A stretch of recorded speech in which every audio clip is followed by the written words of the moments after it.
Chapter 101 Identity Revealed. Target Vault. The loud noise of C4 explosives and PRG rockets spread quite far in the dark and silent late night, and people as far away as the Western District could hear them. Hold the grass. Is that an explosion? It seems to be. Could it be that Jason is making a noise? Just as the onlookers looked dumbfounded, the plainclothes soldiers lurking in the crowd and the streets received notices and rushed to the banks in the other 3 districts. The military order is like a mountain. Without delay, the soldiers rushed to the military vehicle that was parked on the side of the road and disguised as an ordinary vehicle, and then slammed on the accelerator to speed toward the destination. As soon as the soldiers left, the crowd was significantly less. No matter how stupid and dull the onlookers were, they understood that the people standing next to them were all plainclothes. The explosion sounded first, and then the soldiers evacuated. Jason's remarks about attacking other banks seemed to be confirmed. When the masses were talking about it, the hostess hurried out to save the scene. We just got the latest news. 3 waves of robbers attacked 3 banks in Los Angeles. The police suspected that it was Jason's work. It turns out that Jason is not an idiot. He knows that Stark Bank is a tiger's lair, so he flinched. It seems to me that this challenge has come to an end. Mr. Stark has won.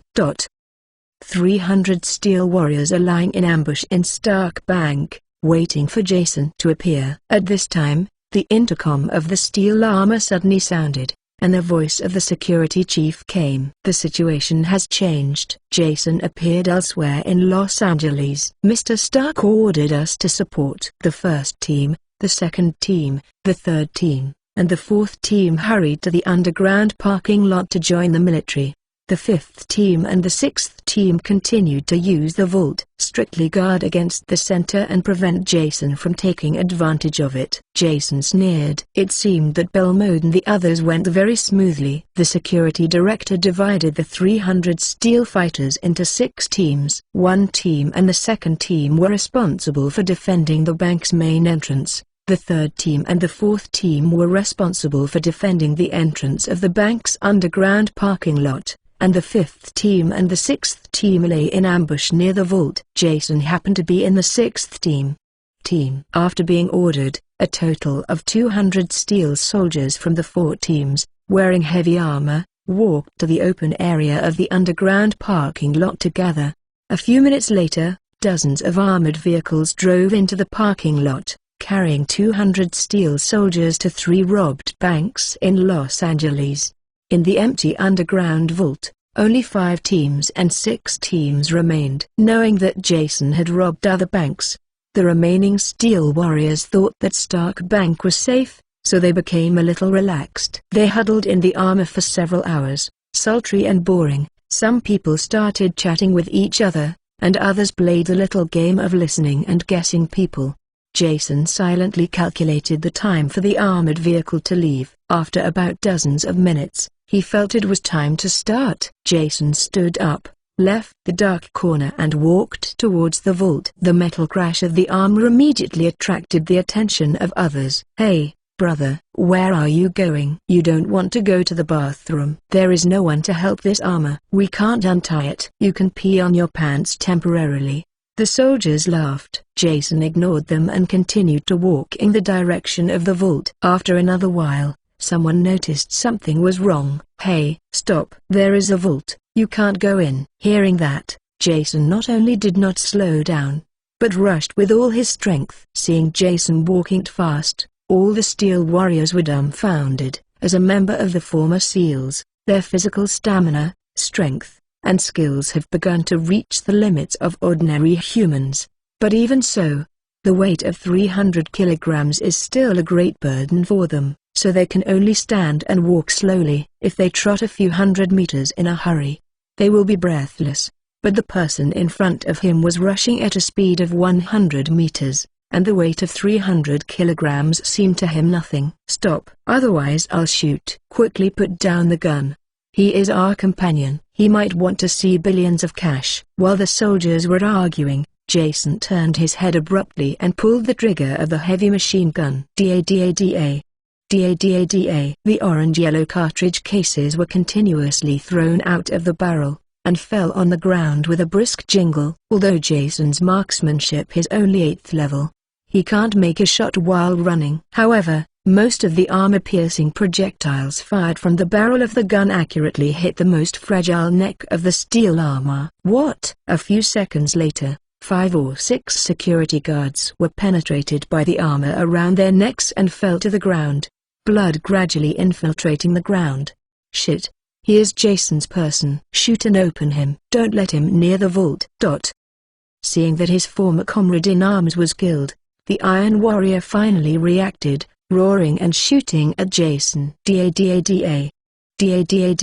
Hundreds of steel soldiers squeezed the trigger of the heavy machine guns, and the bullets came over like a rainstorm. Jason turned his head and rushed, letting the dense armor-piercing projectile hit the steel armor. The marksmanship of these fighters is far inferior to that of Jason, not to mention that they use the display screen inside the helmet to judge the position, because problems such as delay will definitely produce considerable errors.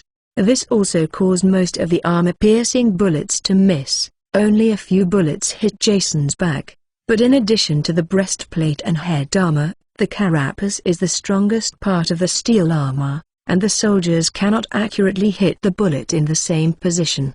Therefore, these armor-piercing bullets flying like wild bees look menacing, but in fact they have almost zero damage to Jason. I have to say that the products of Stark Industries are easy to use. Looking at the vault not far away, Jason's heart thumped with excitement. Billion cash, here I am. The camera in the vault is connected to the big screen outside the bank, and then transmitted to the network in real time. The crowd of onlookers downstairs in the bank thought that there would be no good show tonight, and when they were about to go home to rest, a steel warrior in pitch-black armor suddenly appeared on the big screen. What is this special thing? Hollywood special effects movies? The onlookers stopped and stared at the screen outside the building with wide eyes. I saw that the steel warrior was running and suddenly stopped, and pointed a middle finger at the camera. This person is so arrogant. Whether it is in front of the computer or the crowd at the scene, such thoughts have emerged in their hearts. In the next second, the steel soldier raised his crane gun and fired, breaking the camera into pieces. When the signal source was interrupted, the screens of the big screen and the TV computer instantly turned into a snowflake, making a rustling sound. After a moment of stagnation, everyone thought of something and became excited. Thank you, Kia, Knots, Woofer, for the 100-point reward. Thank you, Alex Frozen, for the 1000 points reward. The comment area is shocked to sell Sister Crazy Demons. Chapter 102 Recharge successful. By superpowers, he dared to sneak into the Stark Bank vault, and pointed at the camera then the middle finger, and finally broke the camera. This person was obviously not the security of Stark. A person with a little brain can immediately think that this person should be Jason's subordinate, most likely Jason himself. To understand this, the onlookers downstairs in the bank, as well as the audience sitting in front of the computer and TV watching the program, all boiled. Jason Walter is really here. Tony Stark, who was talking to the female celebrities, quickly got the news. Learned that the person suspected of Jason had mixed into his carefully selected security team, then put on his steel armor and grabbed his money from his bank vault. Tony's face was furious for a moment. Seeing the slightly ironic smiles of the female stars, Tony was furious, and immediately rushed to the security supervisor, grabbing his collar and shouting, "You stupid trash! I didn't tell you Jason might use disguise to change into the security team. Why didn't you check?" The supervisor was wronged. He had obviously tested all the security personnel in accordance with Stark's requirements. As for why he didn't check it out, it only shows that Jason's disguise skills are too smart. Tony was in anger at the moment. If he dared to say all these psychological words, it would undoubtedly add fuel to the fire. Tony got angry, and estimated that he would have to go to the company to pack up and leave tomorrow morning. How did the supervisor say that he has worked hard in the workplace for more than 10 years, and he still has this awareness? He immediately took all the mistakes to himself. "Mr. Stark, everything is my fault. I am very sorry. Tony's eyes were bloodshot, but he did not lose his mind. He understood that the fault was not in the supervisor, nor in himself. He could only say that Jason was too cunning. Compared with Jason's involvement in the security team, Tony cares more about his reputation and the company's reputation, as well as the TV news tomorrow morning. This stupid mistake cannot be concealed. The only way is to let one person take the initiative to take on the mistake, so that Tony and the company can get out of the quagmire and take care of themselves. Seeing that the supervisor is so aware of current affairs, Tony felt relieved. He pushed the supervisor to the ground fiercely, and then angrily said, "Contact the reserve forces and the army immediately. Since Jason wants to die, then I will fulfill him." "Okay, I will do it at once." The supervisor walked away and quickly called the Stark Industrial Headquarters. In the bank vault, after Jason destroyed the camera, he rushed to Majan Mountain not far away. After touching the dollar with his arm, he immediately opened the system light curtain. Points, 5,850 points. Rechargeable points, 100,000 points. Jason, recharge. In an instant, the huge mountain of dollars disappeared. Ding. Successful recharge. Remaining points, 105,850 points. $1 billion arrived, and the big rock in Jason's heart finally fell. He immediately clicked on the system mall to purchase superpowers. As for what superpowers to buy, he had made a decision long ago. Ding. Does it cost 100,000 points to purchase the superpower energy absorption level 1 inch? Yes. Ding. Successful purchase. Remaining points, 5,850 points. In the next second, the severe pain of bone erosion spread throughout the body. Jason fell to the ground in an instant. His face was hideous, his lips were white, and his body was shaking constantly. In his invisible microcosm, his genetic sequence is changing. At the same time, the functions and methods of using superpowers were also infused into his mind. After a long time, no sound came from the vault. The steel soldiers waiting outside with guns finally got a little impatient, and two of them quietly took a look at the vault. The huge vault was empty, and the piles of dollar bills disappeared without a trace, leaving only the steel warrior suspected of Jason lying on the ground motionless. Shit! The steel warrior who dared to check, his eyes widened, and such a sentence came out of his mouth. The people behind him suddenly became anxious and asked quickly, "What did you see?" The soldier replied, "Money, gone." What? Everyone was taken aback, dumbfounded. If the money is gone, then the mission will fail, and the $100,000 reward that Tony promised will probably fall through.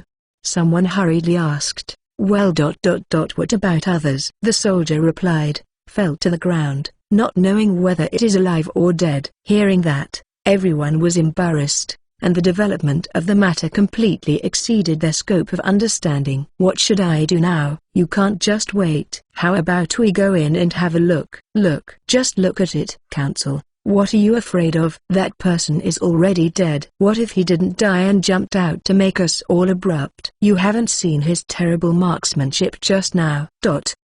The Iron Warriors fought for a long time and did not come to a conclusion. In the end, they could only separate two groups of people. One group went in to check, and the other group continued to guard the door. Warriors who are not afraid of death are always in the minority, and there are fewer than 40 steel soldiers who dare to enter the vault. They moved their feet first and put their heads in. After seeing Jason really lying on the ground, they slowly walked into the vault. The vault was quiet and terrible, with only the echo of metal crashing. As they got closer and closer, they sweated out of their foreheads, and subconsciously hugged the heavy machine guns in their hands. This is the only thing that can give them a sense of security. More than 30 people were holding machine guns, aiming at their corpse in the distance at all times. As soon as there is any movement, beat him into a sieve first.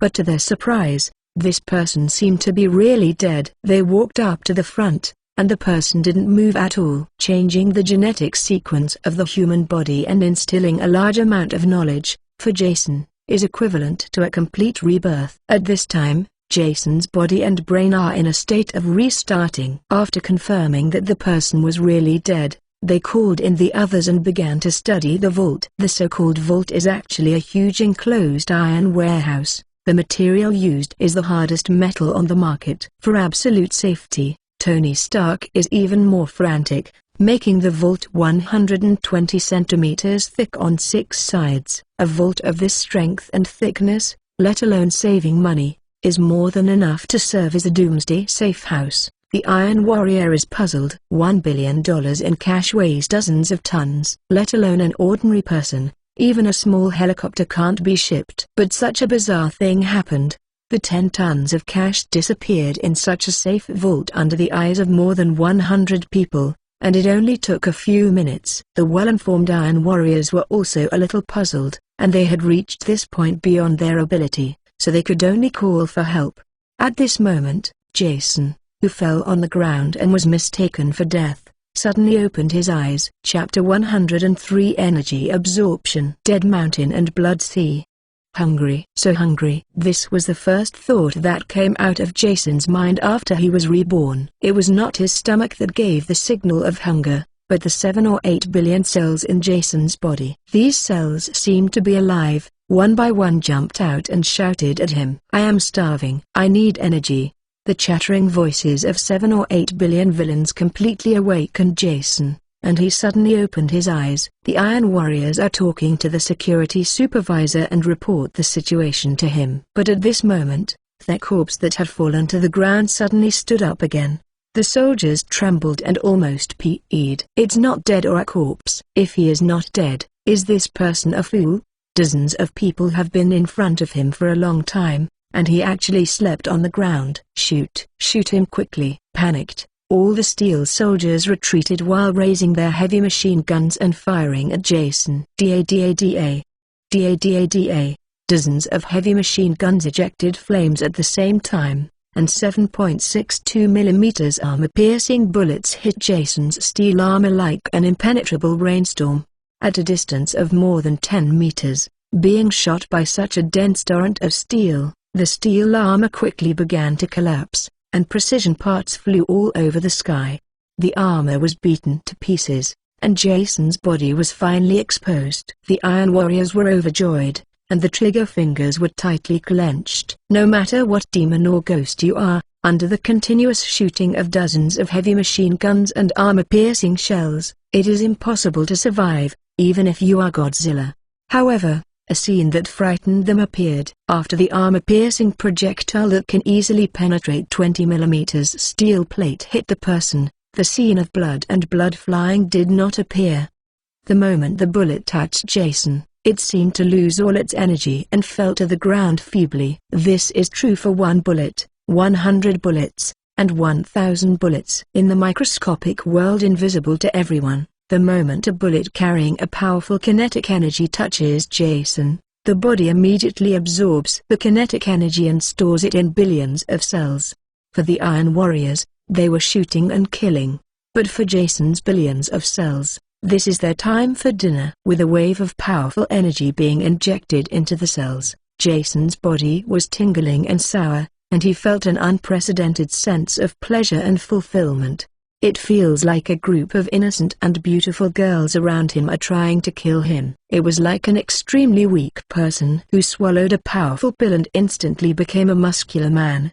But no matter what kind of description, it can't perfectly express the sense of pleasure and fulfillment. Jason simply stopped thinking, closed his eyes and enjoyed it. Stop it. A steel soldier found something was wrong and quickly ordered to stop shooting. As soon as the gunfire stopped, the bullets all over Jason's body fell to the ground like raindrops. Jason was refreshing. Everything stopped. He opened his eyes and asked suspiciously, "Are you out of bullets?" "I still have them here." After speaking, he threw the magazine behind him. The Iron Warriors were stunned, and their inner horror was beyond words to express. They could only look at Jason with wide-eyed eyes like fools. A ghost! Someone yelled and awakened the rest of the Steel Warriors. Everyone screamed and ran outside the vault door. It's too weird, too scary. Having lived for decades, they have never seen such a situation. God, am I dreaming? If it is a dream, please let me wake up. Jason smiled happily as he watched the Steel Warrior fleeing in a hurry. He removed the fragments of the armor from his body, and then moved his limbs. The scarlet eyes staring at the steel warrior are like a hungry wolf staring at a group of little sheep. Superpowers just succeeded, and I'm still a little unskilled. Just use you little white mice detested. When Jason moved his mind, the cells in his legs immediately concentrated the energy on the soles of the feet. He stepped on his right foot lightly, and the whole person was immediately bounced off. Boom! Jason soared on the spot. His head hit the top of the vault heavily, and then fell from the sky at a faster speed. After the loud noise, a semicircular lump appeared in the 120 centimeters thick vault. Jason touched his head, thinking that fortunately, the kinetic energy generated by the impact was absorbed by his body. Otherwise, just now, his brain would burst into pieces like a watermelon. There is too much energy, so I have to control less. This time, Jason chose to reduce the energy on the soles of his feet while controlling the direction of the force. His right foot glared backwards, and a deep mark appeared on the floor of the vault. And Jason seemed to be equipped with a rocket launcher and rushed forward quickly. Some of the steel fighters felt a gust of wind blowing by their sides before they ran out of the vault. In the next second, the terrible man was already standing at the door of the vault. "Devil, go to death!" The blocked steel soldiers roared, holding heavy machine guns and shooting at Jason. Jason opened his arms and shouted excitedly, "Come on, come on, I just hit a 3-point full, please give me more." Da. Dense bullets hit him, and the horrible scene just happened again. All the armor-piercing bullets lost energy and fell to the ground at the moment they touched the body. The Iron Warriors each carried only 500 rounds of armor-piercing ammunition, and the magazines behind them were quickly emptied. They had to hold the heavy machine gun like an iron rod, and looked at the man in front of them with fear. At this time, Jason had only eaten 5 points full. He looked at the Iron Warriors with a cold-blooded smile. "You are finished, it's up to me now." After he finished speaking, he focused on two purposes, gathering a lot of energy in his right fist while instilling a small amount of energy into the sole of his right foot. With a lighter footstep, he flew out. His right fist hit a steel warrior's breastplate heavily. Clang! There was a harsh metal explosion. The hardest breastplate of the battle armor was directly pierced, but it felt like a thin piece of paper pierced through to Jason. There is a lot of energy left in the right fist, and the fist easily penetrates the chest of the steel warrior. A pair of bloody fists came out from the back of the armor. The steel warrior's mouth was bleeding, his eyes widened, and a living life disappeared. Jason pulled out his right arm, shook his blood, and laughed with satisfaction. "This feeling is really cool." Thank you, Lulu07, Wild Ghost Record, Sulang_ Super Blood Learning Crazy, HSBXDHHDJ, for the 100-point reward. Thank you, Destiny W, for the 200-point reward. Thank you, Jelly Dried into Dry, Wind-Blowing Firefly D, for the 500-point reward. Thank you, Autumn Maple Memories of Butterfly Dream, Bing Shixian, for the 1000 points reward. Thank you, GT Love Wife, for the 2000 points reward. Chapter 104 Leaving the Vault. Rigid Armored Vehicle. After speaking, Jason changed from fist to claw and leapt towards the other person beside him. The right paw firmly buckled the steel helmet, and then gathered energy on the 5 fingers. The sturdy helmet was overwhelmed, slowly began to deform and shrink, and finally was crushed to pieces. Snapped. The person's head exploded directly, and the sticky brains mixed with blood flowed out from the cracks in the broken armor. After killing 2 people in a row, the final resistance of the Iron Warriors was completely defeated. They threw away the heavy machine guns emotionally, and ran out of the vault with howling ghosts. But Jason's intent to kill was already up. How could he let them go? His movements are swift and ghostly, without any muddle. After killing a person, then pounce on the other person, kill the person in the vault, and then kill the person who ran into the underground parking lot. The sound of metal crashing, the scream of despair, the sound of sound. In just 5 minutes, he was only alive and the underground parking lot. This place has become a sea of blood. which is bloodier than the scene in the horror film. Jason was soaked in blood and minced meat, with a grinning smile on his face. He wandered among the corpses, like a hell-blood demon. Ding. Kill 99 veterans and get 9,900 villains. Current progress, 1,117,012,000. Ding. The Wicked Part of mode killed 41 police and security guards and gained 4,100 wicked points. Current progress, 1,527,012,000. Ding. Congratulations to the host for upgrading to level 12, rewarding 10 attribute points. Current progress, 327,013,000. Ding. The Wicked Gang Harley Quinn killed 47 police security guards and gained 4,700 wicked points. Current progress, 797,013,000. Ding. The Wicked Gang David killed 53 police security guards and gained 5,300 wicked points. Current progress, 1,327,013,000. Ding. Congratulations to the host for upgrading to level 14. Rewarding 10 attribute points. Current progress, 27,014,000. 2 consecutive levels to get 20 attribute points, plus the 20 points left to prevent accidents, a total of 40 attribute points. Now Jason can finally upgrade both his guns and fighting skills to level 10. Level 12, 127,012,000. Power 6,373, Agility 5,060, Endurance 5,060, Intelligence 4,060. Remaining attribute points, 0. Reputation, 1,319,031,541. Party, David, Bell Mode. Prestige acquired for the next recruitment, 100,000 points. 2,250. Rechargeable points, 0. Abilities, Mastery in Fighting, Level 10, Mastery in Driving, Level 3, Mastery in Firearms, Level 10, Mastery in Cold Weapons, Level 2. Mal, click here. The vault camera was destroyed without live images, and the audience downstairs in the bank and in front of the TV were impatient. They were eager to know what happened in the vault. It didn't take long for the front door of the bank to be pushed open, and a bloody figure came out of it. Jason had torn off the human skin mask, revealing his original appearance. Before he went out a few steps, he was recognized by the onlookers. "Oh, it's really Jason. I've seen his wanted order." "God, how did he get into the Stark security team?" "He actually came out." "What about the security of the bank? Aren't they all killed?" A bold crowd yelled at Jason across the street. "Hey, Jason, have you taken all the $1 billion in the bank?" The questions he raised are also the most concerned questions of everyone. Jason stood on the bank steps, looked around the audience, smiled and made an okay gesture. "Oh, he really made it." "God, who is he?" "Haha, I guessed right. I'm willing to bet and give me $100.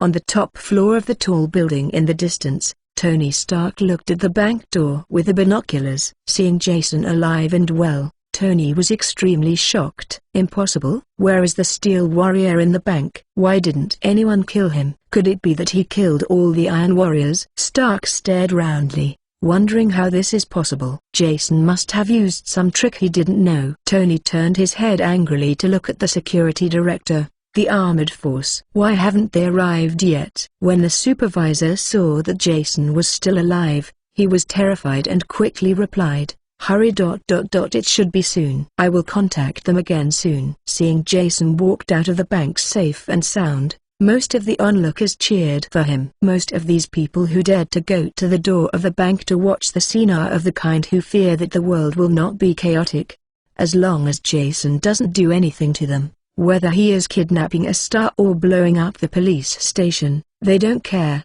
and even happy to see it happen. In the eyes of these poor people, the government and capitalists are similar, and both belong to the damned category. By doing this, Jason is trying to judge them on behalf of God. However, in addition to the hard-working people, there are also many people who do things for capitalists, such as the TV hostess who provoked Jason repeatedly.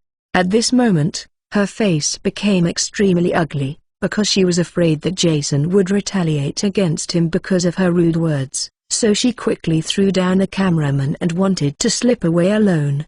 The hostess was dressed in gorgeous costume, and Jason found her in the crowd at a glance. The hostess, "Didn't you say I dare not come?" After saying this, the crowds on both sides moved away from the host like a plague god, leaving enough space for Jason to work. "Fuck, let me go." When Jason called to stop her, the hostess was completely shocked. She didn't dare to look back, desperately trying to squeeze out of the crowd. But the more she tried to squeeze it out, the crowds who didn't think it was too big for the crowd would not let her succeed.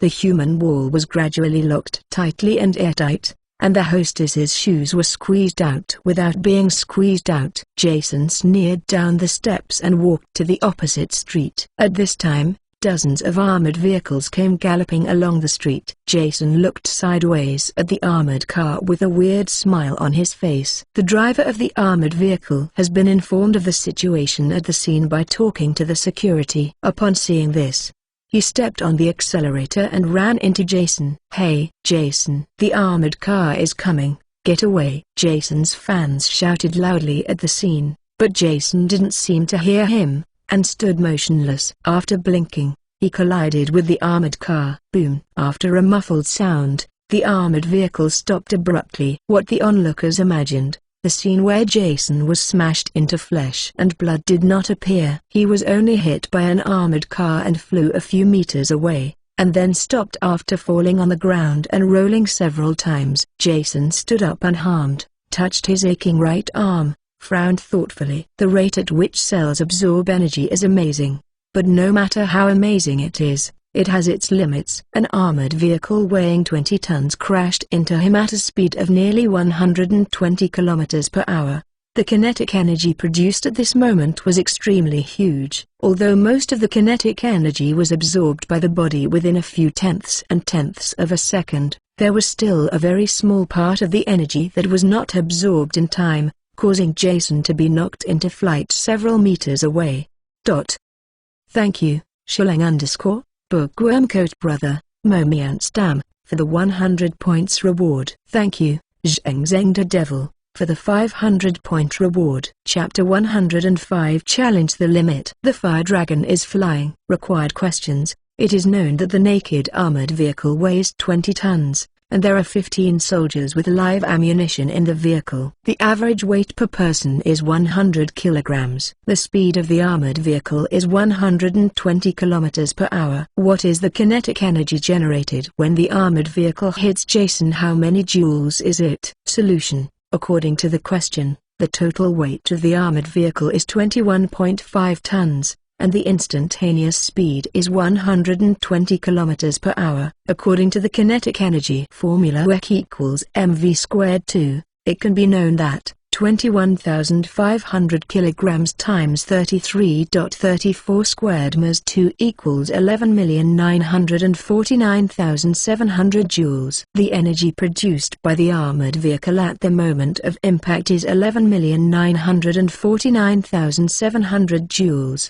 And 1 gram of TNT can release 4,184 joules of energy, which is approximately equal to the explosive equivalent of 2,856 grams of TNT.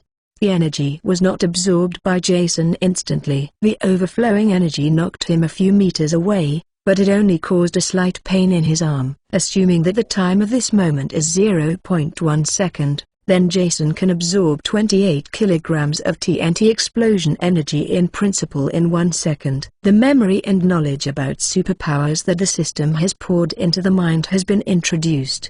The energy absorption limit of level 1 is about the explosive equivalent of 100 kilograms of TNT explosive. In other words, if Jason fully absorbs energy, it only takes less than 4 seconds to fill the body with energy. The spacious driveway is quiet. Jason was standing in the middle of the road, his eyes closed slightly, his mind was calculating mathematical and physical formulas. The surrounding crowd were dumbfounded, completely frightened by him. When the armored car ran into it at such a fast speed, he only scratched the skin. With such a terrifying physical quality, is he really still human? The members of the armored force were equally shocked, but they still jumped out of the car in an orderly manner. After all, they are strictly trained. No matter how terrible things are, they will not be afraid unless they can't help it. Hundreds of soldiers surrounded Jason with automatic rifles. "Jason, raise your hand and lie on the ground." Jason turned his head and looked at him calmly. "Lie on the ground. This is the last warning." A smile appeared on the corner of Jason's mouth. "Shit, fire. Kill him." The commander gave an order, and hundreds of guns burst into dazzling flames at the same time. Jason did not dodge, stood still and let them shoot. The dense bullet hit him, was immediately absorbed by his body, and then fell to the ground lightly. Not to mention that Jason was injured, even his clothes were intact. The onlookers and soldiers were dumbfounded again. This is the first time they have witnessed such a scene in their lives. Humans actually ignored the shooting of bullets. God,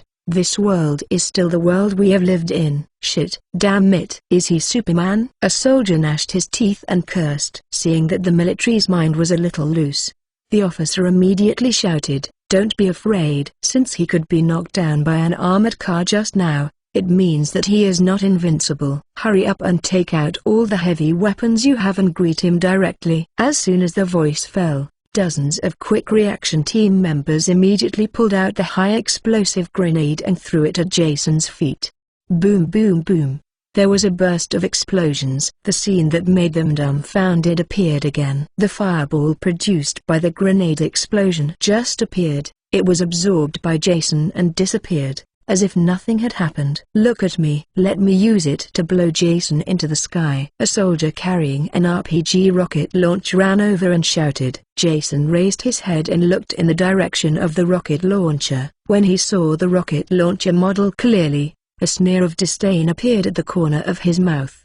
The charge of the PRG-29 rocket is 150 grams. This explosive equivalent is not enough to cause damage to him, even with the kinetic energy of the rocket. Jason himself was not worried, but the onlookers around were scared to pee. The live performance of the army against the superpowers is indeed beautiful, but no matter how wonderful the performance is, it is not as important as your own life.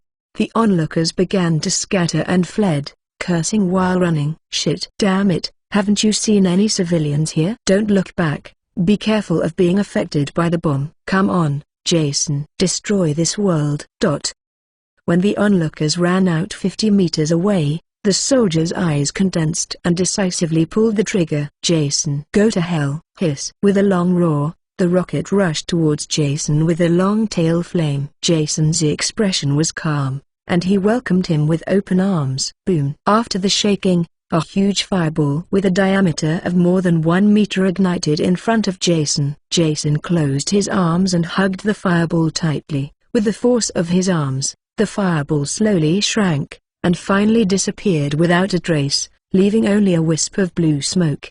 The soldiers present were all stupid. What just happened? Jason actually swallowed the rocket. "You have been attacking Xiao for a long time, and it's time for me to fight back." Jason took a few steps forward and said slowly, "He can not only absorb energy, but also release energy. What's even more amazing is that he can absorb A energy and release A energy, but unfortunately absorb A energy, and then convert him into B energy in the body and release it."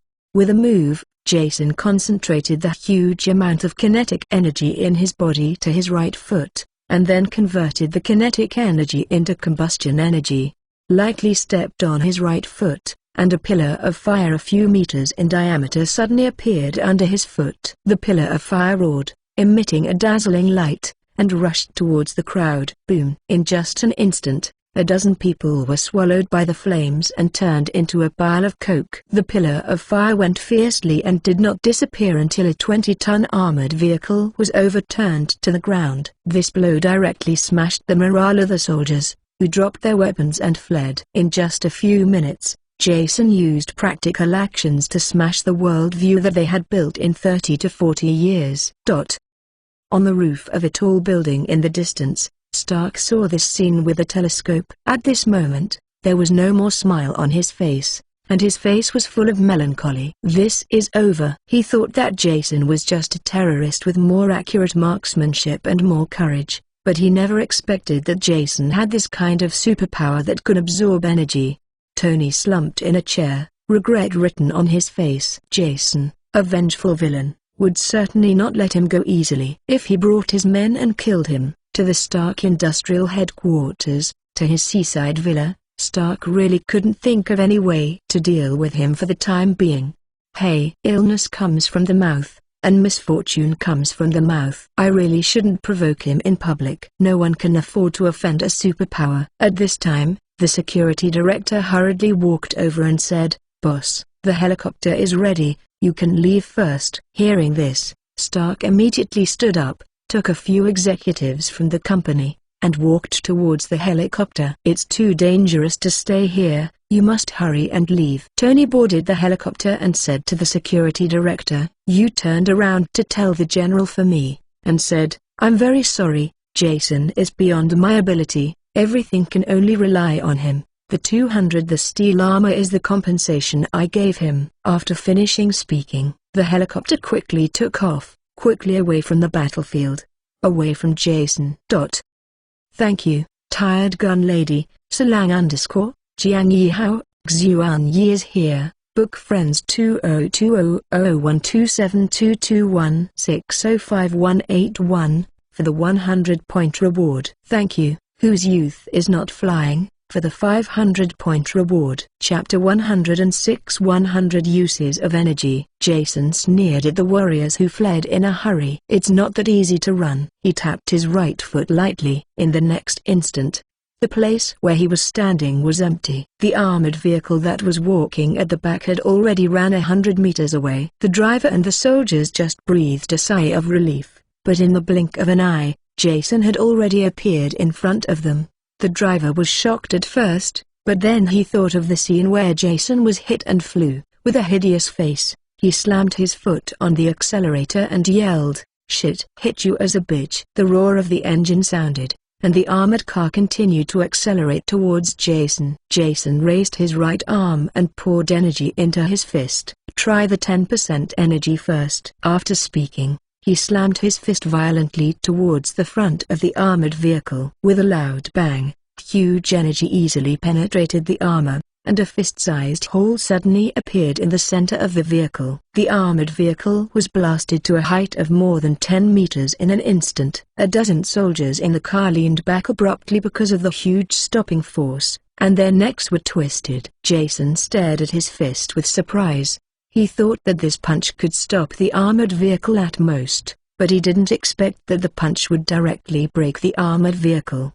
Only 10% of the energy is so powerful that 100% of the energy can't take off. Interesting, so interesting. An expression of excitement appeared on Jason's face, like a child getting a new toy. He turned his head and looked at another armored vehicle, lightly tapping the whole person and leaping forward. The armored car was hundreds of meters away from Jason, and Jason controlled too little energy. It only flew halfway and lost kinetic energy and descended parabolically. At this time, Jason had an idea. He infused energy into the soles of his feet, and then converted kinetic energy into wind energy and sprayed it out. Jason, who was in a downward trend, regained power and flew towards the armored vehicle. Jason used his feet in the air to constantly adjust the energy size and orientation, and finally landed firmly on the top of the armored vehicle.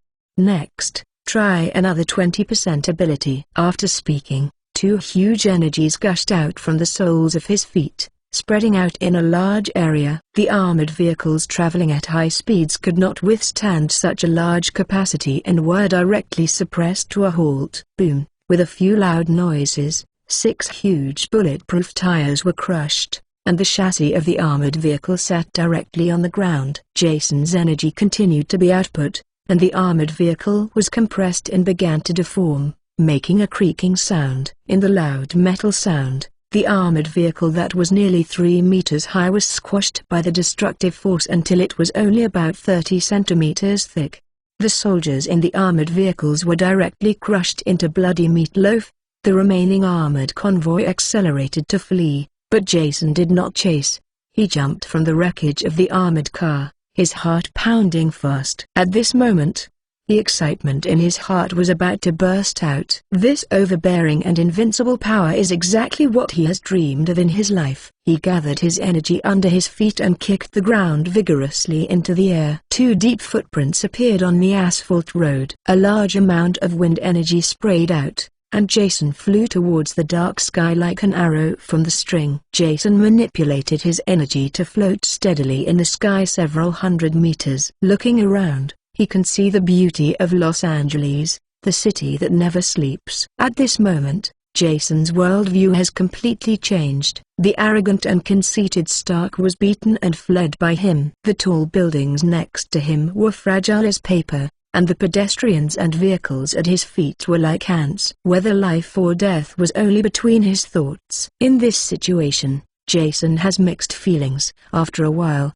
an extremely strong sense of accomplishment spurted from the bottom of his heart, like a shower of rain nourishing his body. At this moment Jason finally realized what kind of experience it is to dominate everything in the world. Although he is still far from this goal now, Jason believes that the day will not be too far away.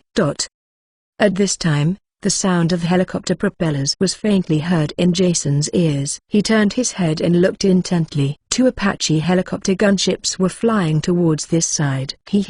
Looking for death. Jason clenched his right fist, converting energy into electrical energy. Zzzz. Around the fist appeared a series of jumping arc lightning. He slammed his fist sharply and struck in the direction of the helicopter. The abundant electric energy turned into a fist-thick thunder snake, which instantly hit the helicopter. The blue electric current spreads all over the fuselage. Even if the armed helicopter has a lightning protection device, the electrical components of the helicopter are still broken down by the huge electric current, and bursts of blue smoke appear on the console. The helicopter instantly lost its power and spun towards the ground quickly. Boom! A high-rise office building was hit by a falling helicopter and turned into a dazzling flame. Jason clenched his fists again, ready to do the same to destroy another helicopter. At this time, a Hellfire missile was fired from the external pylon of the Apache helicopter. Shit! Jason was shocked. At this moment, he had no time to aim the helicopter, but flew far away with full power. The Hellfire missile is specially designed to destroy ground armored targets. Its charge is as high as 6.5 kilograms, and Jason can only absorb up to 2.5 kilograms of TNT in an instant. Hard working with Hellfire can only be a dead end. The Hellfire missile carries a laser guidance system, and its speed exceeds Mach 1. However, Jason acquired superpowers soon, lacked experience, and his movements were not very smooth, so he was quickly overtaken by the missile. Just a few seconds before the missile hit Jason, the missile warhead suddenly ejected 6 sharp blades. Driven by the high-speed motor, the blades rotated at high speed like propeller blades. This Hellfire missile is a modified version of Stark Industries. He replaced the original high explosives in the missile with a counterweight and installed 6 sharp blades specifically for assassination and decapitation tasks. And its high hit accuracy is simply unimaginable. It can shoot a car 8 kilometers away from a high altitude, cutting the target sitting in the back seat into several segments, while the driver who was driving was only slightly injured. The military likes this missile very much. It is very suitable for carrying out assassination missions in crowded places. There is no need to worry about high explosives injuring civilians by mistake, and there is no need to worry about verbal criticism from the international community. But for a monster like Jason, this kind of change is simply stupid. After seeing through the missile, Jason breathed a sigh of relief.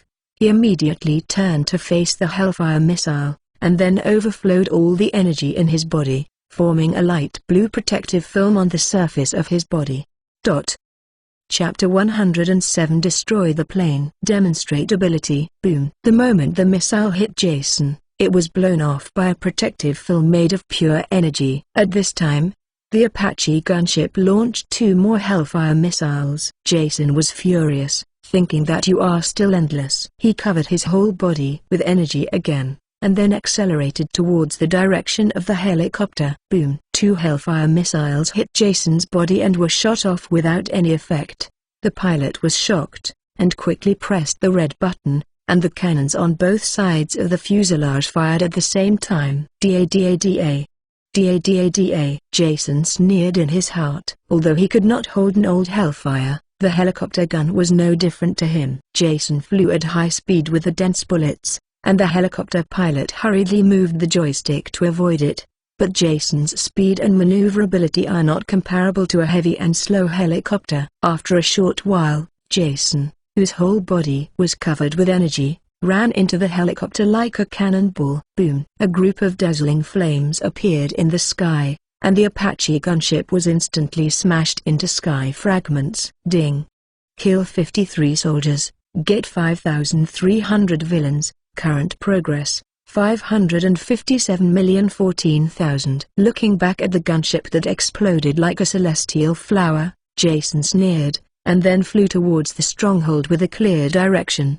The Belmode 3 had already dumped the police and the army and fled back to their stronghold safely. They opened the looted money bag and piled piles of brand new dollar bills together. A mountain of dollars suddenly appeared in front of everyone. It may not feel like looking at things like banknotes one by one, but if they are stacked together, the spectacular scene is enough to make everyone bend their waists.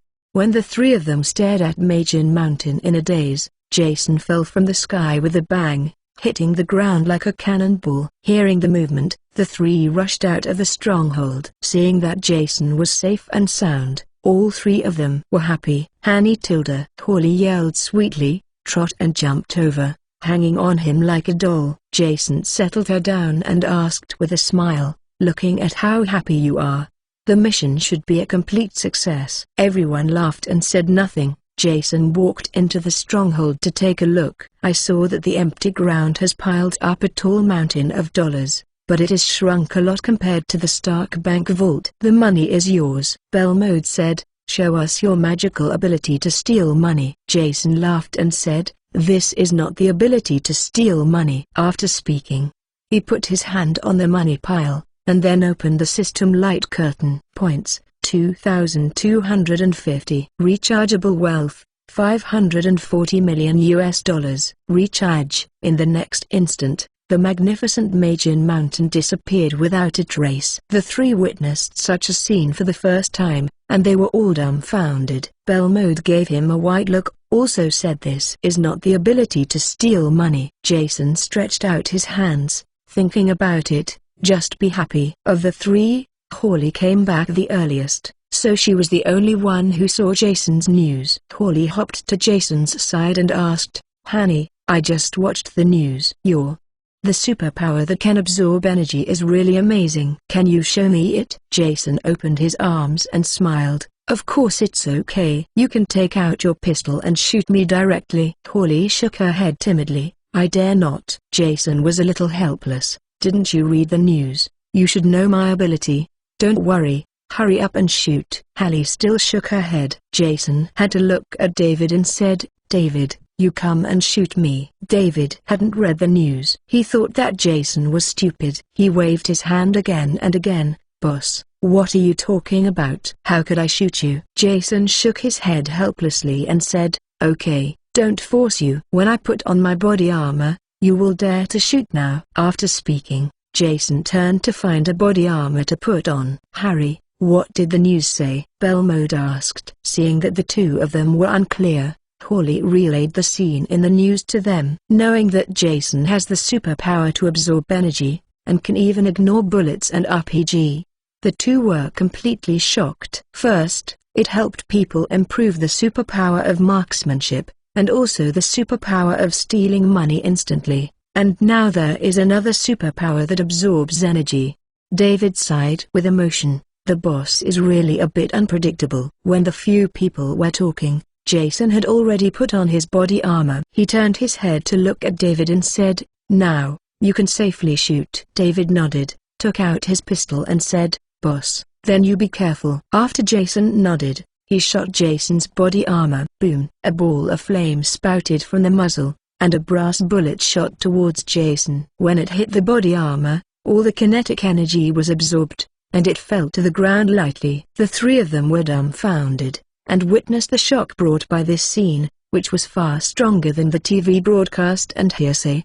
How can one bullet be enough? You three shot me together. Jason has just acquired superpowers and is in a state of extreme excitement. He can't wait to show off his superpowers to people all over the world. The three looked at each other, then threw away their pistols and held the M16 and fired at Jason. Da-da-da.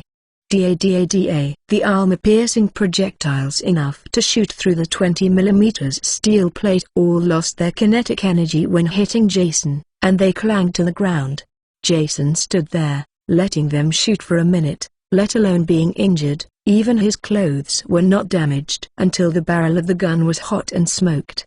The three finally put down the gun and were completely convinced. No wonder Jason has the courage to fight the government and the military all the time. This kind of perverted superpower is his confidence. Hawley asked excitedly, "Hanny, can you give me superpowers like improving marksmanship?" Hearing this, the other two also pricked their ears, showing an expression of expectation. Jason twisted his fingers and said with a treacherous smile, "Of course you can. You only need to pay a little price." "What's the price?" the three asked in unison. Having seen Jason's superpowers, no one would be unmoved. No one would want to have such superpowers. Jason replied, "Superpowers are divided into multiple levels, and a level 1 superpower only needs $500 million US. $500 million. This is an astronomical figure, and all three of them have surprised expressions on their faces. But then think about it, $500 million US in exchange for a superpower, even if it is only one level, it is as cost-effective as a prostitute. If Jason dared to announce the price, then the people who asked him to buy superpowers could be ranked from Los Angeles to New York. Especially the nouveau riche like Stark, who didn't buy him 180 superpowers, would be sorry for his status.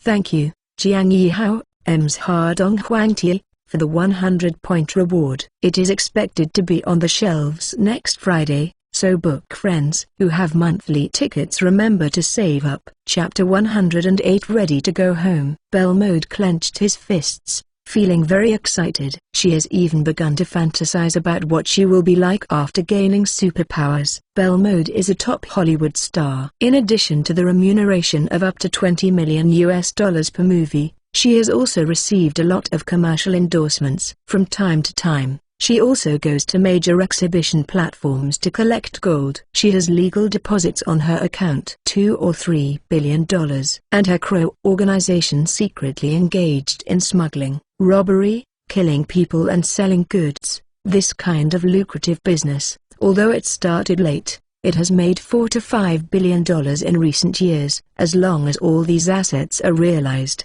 she can find Jason to buy superpowers. Belmode said with a serious expression, $500 million, you said? I will immediately transfer all the Crow organization and my personal property. Jason smiled and said, no problem, as long as the money arrives, you can choose superpowers. Belmode is rich and powerful, but the other two are dumbfounded. One of them is a special civil servant from Long Island prison, and the other is a top mercenary from a war country. They sound very famous. But even if they sell them, they can't make up $500 million. David was relatively independent since he was a child, and did not like to rely on other people. What he thought in his heart was that he had to make time to go outside to take care of private work. With his superb marksmanship, it shouldn't be difficult to earn $500 million US after working for a year or two. In contrast, Hallie did not have his level of consciousness. She walked directly in front of Jason and put her arms around Jason's neck and said coquettishly, Hanny, didn't you just get more than $500 million?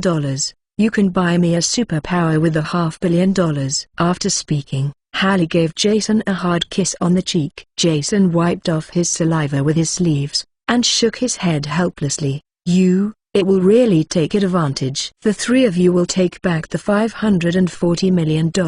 If you give it all to you, they will convinced. How can the clown organization be fair? Hawley pouted her mouth and continued to act coquettishly. But I don't have the ability to make money. If I slowly save money, I'm afraid I won't make $500 million in my life. Belmode sarcastically said, Don't think about getting something for nothing all day long. If you really want to make money, I can introduce business to you." Hallie knew exactly what Belmode meant by business. She turned her head and glared at her, holding out her middle finger. Jason hurriedly shook her hand and said, "Don't worry, when you return to New York, everyone will have a job. I will pay you dividends according to your labor. As long as you work hard, it will cost $500 million in half a year." "Can easily earn hands." "Really?" Hawley asked with a bit of dissatisfaction. "She belongs to a bare child, and she wants to get what she likes now, and she dare to cry for you a minute later. 6 months is too long for her." Jason patted her head and said seriously,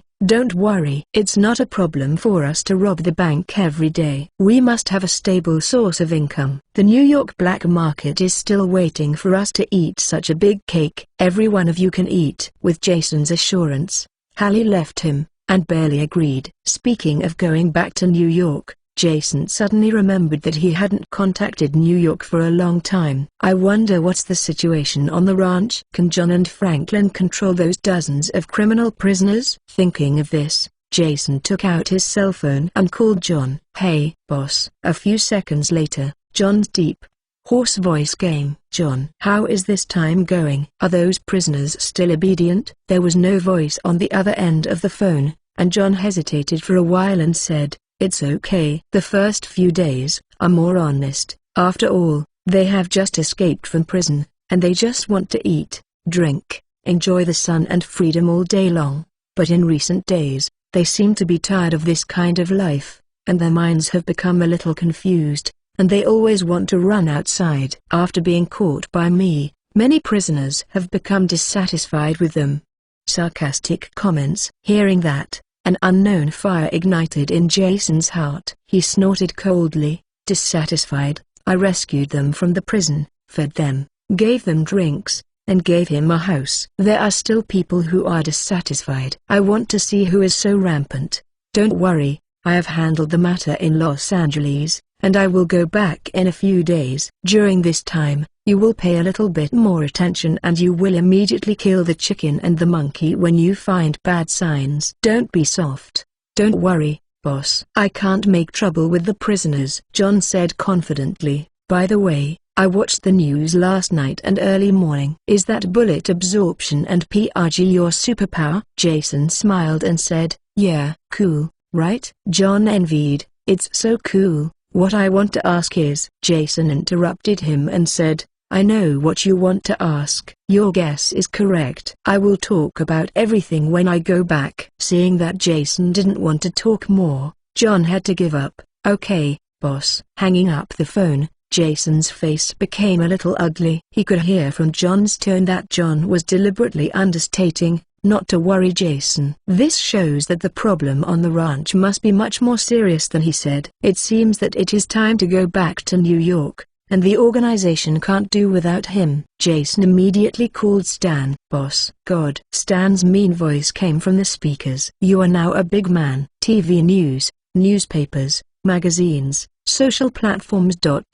All the media are talking about your news. Even if I was awarded the presidential honor, I did not get such a big attention." Jason said, "Then I'm really sorry." Stan smiled and said, "I'm sorry, I don't have to." "I'll tell the truth, I'll use your superpowers." Jason rubbed his head helplessly, thinking about these one by one, how he was thinking about superpowers. "I'll talk about this question when I go back. As long as you are at ease to do things for me, whether it's bank notes, girls or superpowers, you have everything you need." "Stan, then I will accept this blank check first." "Come on, what do I need to do?" Jason put aside his smile and said seriously, "I have finished the matter in Los Angeles. I need to hurry back to New York as soon as possible. You can arrange it for me right away." "No problem, I've waited a long time ago." Stan said calmly, "You take a picture of all the members who are going to return to New York, and I will go to help you get your documents right away." "No problem." "By the way, the situation on the ranch side is not optimistic." "You must hurry up," Stan said. "Don't worry, I will try my best to get the plane and the documents in 2 days." Jason nodded, hung up the phone and looked at a few people and said, "Come on, take a picture." "Thank you, Old Feng FQM, for your 100-point reward. Thank you, Brother Frostwolf, for the 1000 points reward. Retracting the last sentence, I thought there was no recommendation today, but I didn't expect another recommendation, which will be available next Friday. Chapter 109 Tony falling into self-doubt. A seaside villa in Malibu, on the outskirts of Los Angeles. Tony Stark is alone in the laboratory on the ground floor. The lights were off, there was darkness and silence, and even Jarvis, who liked to chatter, didn't speak. Jarvis is an artificial intelligence with high emotional intelligence. He knows that the young master is at a critical time of fear and confusion. This is a hurdle in his heart.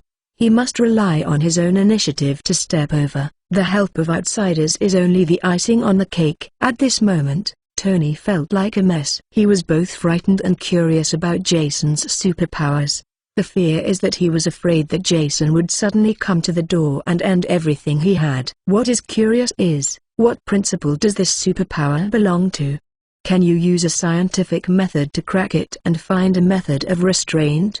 Tony sits on the office chair, supporting his head with one hand, and putting the other hand on his lap. This position had been maintained for several hours, until the first ray of sunlight from the east came in through the vent, and Tony was awakened.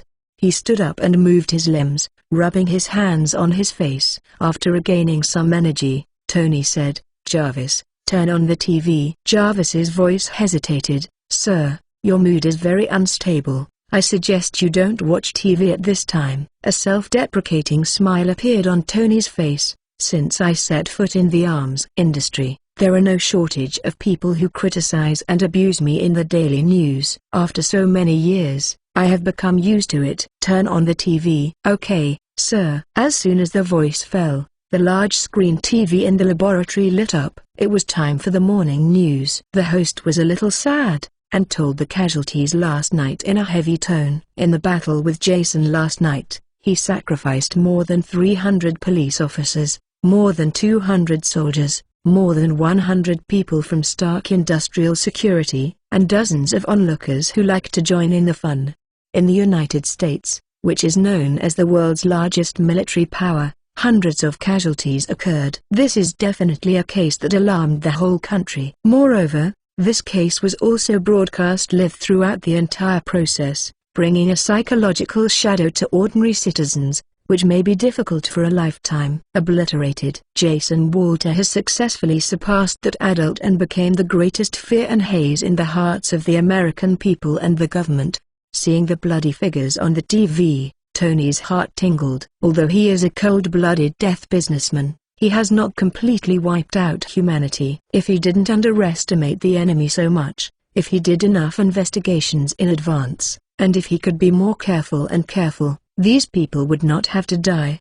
After a long silence, Tony spoke. "Jarvis, in the name of the Stark Charity Foundation, distribute $500,000 to all the victims. The company's more than 100 security staff will provide an additional $500,000 in compensation for condolences." "Okay, sir," Jarvis said.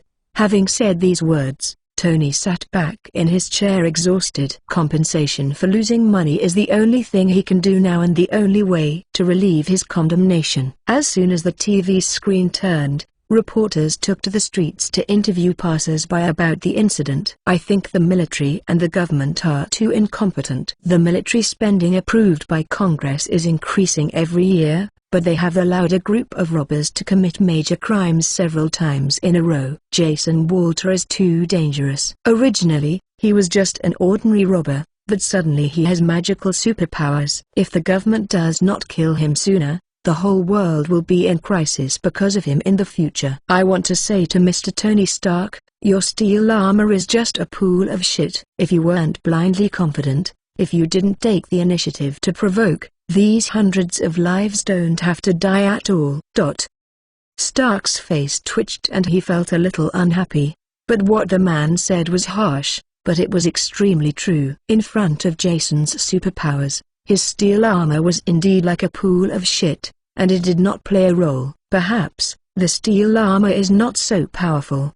He himself is in a state of self-confidence. Just when Tony fell into self-doubt, Jarvis said, "Sir, Miss Pepper is here." Tony raised his head and looked at the screen. "I saw that Pepper was stopped by outside security and was being carefully investigated. The first thing I did when I got home in the early morning was to upgrade the security inside and outside the villa again. Within a 5-kilometer radius of the villa, there are security soldiers and armored tanks stationed with live ammunition. The gunship on the roof is ready to take off at any time. Once someone suspected of Jason breaks in, Tony can immediately leave by helicopter." After 10 minutes of careful inspection, Pepper finally came to the villa and walked into the laboratory. Tony didn't say hello to him, but watched the news intently. The speech in the news was very harsh, and Pepper frowned, and he couldn't listen anymore. Mute.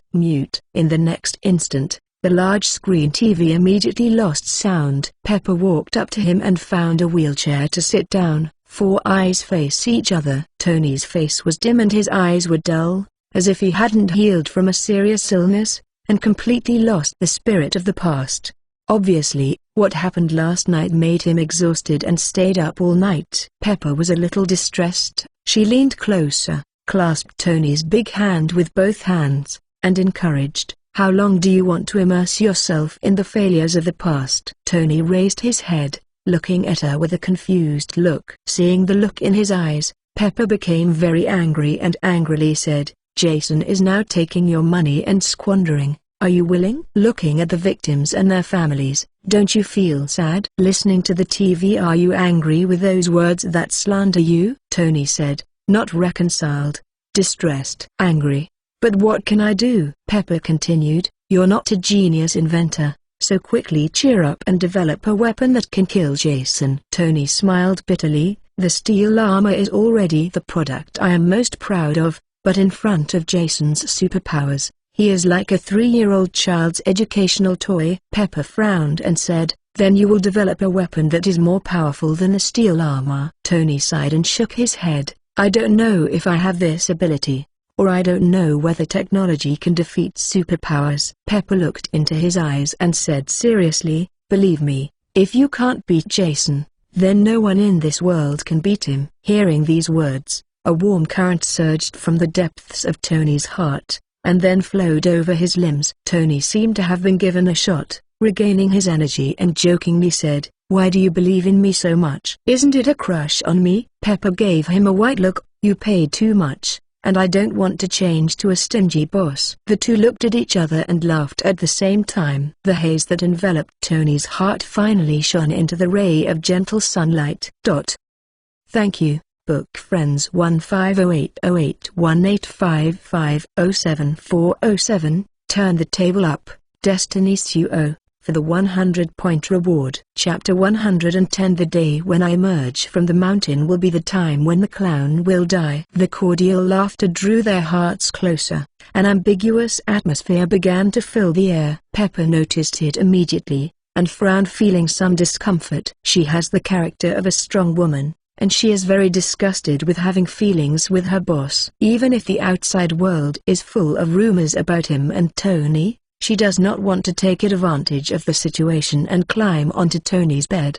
So Pepper took the initiative to destroy the atmosphere and took out a small USB flash drive from his pocket and threw it on the table. "This is the video of the bank vault that you asked me to collect, the surveillance video by the roadside, and the video taken by the onlookers with their mobile phones."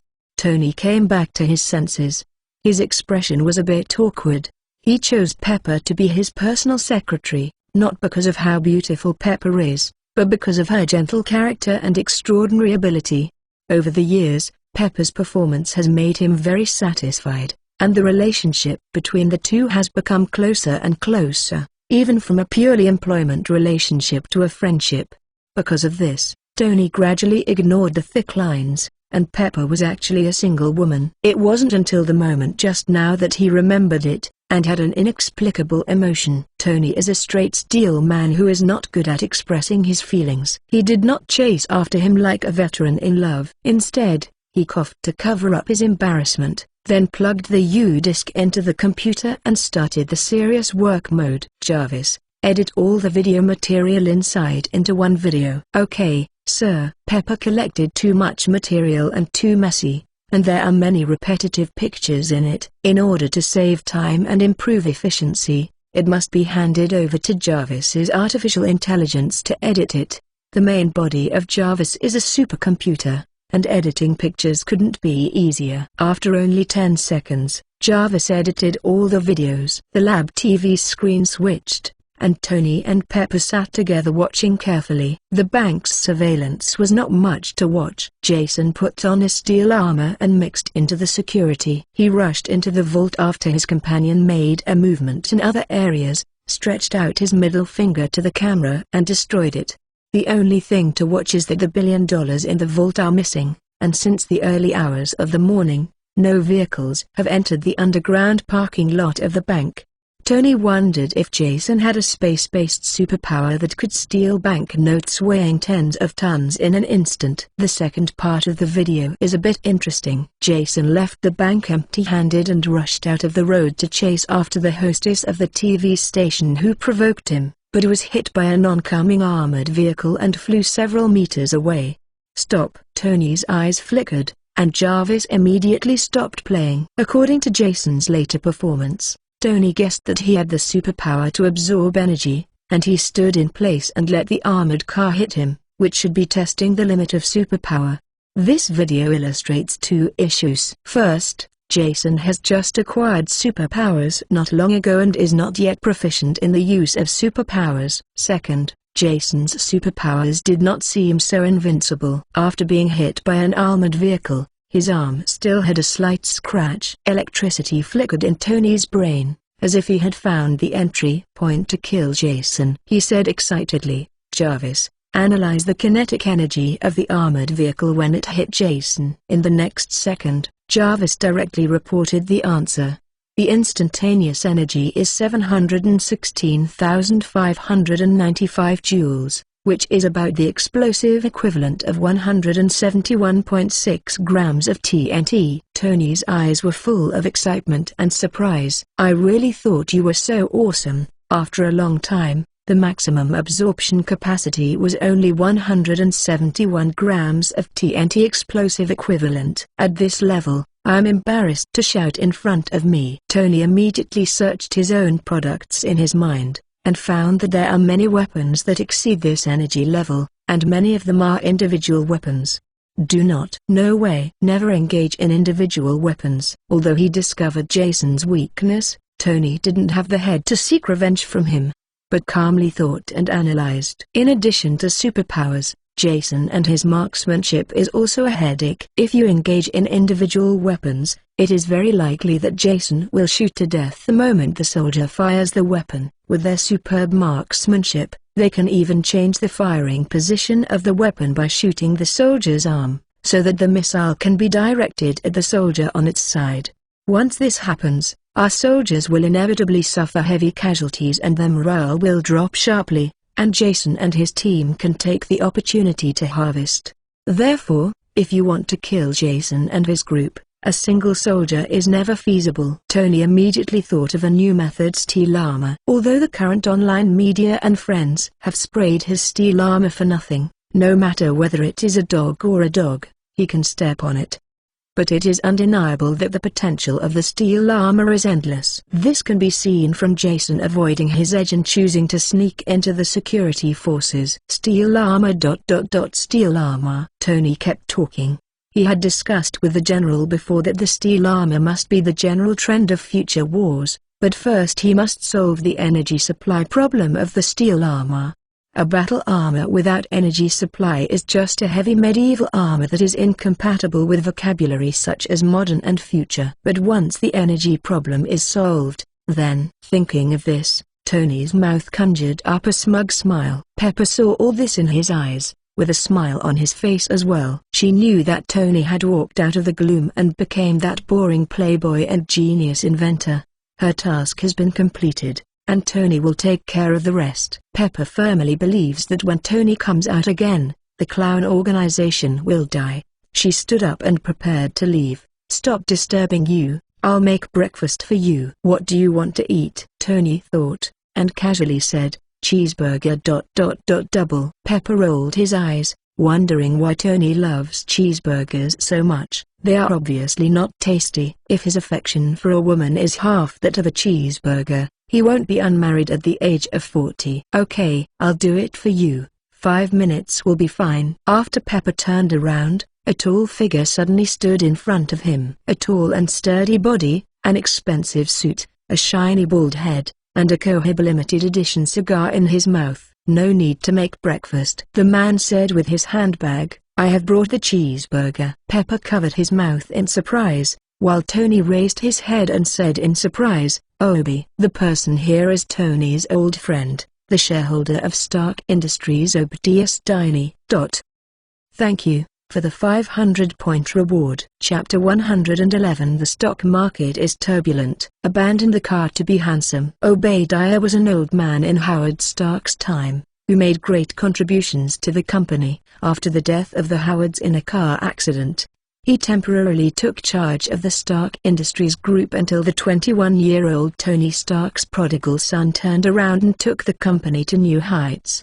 The relationship between him and Tony is very complicated. They are uncles and nephews, friends, and partners. When Obadiah came to the beach house, he must discuss the company with Tony. Pepper knew that it was inappropriate for him to stay here, so he said, "You guys have a chat, I'll go up and pack things up." After speaking, Pepper left quickly. "Tony, are you okay?" Obadiah stepped forward and handed him the handbag. Tony took the handbag, took out a cheeseburger from it, and took a bite. "Very good. I have survived all these years of ups and downs, and this little setback can't overwhelm me." Obadiah smiled and did not answer. Tony noticed his abnormality and quickly asked, "Is something wrong with the company?" Obadiah nodded distressedly. "Because of what happened last night, Stark Industries was pushed to the forefront. The stock market just opened this morning, and the stock price plummeted 40 points, a drop of nearly 7%. Hearing this,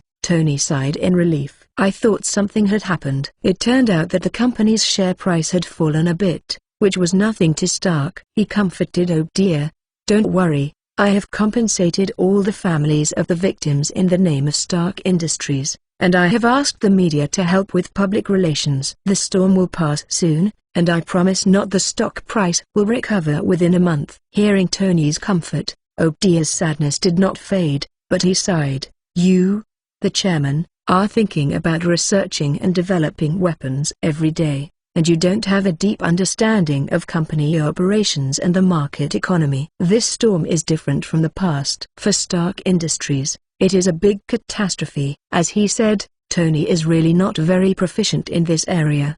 But Tony at least knows that stock prices fluctuate with the market. As long as Stark Industries announced the development of a new weapon, the stock price rose immediately. This phenomenon has continued for many years. After all, the weapons of Stark Industries are recognized in the industry and are favored by the U.S. military and allied countries. As long as they are successfully developed, they will receive long-term orders from the Ministry of Defense. Tony put down the cheeseburger and asked Jarvis to call up the steel armor design drawings 3 years ago.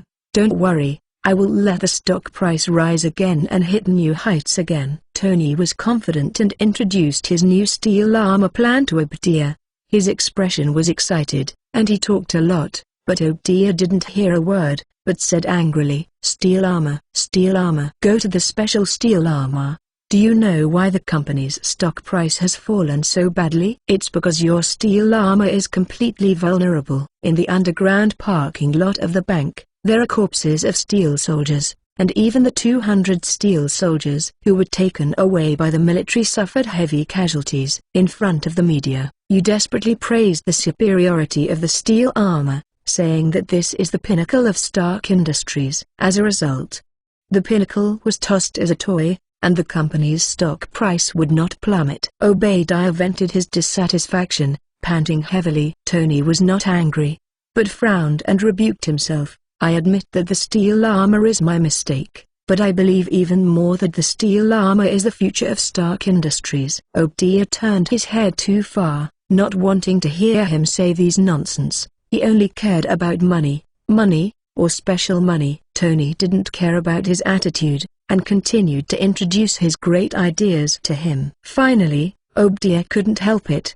and asked the core question, "Then how are you going to solve the energy problem of the armor?" Tony proudly said, "Arc reactor." Obadiah snorted and said helplessly, "Tony, you and I know that the arc reactor is a face-saving project. It was put there for outsiders to see. This project has never been profitable. At most it has theoretical value." Tony said with confidence, "The arc reactor is my father's legacy. I firmly believe that he will succeed." Seeing that Tony's oil and salt were not entering, Obadiah sighed heavily, and didn't want to waste any more words. He hesitated for a while, and then said, "Tony, you are already in a daze. You should rest well during this time." Tony frowned. "My steel armor plan hasn't started yet, so why should I rest?" "Obi, don't worry, I will take full responsibility. I will also persuade the board of directors to restart the steel armor plan. The combination of the two will definitely produce great works." "Obadiah,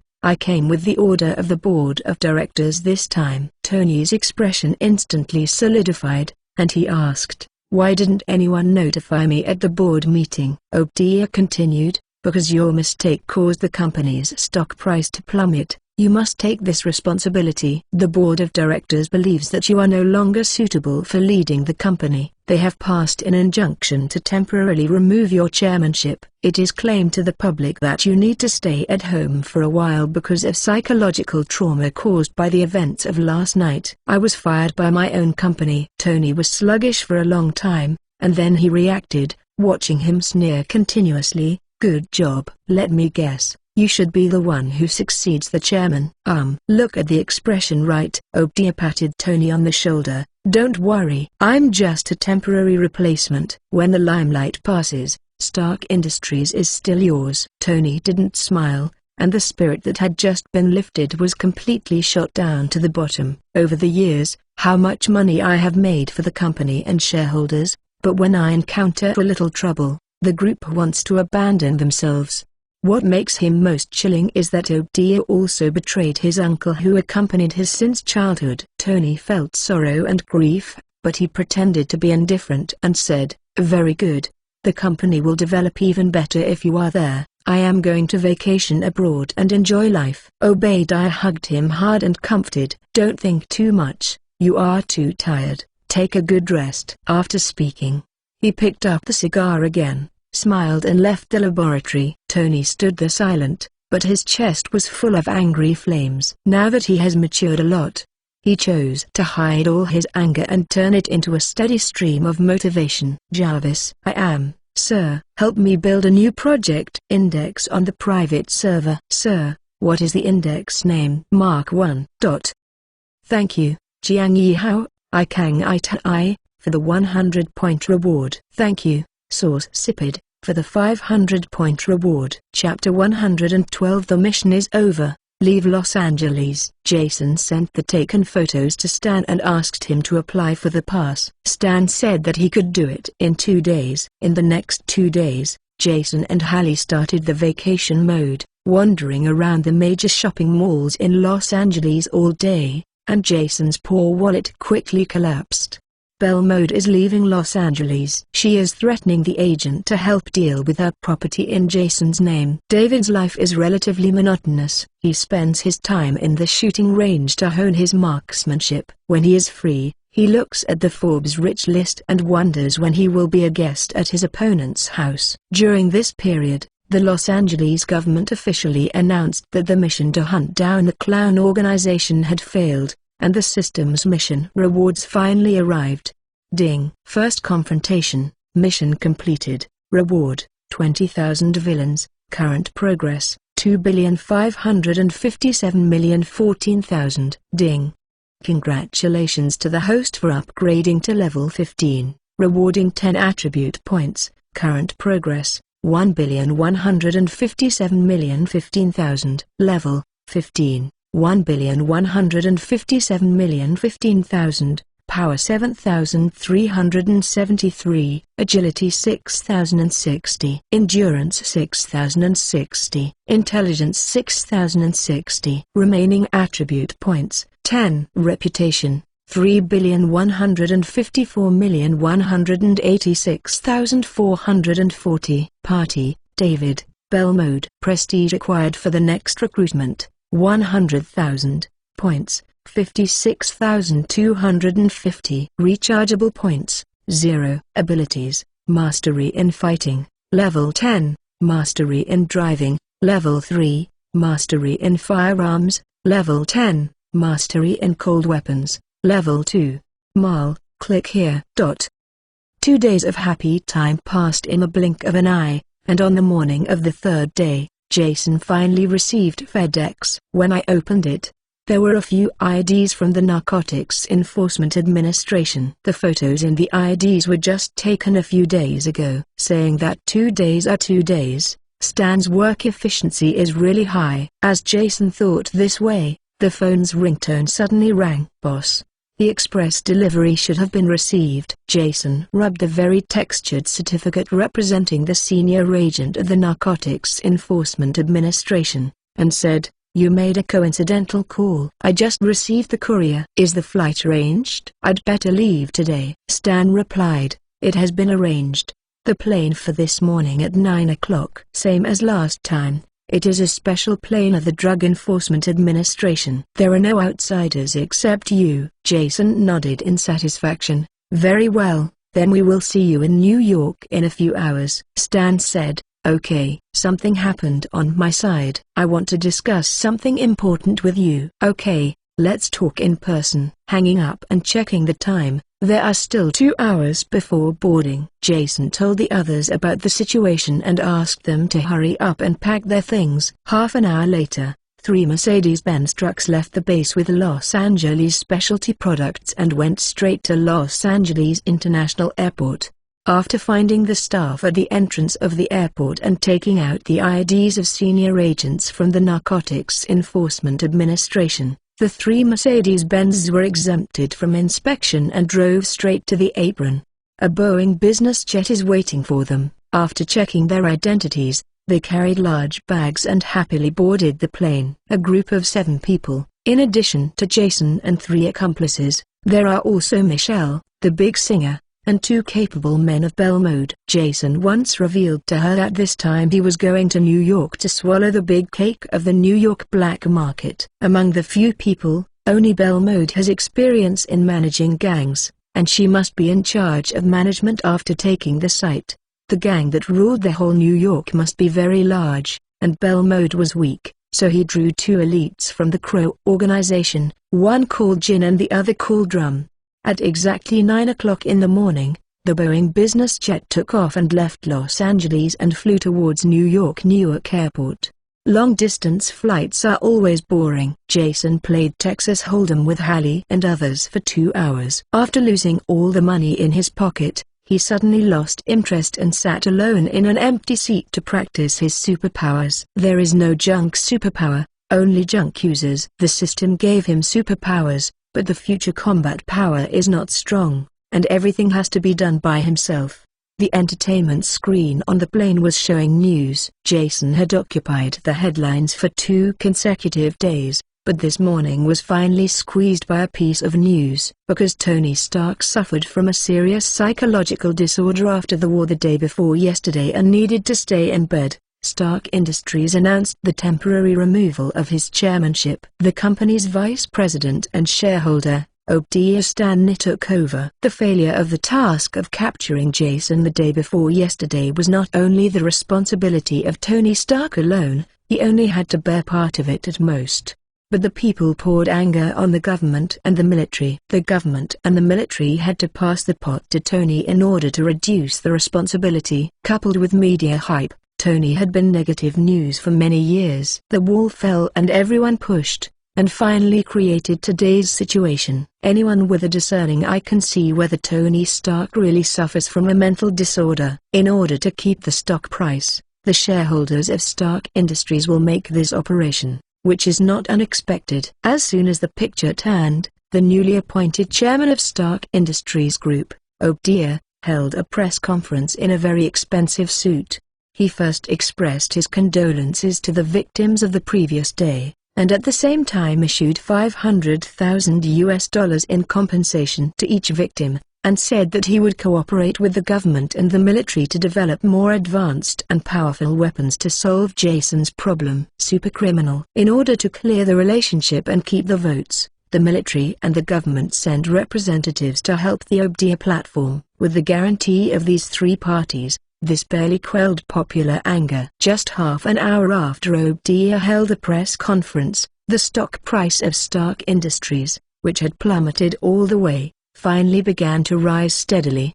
But even so, it will take at least half a year to get back to the stock price before the incident. Looking at the big bald head on the screen, Jason felt a touch of familiarity inexplicably. He narrowed his eyes and searched for the memory of this person in his mind. I remembered. Isn't he the big villain in Iron Man? At this point, Jason suddenly frowned. Although the memory has been blurred, he still remembers that Tony was fired from the board of directors when he announced the closure of the Stark Industrial Weapons Department after escaping from the terrorists' nest, which was far from the current time period. Jason smiled bitterly in his heart. The unclear world line, after his butterfly fluttering its wings, finally became chaotic, and no more reference value.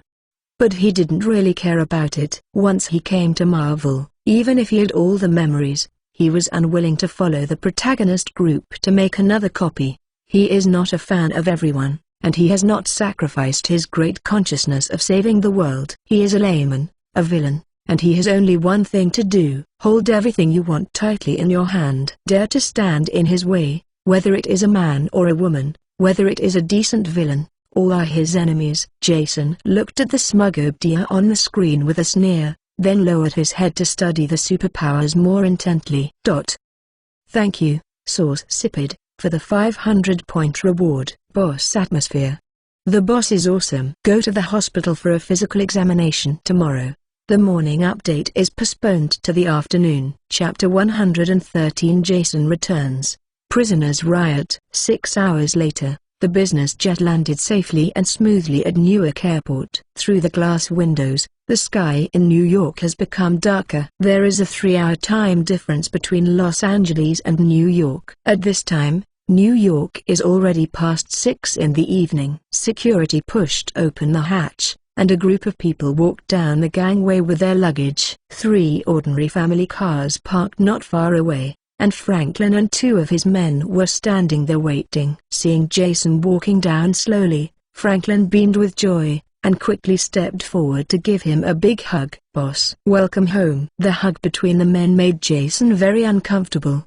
He gently broke away, patted Franklin on the shoulder and said, "During this time, you and John have worked hard." Franklin shook his head and said, "It's hard to talk about, but it's a bit boring to stay on the ranch. If you have any tasks next time, remember to take me." Jason smiled and nodded, then turned to introduce Franklin to the new members of the organization. After some acquaintance and courtesy, the 7 were divided into 3 cars and drove towards the ranch in the Manhattan Valley. On the outskirts of the highway, Franklin's excitement has not passed. Barabar kept talking with his mouth, turning his head from time to time, looking at Jason, who was lying in the passenger seat with his eyes closed. "Boss, I read the news the other day. Your superpowers are simply..." Franklin's expression was tangled, and he couldn't find a suitable adjective for a while. "It's so cool." Jason opened his eyes and said, "Don't worry, as long as you follow me, you can have these superpowers." Franklin was taken aback, then turned his head and asked excitedly, "Really? Ordinary people like me can also have superpowers?" "Boss, you are not lying to me." "Of course, I was also an ordinary person before," Jason said with a hand. "Well, let's talk about this later. Tell me about the ranch. Are the prisoners dishonest?" Franklin put away his smile and nodded with a serious expression. "Yes, boss, you are not here, and John and I don't know how to manage. People will lose their hearts after a long time. Besides, before those prisoners went to jail, they were elites in various industries. All of them were proud and arrogant. How could they be willing to subdue to others? Many of these people already want to leave the organization, go out on their own, or form small teams in groups of 3 or 5. If it weren't for our strict supervision and they were afraid of John's marksmanship, more than half of the people might have left the ranch. After listening to his narration, Jason snorted coldly. The wings are not stiff. I still want to fly solo. After speaking, he changed a position to lie down and closed his eyes again. When Franklin saw this, he didn't dare to disturb him again. As a member of the organization that has followed Jason the longest, he is the one who knows Jason the best. The boss is in a bad mood and may be killing someone. Manhattan Ranch, the deepest single luxury villa. After this period of renovation, the area of the villa is more than double the original size. Jin Bin's cold Nordic decoration style has also been transformed into Jason's favorite extravagant and luxurious style. There are brilliant designs everywhere in the villa. In the spacious dining room, there is an oval-shaped log dining table that can accommodate more than 20 people. In the middle area, there are several handicraft lights with radiance. In the marginal area, there are sumptuous wine dishes and gold-inlaid dishes and knives and forks. Knowing that Jason had returned unharmed, the Roberts were naturally terrified. In order to curry favor with him, the couple worked for 2 or 3 days, and finally set up a table of rich and delicious dishes to pick up Jason. At this moment, the couple are making the final steps in the kitchen, and John is battling them. The Roberts refused several times, but John still went his own way. Persuasion to no avail, the couple followed him. It can only be said that John Wick is the most approachable killer they have ever seen in their lives. "John, get out of me!" Outside the villa, there was a rough roar. John frowned and stopped his work. Mrs. Robert took the cleaned plate from him and gave him a distressed look. "Go, you don't need you here." John wiped his hands clean with a white towel and nodded politely, "Sorry." Putting on a bulletproof suit, took out the 2 Glock pistols on his waist, clicked, and the bullets were loaded. John pulled the barrel lightly, and after confirming that the bullet was loaded successfully, he inserted the pistol into the armed belt around his waist and opened the door and walked out.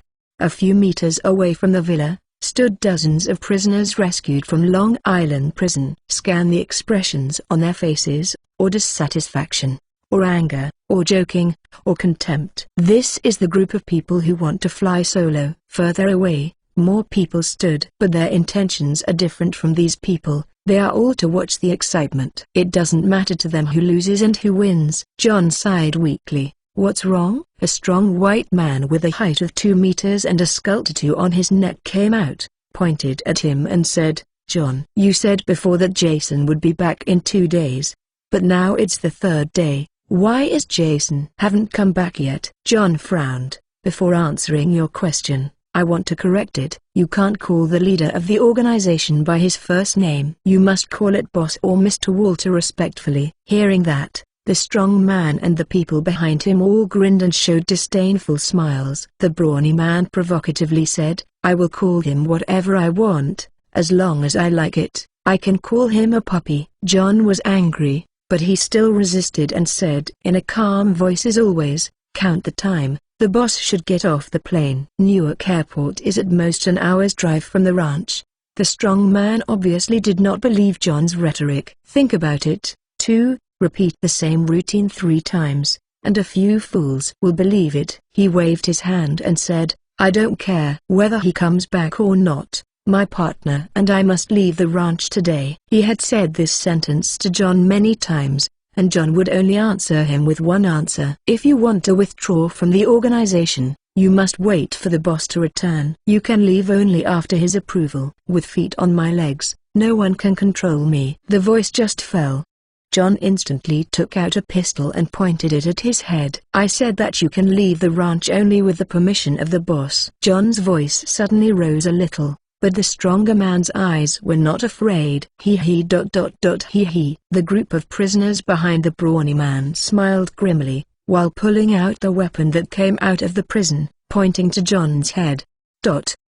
"Thank you, Hengyu is immortal and I am the only one, Zhao Fei Xiao, for the 100-point reward." "Thank you, Muang Zuoyu, for the 1,000 points reward. Chapter 114 Welfare singles out Jason. The stronger man looked at his companions behind him, then looked at John and sneered, "John, I know you are a killer and a sharpshooter, but our group is not a waste. There are a dozen brothers behind me. How many can you kill? 2, 3, 5? The moment you shoot, others will sift you." A dozen guns were pointed at his head, but John was still expressionless and even wanted to laugh. These prisoners were once the kings of various industries, but they have been in prison for several decades and have completely derailed from the outside world.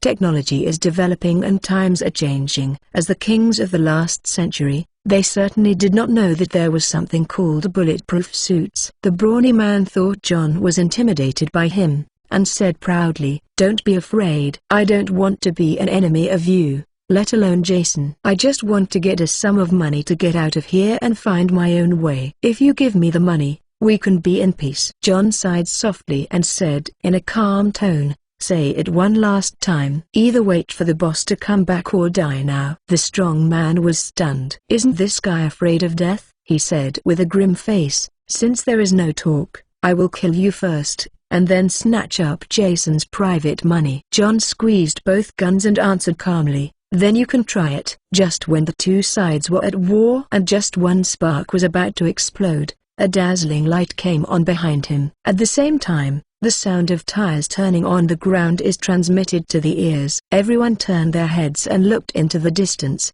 only to see 3 cars coming towards the villa at a constant speed. John put away the pistol. A slight smile appeared on his face. It was really timely to come back, like pinching a point. He shouted at the brawny man, "Hey, you want to withdraw from the organization, now that the boss is back? If you have the courage to tell him yourself." The brawny man and his companions behind him suddenly showed ugly faces. They dared to offend John because they didn't know him or the horror of this legendary killer. Unlike John's introvertedness, Jason's deterrence is as strong as a tsunami on his face. That kind of dark cloud overwhelming and devastating momentum can be felt from a long distance. On that rainy night, they watched Jason with their own eyes, and beat the undead gold into flesh with one punch and one punch. This shocking scene, turned into a deep memory, will always be printed in everyone's mind. This is why they fear Jason. The 3 cars parked side by side a dozen meters away from them. Garda. The door opens, facing the dazzling car lights. They saw Jason slowly getting out of the car and standing there, his cold eyes without any emotion. The dozen or so prisoners who wanted to force the palace backed up unconsciously. "Turn off the lights and turn off the vehicle." Franklin, Harley Quinn, Belmode, David and others got out of the car in turn, standing behind Jason with various types of weapons, jokingly and sneered at them.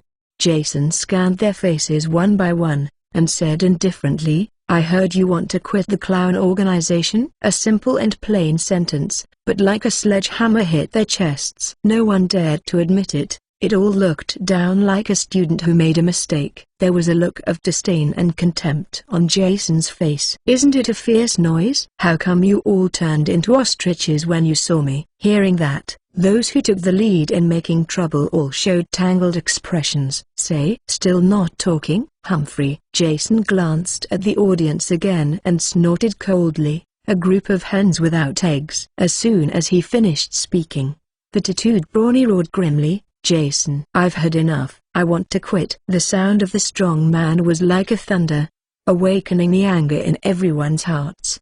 They restrained the fear in their hearts and shouted to vent their dissatisfaction with Jason. "Yes, we want to quit. Being on the ranch every day is different from those cattle and sheep. That is why John and Franklin can live in a villa, we have to live in a dormitory."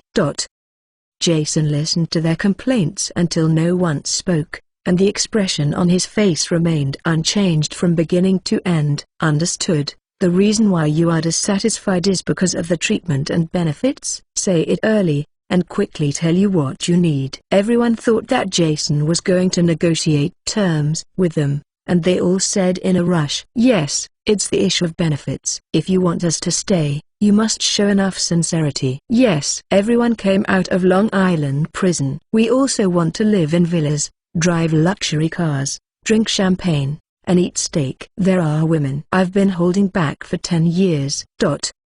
Jason nodded, and a smile appeared at the corner of his mouth. This is too easy. I can meet all your requirements. Everyone beamed with joy, but Jason changed the conversation and pointed to a few comrades and said, the premise is that you have to have the same skills as them. Hearing this, the smiles on everyone's faces directly solidified. Jason ignored them and continued, whether it is fighting or firearms, as long as you have a good skill, I will immediately offer the above benefits with both hands. After listening to Jason's words, all the prisoners were silent. The old saying goes well, half a bottle is shaken when a bottle is full. At this moment, the people who stand up and make trouble are people who are not capable. And those masters who really possess special skills all stood by and watched the show. Their knowledge and experience have allowed them to see their own insignificance, and only then can they deeply understand the importance of unity and backing by the big tree. Seeing that they were silent, Jason sarcastically said, what? No one has come forward? If you don't have the expertise to be alone, why should I give you generous treatment? Who said no one? I will come. The tattooed brawny stood up and said. Jason nodded with satisfaction. Courage. But forgive me, I can't see what your specialty is. The brawny man was humiliated, and his face flushed with anger. He tore the t-shirt on his upper body to pieces, revealing the muscular muscles that made all fitness coaches ashamed. I choose fighting. Jason said, choose an opponent. Warm reminder, women are fine too. The brawny man stared round his eyes and cursed, boy. I don't choose anyone, I will choose you. Hearing this, Jason was taken aback, then smiled. Me. The brawny man moved his limbs and said, I know you are very strong and can even defeat Jin Bin, but I tell you the truth. My strength is no worse than Jin. Jason looked at his muscles as hard as steel and nodded. Okay. I admire your courage, so I give you a special offer. I stand still and beat you with one left arm. You can hold on to me for a minute, and I will save my life. You can stay under my hands for 2 minutes, and I will let you enjoy the same benefits as them. If you can hold on for 3 minutes, the second-in-command position will be reserved for you. Chapter 115 Severely Asymmetric Information Poor. The brawny man finished warming up and touched his thick wrist and asked, then if I can beat you, what can you give me? Jason smiled and said, defeat me. The leader of the clown organization is yours, and I am willing to be your subordinate to drive you. This is what you said. In an instant, the burly man bent down, his thick thighs pushed hard on the ground, and rushed towards Jason at an extremely fast speed. A distance of more than a dozen meters came in an instant. The brawny man yelled, raised his right fist and slammed it into Jason's face. Jason spread his legs, bent his knees slightly, stabilized the lower plate, and then struck with an iron fist. The two sturdy arms collided in the air with a heavy muffled noise. The strong man's phalanx came in sharp pain like a fracture, and he gritted his teeth with a grim face, and forcibly resisted not screaming. There was a huge impact, and the strong man was pushed back several steps by the force. On the other hand, Jason stood motionless, but the ground beneath his feet was slightly sunken. Jason touched his slightly painful fist and nodded in praise. Yes, although I only used 50% of my strength, your strength is indeed no less than Jin Bin. However, there is only strength as much as gold. Jason in his heart gave the strong man an evaluation. The burly man stepped back and stared at him in surprise with his fist. In terms of strength, he has full confidence. By observing the decisive battle between Jason and Jin Bin that day, he had a general judgment of Jason's power. When he wanted to come, the punch just now should be able to directly knock Jason back a few steps, and even make him unable to lift his hand.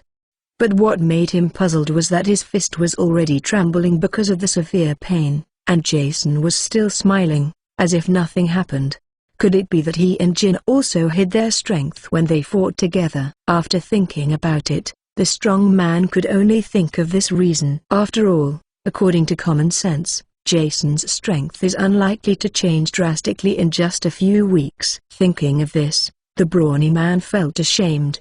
The most proud power is just a joke in front of Jason. Then this duel has also become a joke. His thoughts turned sharply, thinking of a solution to the problem. But at this moment, Jason seemed to lose interest in this battle. He sighed, and walked slowly towards the strong man with small steps. "You punch me and I will give you a punch. It's fair." After he finished speaking, he came to the strong man in a blink of an eye. The brawny man was dumbfounded, and he didn't even have time to react. "It's up to you to see your fist grow from far to near, from small to big, and finally hit his face hard." Click! A sound of broken bones sounded, and the bones of the strong man's face were directly shattered, and the bloody flesh and blood sunk into the depth of the skull. Before he could let out a scream, the strong man fell to the ground by this iron boxing, his body twitching to death, and a clear punch was always engraved on his face. Jason lowered his arm. The bloody fist peak was still dripping blood. He turned his head and looked over coldly. The prisoners were so scared that they backed away for a few steps by the brutal scene, and their bodies couldn't help shaking. Throwing the blood and minced meat off his hands, Jason asked, "Who else is not satisfied with the welfare benefits of the organization?" "You can stand up." The prisoners lowered their heads and looked at each other. Finally, he focused his hopes on a small, thin man. Seeing everyone pin their hopes on him, the little man bravely walked out and said, "There is still me." Jason looked him up and down and sneered disdainfully. "In recent years, there are more and more people overwhelming." After finishing speaking, he walked towards him with unhurried steps. The two got closer and closer, and the little man swallowed nervously, the protruding apple turning up and down. When the distance between the two was only a few meters, the little man suddenly took out two high-explosive grenades from his pocket, then stopped and said with a grim expression, "I know I can't beat you, but I can choose to die with you." Jason stopped, frowned and looked at him. The little man clenched the grenade and continued, "Let us go. Otherwise everyone will die together." Jason glanced at him, shook his head helplessly, and turned to look at John.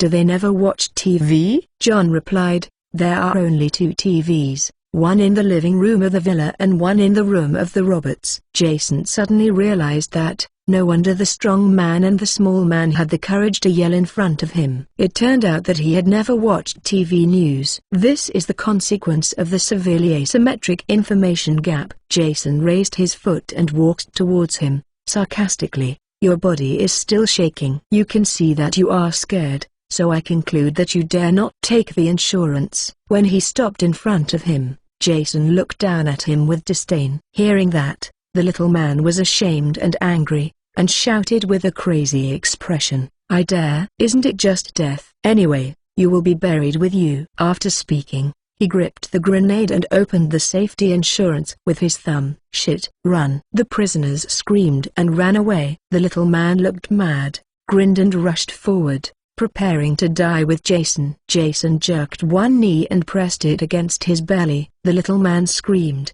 his back arched like a lobster. Jason swiftly took back the two grenade, and then squeezed the grenade. The little man held his stomach and raised his head, his face full of puzzlement and panic. Jason just looked at him with a faint smile. Boom! After 3 seconds, the grenade exploded. But at this moment, a round transparent ball of light appeared in Jason's hand. The flame and energy generated by the explosion of the grenade are tightly bound inside the light ball. After a second, the light ball began to shrink gradually, and finally disappeared without a trace. Jason threw the grenade fragments to the ground. The little man and the people around him who didn't understand superpowers were all dumbfounded. Jason smiled faintly, and stretched out his right hand to concentrate all the energy of the two grenade to the tip of his index finger, and then gently touched the little man's brow. A crimson light spot appeared on the center of his eyebrows. The little man's eyes widened and he was speechless. The skin all over his body began to turn red to shiny, and bright enough to see the internal organs clearly. A burst of black smoke drifted by, and the little man's body slowly turned into black powder from top to bottom, and the sand fell on the ground. I watched Jason's superpowers up close, and the expressions of several comrades were excited and excited. The stronger Jason's ability, the more brilliant their future will be. And those prisoners who want to force the palace to rebel, their eyes are dull, like a concubine. It seems that their souls have been sucked away. Jason glanced at them, suddenly lost the interest in teasing them, and said in a flat tone, "Stop playing, kill them all." The voice just fell. Belmode, David, Harley Quinn, John Wick and other accomplices quickly took out their guns and shot at the dozen prisoners. Jason patted the stains on his hands, listened to the screams in his ears, and walked into the villa without looking back. Thank you, Pit_Lian, Book Friends 2020041920162857 Blood Currency Knife, for the 100-point reward. Thank you, 3000 Worlds I Hold My Grasp, for the 2000 points reward. Chapter 116, Organizing a Party. By Superpowers. Ding. Kill 2 criminals and get 200 villains. Current progress, 1,177,015,000. Ding. The Wicked Gang. David, John Wick and others killed 11 criminals and gained 1,100 wicked points. Current progress, 1,287,015,000. At about 7 o'clock in the evening, Stamfield took off his police uniform and changed into plain clothes, drove an inconspicuous family car, and left the Narcotics Enforcement Administration headquarters to the Manhattan Valley. In front of the newly renovated villa, a group of people gathered around and carried something. Stan stopped the car and walked over, smelling a strong smell of gunpowder and blood. A dozen corpses were lying on the grassy green ground, and those people were carrying the corpses in pairs to a remote place to bury them. This is Jason cleaning up the door. Hey, it's okay to clean out the garbage, Stan thought to himself. He returned to the car to get 2 bottles of good wine, opened the door and walked into the villa. There were 6 people sitting on the oval log table. Jason sat in the first seat and looked at him with a smile. Stan, after receiving the Medal of Honor awarded by the President, your frame has grown a lot, and I dare to be late for my reception. Sorry, things are too busy in the bureau. I hope the 2 bottles of good wine in my hand can make up for my mistake. Stan holds a bottle of Scotch whiskey in both hands. Jason said, well, I will forgive you this time for the sake of Scotch whiskey. Sit down quickly,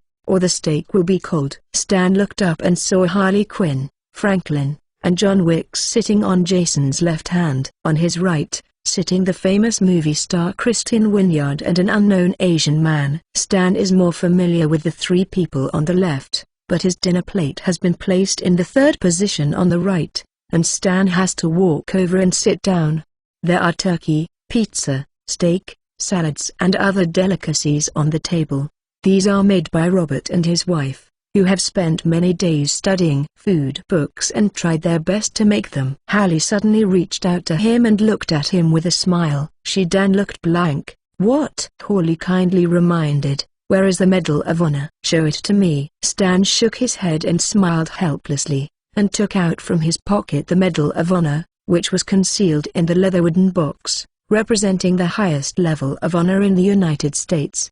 Hallie took the box, took out the Medal of Honor and put it on her chest, and said proudly, "Look, does this medal match my skirt?" Everyone nodded and flattered. Stan's right eyelid jumped wildly. She didn't plan to give it back to me. Seeing that all the 6 comrades had arrived, Jason took out the spoon and tapped the cup gently. Ding ding ding. Everyone put aside the things at hand and looked at him sideways. Jason said, "All of you here are the core members of the Clown Organization. Some of you already know, but some of you are seeing you for the first time today. Let me introduce myself first. I'll come first." On the left-hand side, Hallie raised her hand first. Starting with her, followed by John Wick, Franklin, Stanfield, David, and Belmode. When they learned that Hollywood movie star Kristen Winyard was actually Jason's ex-girlfriend or the former leader of a criminal organization, Stan and others who did not know her identity were really surprised.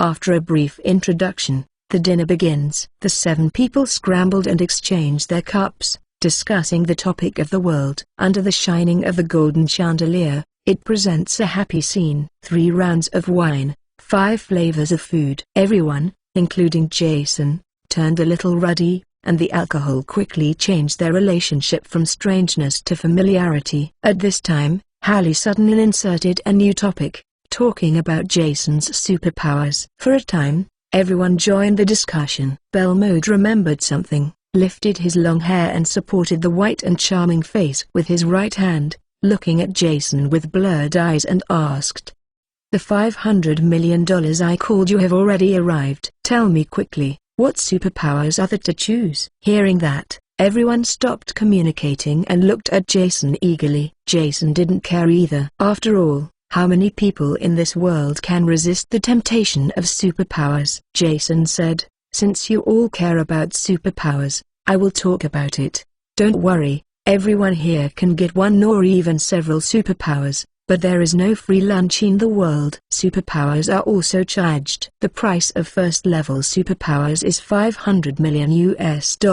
Knowing that oneself can also acquire superpowers, everyone in this room became excited. Next, I will tell you which superpowers you can buy." Jason opened the system light curtain and read to them all the superpowers and ability profiles that appeared in the superpower mall. Telepathy, mind power, healing, freezing, flames, lightning, weather control, laser eyes, biological deformation, steel strength, virtual penetration, teleportation, angel wings, control of the earth, ultrasound, perspective eyes, invisible people, diamonds people, shock waves, rubber people, magnetic field control, electrical control. There are many kinds of superpowers in the mall, and there are more than 100 kinds. Jason kept reading until his mouth became dry.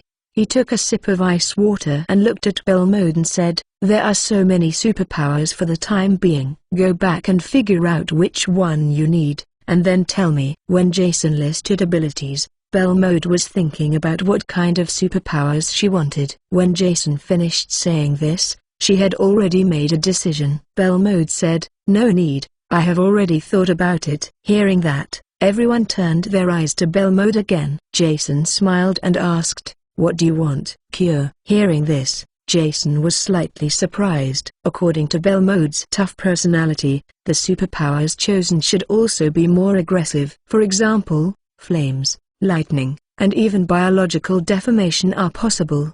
But Jason did not expect that she would choose to heal. "I need to remind you that the healing power has no attack power at all. Are you sure you want to choose this?" Belmode nodded earnestly and said, "I am not interested in those superpowers that fight and kill, and as the level rises to the highest level, the healing power can be forever young and even immortal. This is what I want." Jason suddenly realized that eternal youth really has enough temptation for women who love beauty. "Since you have already thought about it, I won't say more. Anyway, superpowers are not only allowed to buy one. If you want to buy it next time, please feel free to come to me at any time." "No bargaining for $500 million. Belmode smiled and said, "I see. Profiteer." A profiteer makes Jason feel wronged. Helping his party to buy superpowers, he, the middleman, didn't make any difference. If this is still a profiteer, then the middleman who makes big money like Old Morgan has become a beast. Ding. Whether to spend 50,000 points to buy superpower Secure level and FR fellow partible mode. Current points, 106,250.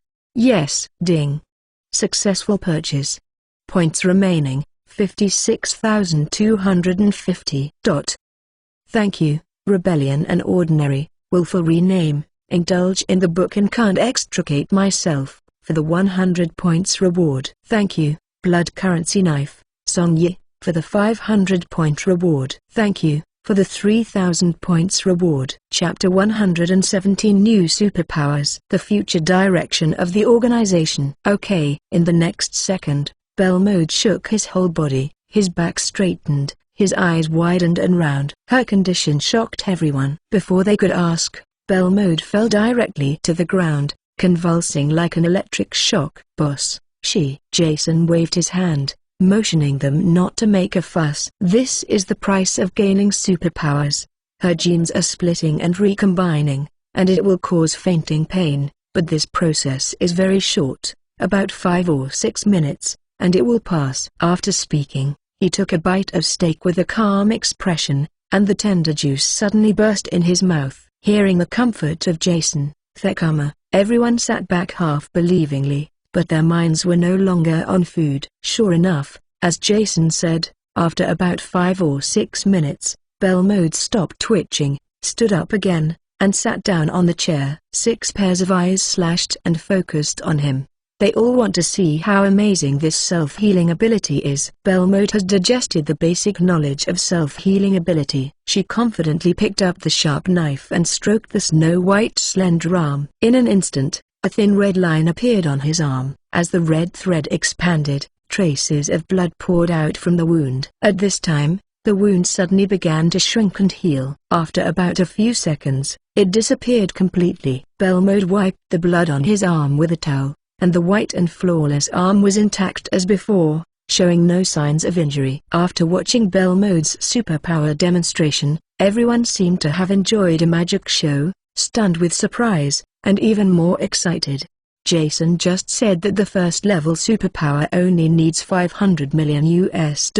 In an instant, a seed called making money took root in their hearts and grew rapidly. Jobs. Make money. Buy superpowers. Jason smiled and asked, "How do you feel?" Belmode nodded in satisfaction. "Very good."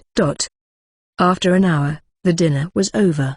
The robots came in to clean up the leftovers, and Jason and a few of his party mates went to the outdoor ranch to take a walk and chat. Jason and Stan walked to the edge of the ranch and looked at the Hudson River below the mountain and the invincible night view of Manhattan.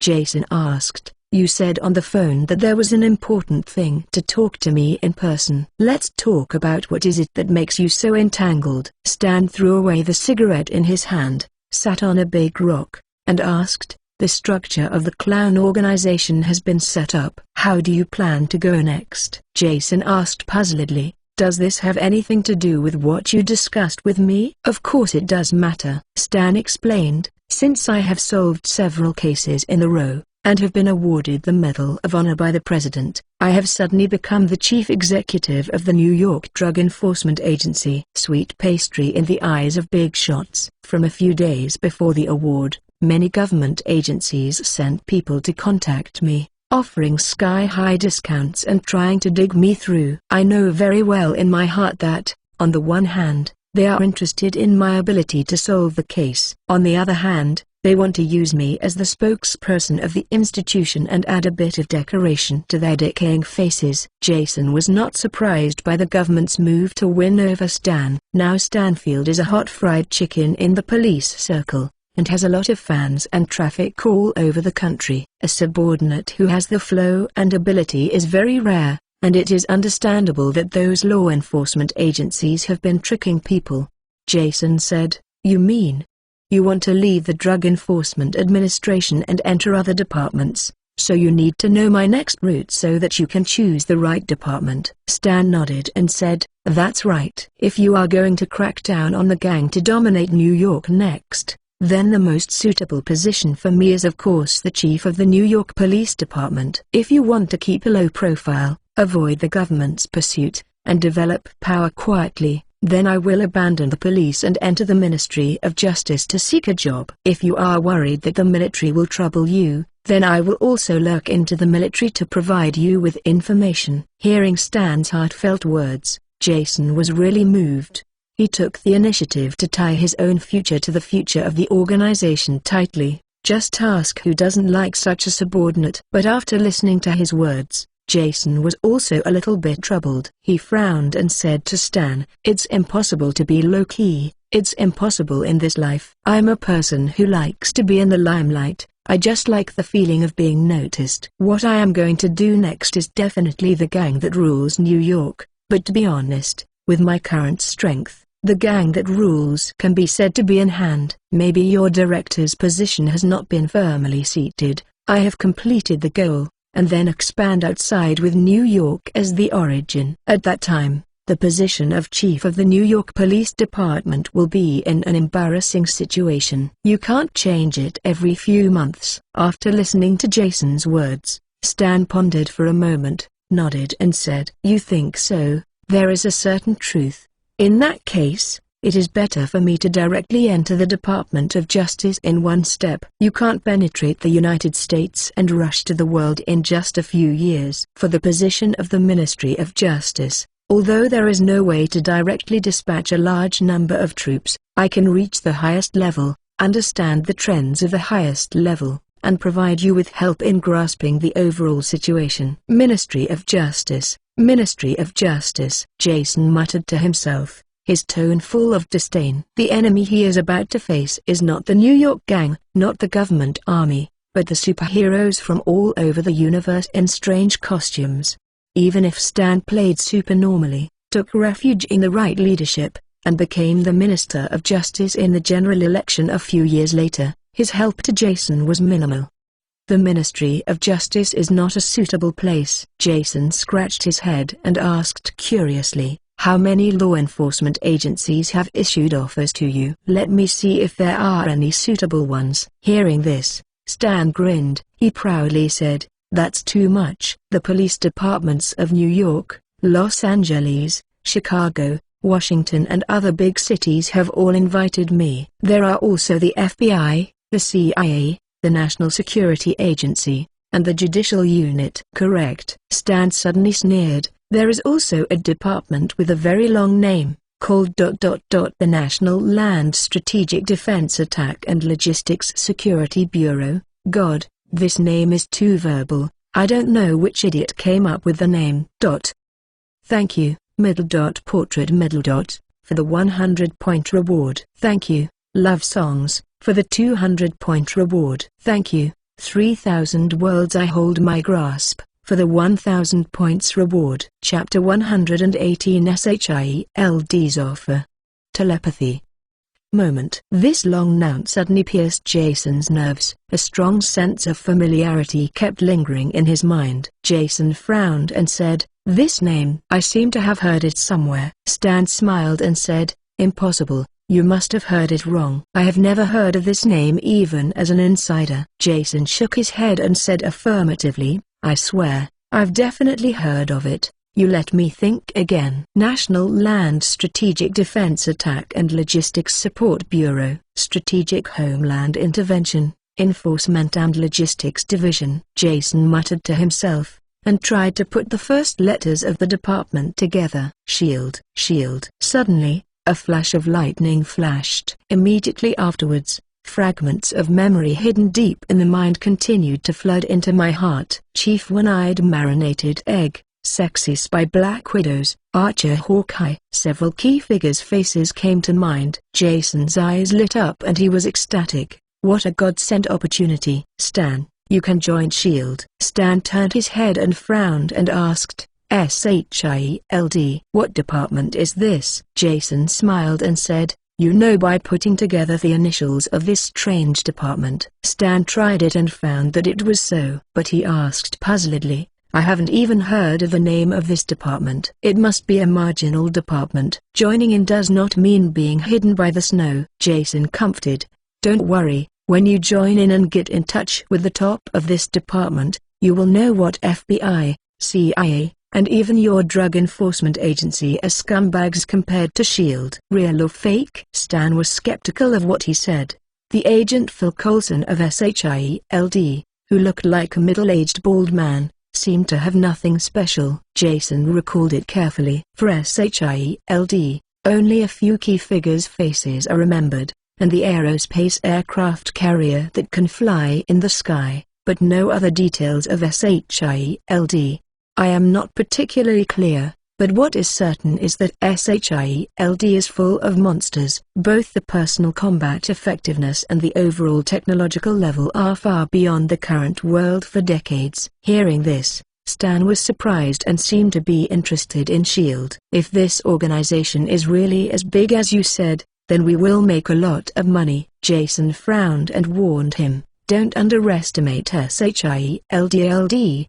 The forces here are complex and they are all human beings. Beware of being discovered by others and then kill you. Stan said confidently, how can I say it's a dozen-year-old fritters, and I will definitely not show my feet. He can move from a small person to the position of director of the Narcotics Enforcement Bureau, and he is naturally a good player of political tactics. Jason can rest assured. If Stan can sneak into SHIELD, after a few years of development and gain a certain status, Jason can cram people into SHIELD.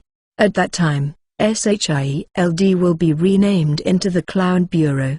But the premise of all this is that Stan can keep up with the pace of the organization, join SHIELD as soon as possible and quickly gain high-level trust.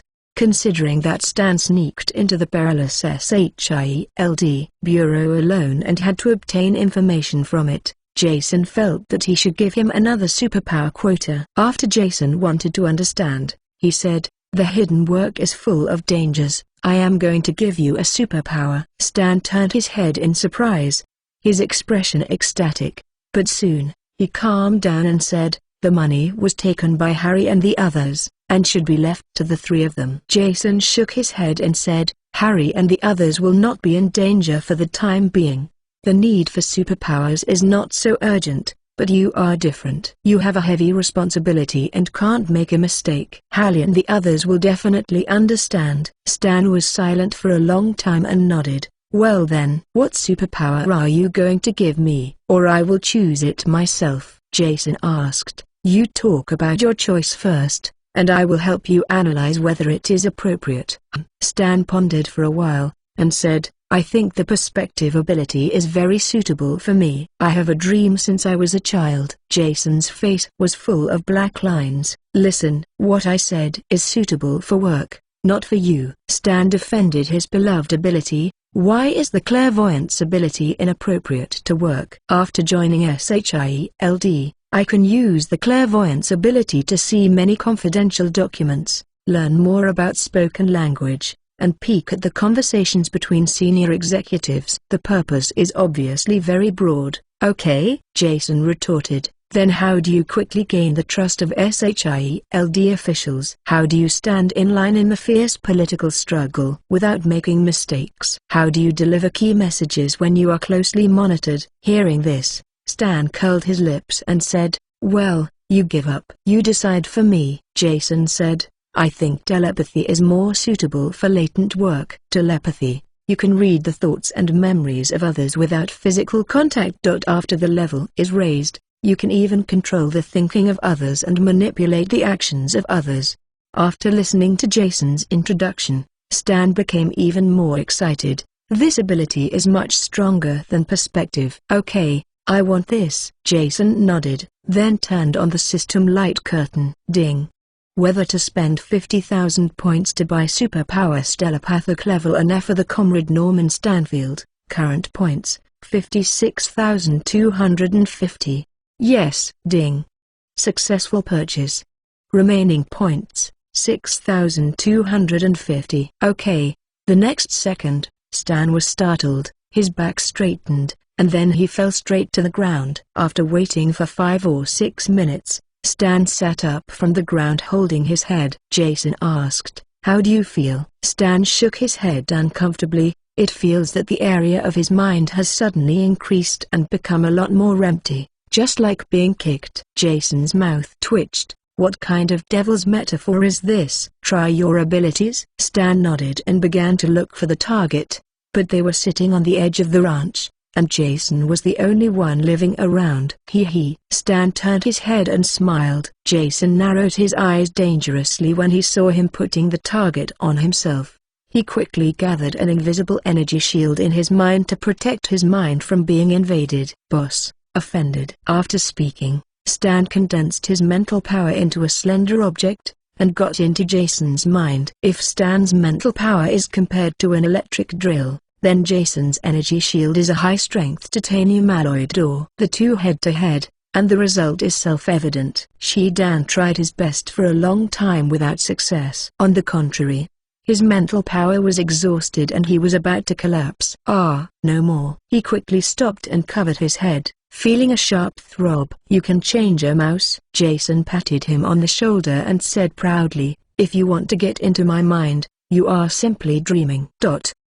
Thank you, Xiangma South, for the 100-point reward. Thank you, Little Beiji, for the 500-point reward. Thank you, King Tsai Pei Uwosi, for the 600-point reward. Chapter 119. The end of the New York Gang. Energy absorption actually has this function, Stan said with an expression of envy. Jason chuckled, thinking that he had carefully selected this from hundreds of superpowers. Whether it was combat power or potential, it was far from comparable to ordinary superpowers. Stan collapsed and lay down on the lawn to rest. By the way, you just said you want to take action against the New York gangs. Then I will talk about what happened to the New York gangs these days when you were away. Jason also lay down on the lawn, stretched his waist and said, "Okay, I'll listen." It's actually simple to say, it's nothing more than big fish eating small fish, and small fish eating dried shrimps. Being a gangster is always the king of strength. You feel most about this? Jason nodded in agreement. Stan continued,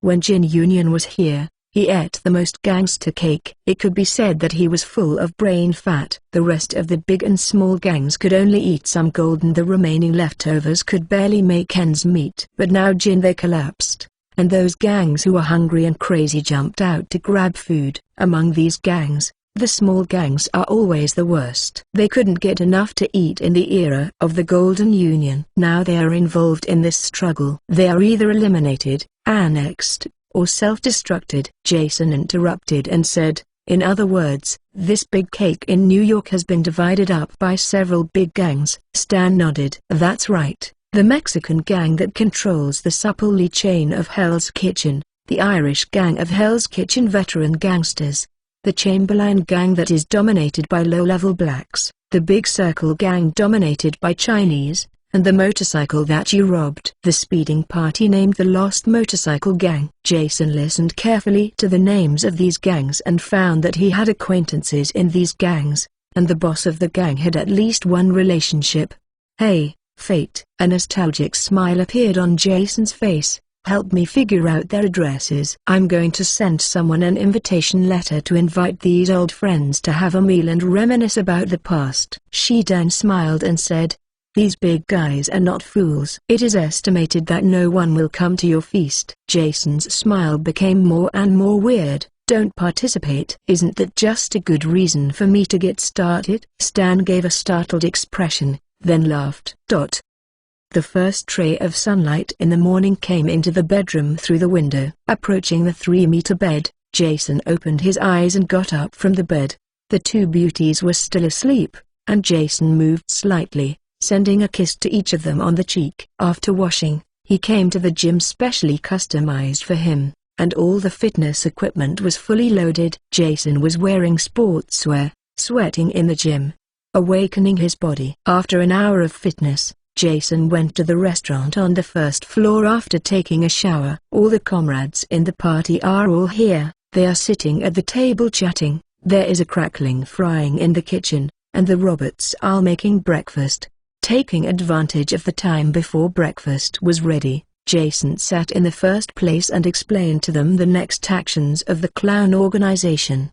New York's gangster business is very large, involving kidnapping, hijacking, smuggling and other industries, with annual profits reaching tens of billions of dollars. It's a pity that you don't eat such a large piece of cake. So the organization's next task is to clean up the New York gangs and take all the business in our hands. After Jason finished speaking, Belmode, who has experience in managing gangs, said worriedly, if the gangs in New York are to be swept away, there must be a lot of noise, and will it cause the government and the military to alert and encircle them? Belmode's words reached the hearts of everyone. Even if Jason has powerful superpowers, he is not an invincible existence. Once the military sends out large-scale armor and air forces, his life is still in danger. And even if Jason could escape with superpowers, the rest of the party and the prisoners would not have this strength. Rush action will only bring the clown organization to an end. Jason calmly explained,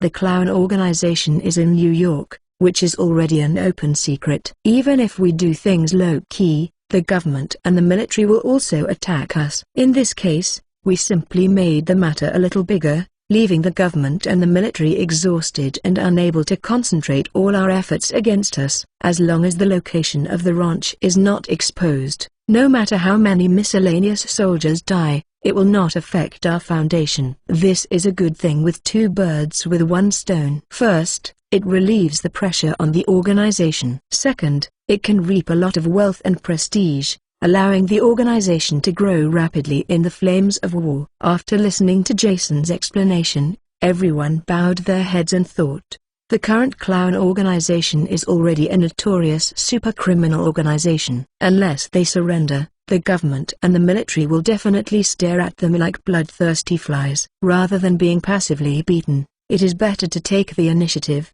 because Jason's special ability, as long as the organization is not destroyed in an instant, it will definitely become stronger in the flames of war until it has the ability to confront the government. Franklin looked excited and eagerly said, "Boss, then you give an order." "What on earth should we do?" "Shall we take a group of people and rush to the headquarters of the gangs and make them all abrupt?" Jason waved his hand and said with a smile, "Salute first, then soldier. The best result can be a peaceful way to win over several big gangs under our command for us to drive. If they don't know how to promote, then consider using force." After speaking, Jason took out his cell phone and forwarded the email that Stan had sent to him, marking the locations of major gangs, to others.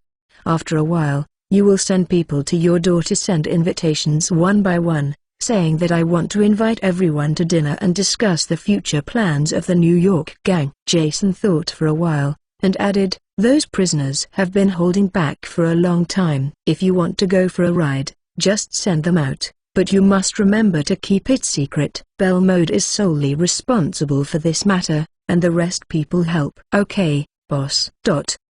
After breakfast, Jason continued to study superpowers, and the other party comrades began to get busy. The first thing they have to do is to write an invitation letter. Among them, Hallie has the highest degree, a doctorate in criminal psychology. The others have the highest high school degree, so the invitation letter has to be handed over to the cultural person Hawley. At the same time, Belmode brought several accomplices to the dormitory where the prisoners lived, ready to choose a suitable messenger. Since ancient times, there has been a tradition of killing envoys and declaring war between the two countries. What's more, this time the target is an unreasonable gang, so several accomplices will definitely not go out in person. But in order to prevent prisoners from leaking secrets, a fellow party must follow. When the prisoners got together, Belmode told them about the letter. As soon as the voice fell, many suffocated prisoners scrambled to sign up. As for whether there will be danger, it is not what these death row prisoners worry about. Belmode selected a few of them with good images, accompanied by his party, and drove out of the ranch in groups of 2, toward the strongholds of the major gangs. Thank you for the 100-point rewards from Great Rabbit, Arsenal of Doom. Thank you, Jang Bisn, for your 1,100 points reward. Thank you, Gushu Wangshi, for the 2,000 points reward. Chapter 120 Invitation Letter. Hongman Banquet. Franklin drove the car with Billy the Bison into the Clinton district of Manhattan, which is the legendary Hell's Kitchen. The gang currently ruling here is the Irish Gang. The Irish Gang is a veteran gang in Hell's Kitchen, which ruled for decades until Jinhee turned out to drive them out. After the death of King Union, the Irish Gang, who was obsessed with the old land, regained the Hell's Kitchen for the first time. According to Stan's information, there are 200 to 300 professional gunmen in the Irish Gang. Franklin parked his car in a dark alley 3 blocks away from the Irish Gang. He took out the bug and gave it to Billy, and Billy skillfully stuck the bug into his thick hair. "You should remember clearly what you should say after entering." Billy nodded and said, "Give the invitation letter to the leader of the Irish Gang and invite him to a dinner hosted by Mr. Walter in 3 days." Franklin said, "Well, that's good, but you have to remember that your tone of voice should be stronger when you speak. You are now representing the clown organization and Jason. You can't fall behind in front of other gangs." Billy stretched out his finger, made an OK gesture, and pushed the door to get out of the car. The headquarters of the Irish Gang is a hidden factory, and its external business scope is mechanical processing. Billy crossed 3 streets and finally came to the factory entrance. A few yawning gangsters who have not yet woken up, wandering idly at the door. Seeing Billy approaching, they immediately became vigilant and touched the pistol at the back waist. Although it is claimed to be a mechanical processing factory, the location of the factory is very secretive. No one can touch it without knowing the detailed address. In other words, anyone who can find this place must be directed at the gang. Billy raised his hands, walked over with a smile, and stopped 10 meters away from them. "I am here to deliver the letter on behalf of Mr. Jason Walter. I want to meet your boss." Billy spoke the name of the Irish gang boss directly, which surprised the gangster standing at the door. However, what surprised them even more was that the man actually said that he represented Jason Walter. This name is a legend in the gang world, even before he has caused such a big incident. He is also the king of the underworld, King Giant's Ace Gunner. This identity is enough to make these punks look up all their lives. In order to prevent an oolong, someone asked, "Who is Mr. Jason Walter you are talking about?"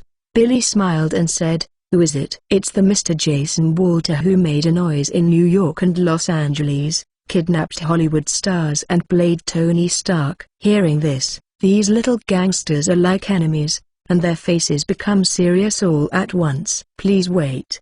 The matter was so important that they dared not delay, and quickly pushed the door into the factory to find their boss. Billy just stood there, looking at them with a smile on his face. The smile on Billy's face became even stronger when he saw the gangster's face tense. At the beginning of Long Island Prison, it was a wise decision for him to take refuge in Jason. After waiting for less than 3 minutes, the gangster who came to report quickly ran in front of Billy, bent down, and said respectfully, "This gentleman, please come in." Billy nodded, smiled and followed him into the factory. Dim lights were emitted from the spacious workshop, and several lathes full of cobwebs were laid out on the ground. After turning around, Billy finally came to the bright place. In a bar-like room, a group of muscular men are smoking cigarettes and drinking alcohol and playing with guns in their hands. The gang that led the way humbled, "Sir, I'm sorry, you have to check before you meet the boss." "I understand the rules. Come on." Billy raised his hands, his expression extremely calm. "Sorry." The gang winked, and the 2 strong men immediately stepped forward and searched carefully. Seeing that he was not carrying a weapon, the gang smiled and pointed to the farthest wooden door and said, "Sir, the boss is inside." "Okay." With his head held high, Billy walked slowly to the door under a group of brawny men, and pushed open the office door.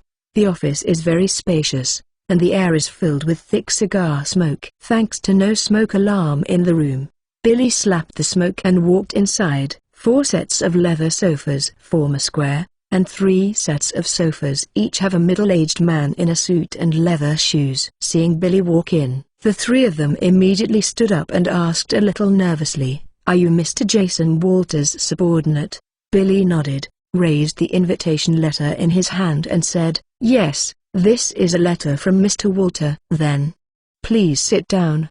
Billy walked over and sat on the last set of sofas. Then he put the invitation letter on the table and pushed it forward slightly. The leader opened the envelope and took out the invitation letter. Billy said, "In order to make the gangs in New York have a better development, Mr. Walter hopes to discuss the plan with you. It will be 6 o'clock in the evening 3 days later, and Mr. Walter will send a special car to greet them." After Billy finished speaking, the boss just read the letter. He handed the invitation letter to another person, barely squeezing a smile on his face, and said, "It is an honor for us to have dinner with Mr. Walter." The leader hesitated for a moment and bit his scalp and said, "It's really unfortunate. I will leave New York in 3 days and go abroad to deal with things. I may not be able to attend the dinner that day." As soon as the voice fell, Billy's face instantly became gloomy, and his voice suddenly rose a little. "I repeat it again. This is a sincere invitation from Mr. Walter. Mr. is very much looking forward to this dinner, and he hopes that everyone who receives the invitation can attend on time. If someone fails the appointment and makes Mr. Walter upset, what consequences will this lead to?" "I don't need to repeat it." Hearing this, the 3 big men looked at each other, with embarrassed, melancholy and worried expressions on their faces. They are much older than Jason. It can be said that they were able to watch Jason step by step from being a gangster to becoming a powerful fighter, and then falling out with Jin and eroding the forces of Jin. To put it simply, the bastard Jason is a bastard who kills people without long eyes, eats people without spitting out bones, and never cares about morality and justice. He didn't even show mercy to Jin, who knows well, let alone people who don't have much friendship. The dinner after 3 days must be a hangman banquet. In all likelihood, I wanted to invite all the gangsters in New York to his turf and let him kill him. If they go, they will take their lives to Jason, but if they don't, God, Jason is a superpower. Even arms dealers like Tony Stark couldn't deal with him, let alone their incompetent gangs. In case Jason gets angry and leads people to rush over, just rely on this little man. These rotten guns, what to fight with him.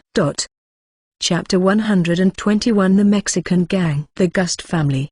The three exchanged their eyes for a while, and the other two finally turned their eyes to the leader. Seeing the expectant small eyes of the two deputies, the leader suddenly became frustrated. Dog days, you are looking forward to my death. In the presence of outsiders, the leader is not easy to attack, so he can barely squeeze a smile. Since Mr. Walter sincerely invites, the trip abroad will be postponed. I will definitely stay here in 3 days and wait for the appointment. Hearing that, Billy's face finally showed a satisfied smile. Very smart decision. Now that the invitation and Mr. Walter's meaning have been conveyed, then I won't bother much, and leave. After speaking, he stood up and nodded slightly to the three big guys, then turned and left the office. After the footsteps outside the door were completely inaudible, the three elders suddenly collapsed on the sofa, their faces like concubines.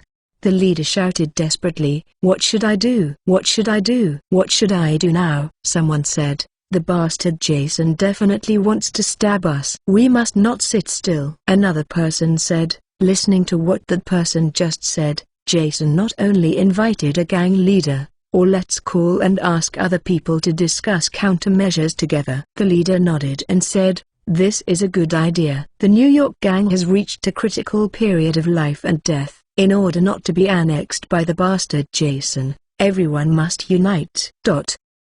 Billy left the factory safely and returned to the car. Franklin had listened to all the content of the conversation through a bug, and saw that the leader accepted the invitation letter, which represented that their task today was completed. He stretched his waist and asked, "It's still early, where to go for a lap?" Both of them wore ultra-thin human skin masks and disguised themselves. As long as they didn't act to death, there was no need to worry about being caught by the police. Billy smiled and said, "Whatever, hold it for so long, you can go anywhere." Franklin touched the cash in his pocket and smiled like a man understands. "There is a 24-hour club nearby. Let's go there for a drink." Billy smiled suddenly. "Okay." "You treat." New York, Queens. John Wick also drove a car and took one of his men to the gang stronghold. Their target was the upstart Mexican gang, and their main business was high grass. Prior to this, the high grass in New York was monopolized by Mrs. Gao. After Mrs. Gao died, He sent Wesley to Mexico to win over a big drug lord. However, the drug lord was out of luck, and he was given a nest by Stanfield's first drug enforcement agency when he first set foot in the United States. Although we know that the situation in New York is complicated and dangerous, the high profits without middlemen making the difference still make Mexico's drug lord coveted. After a period of fierce struggle and distribution of benefits, the Gust family, the top 3 drug lord in Mexico, successfully picked the fruits of victory. The stronghold of the Gust family is located in a slum on the outskirts of Queens. There are simple buildings everywhere, the terrain is complex and staggered, and the population density is high. It is very easy to hide and escape. John parked his car in a hidden corner outside the slum, and let his subordinates wear a bug to go alone. The crude and dilapidated dangerous buildings, the uneven ground, the dirty and smelly trash mountains, and the pairs of desperate, confused, bloodthirsty eyes like hungry wolves, being watched by the homeless and poor people in the slum. His subordinates swallowed nervously. The gang has a lot of business, so naturally he dare not touch him, Jason's messenger, but these very hungry, poor and crazy low-level residents don't care so much. For them, they can live an extra day if they can grab a few more dollars. Poverty and hunger have caused them to lose their minds. No matter how big they are fat cheap as long as they enter here. The eyes of those people became fiercer and fierce, and some even started to follow him.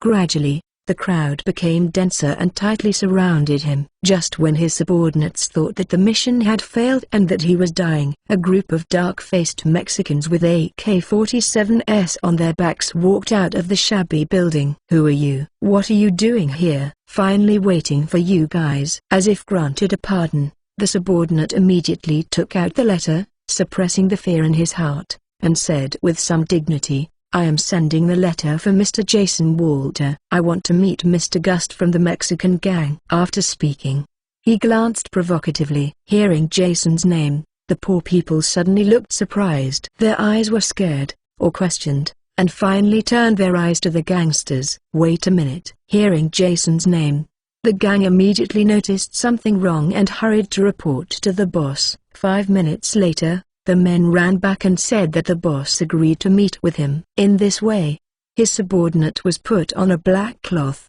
was taken away by several gangs, and he was searched midway. 10 minutes later, he was taken to a luxuriously decorated room. He took off the black cloth and opened his eyes. When he recovered his vision, he saw a group of big men in t-shirts, shorts and slippers sitting on a luxurious sofa. These people are the Gust family in Mexico, and they are really a bunch of buns.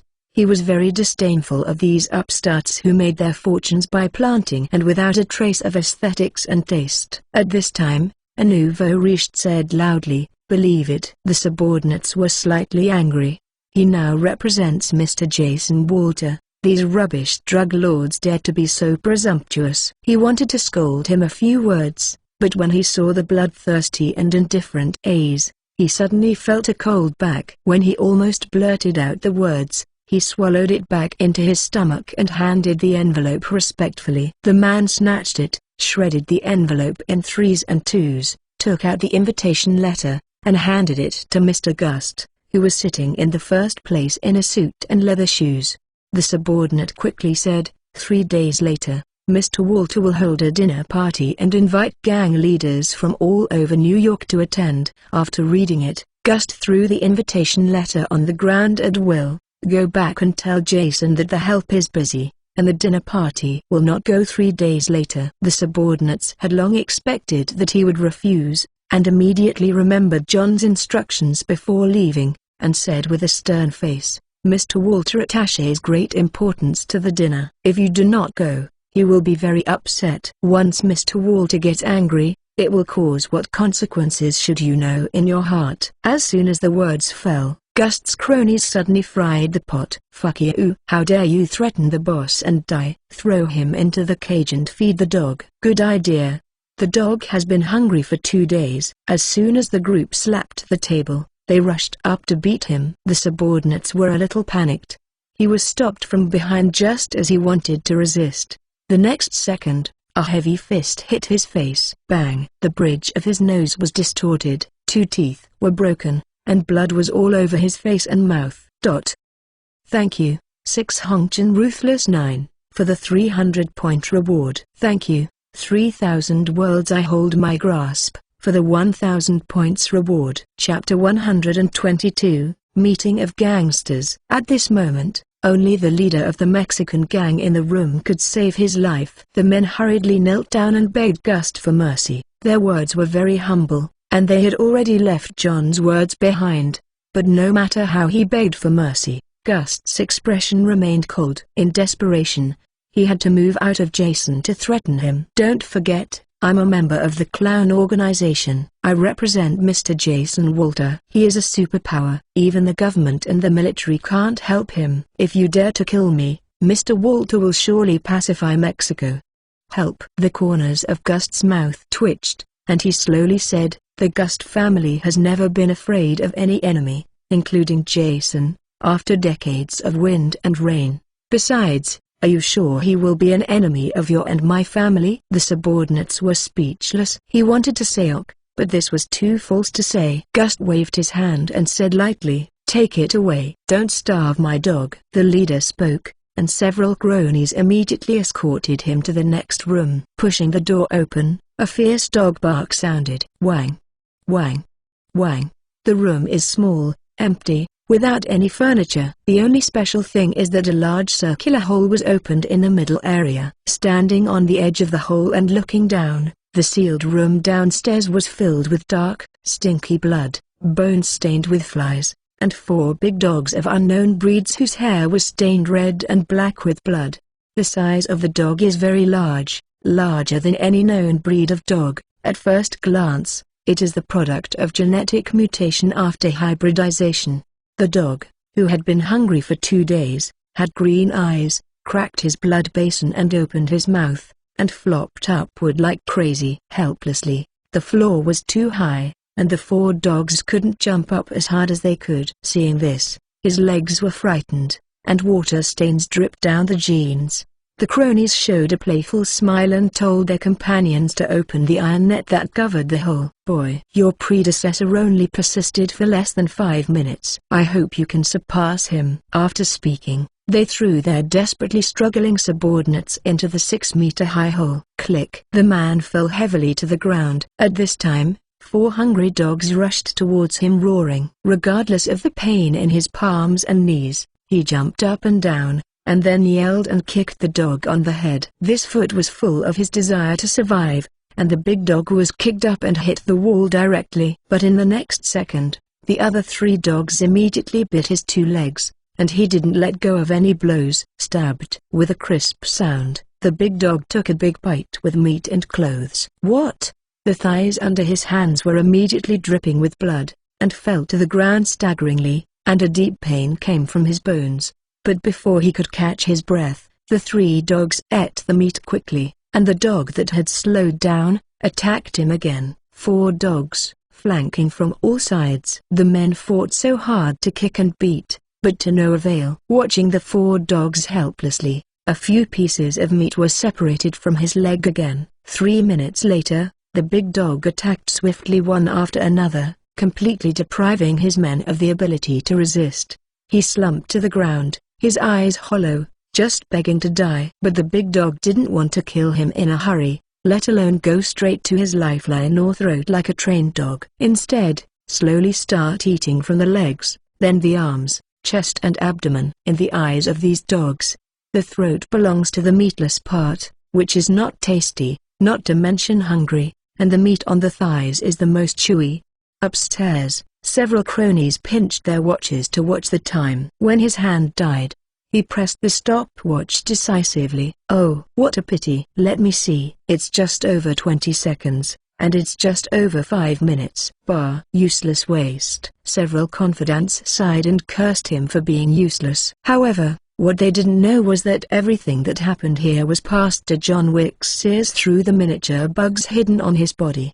John's face changed and he immediately called Jason to report the situation. After listening to John's narration, Jason was not angry because the Gust family killed his men. On the contrary, the impulse of the Gust family allowed him to find a wonderful excuse to attack the New York gang. Although there was news from the other gangs, everyone agreed to be on time for the appointment in 3 days. But will these people change their minds temporarily, or will they unite in small actions? Jason believes they will. Even if they understand the huge gap between the enemy and us, who is willing to give up the benefits that are about to be acquired, the Gust family is the best example.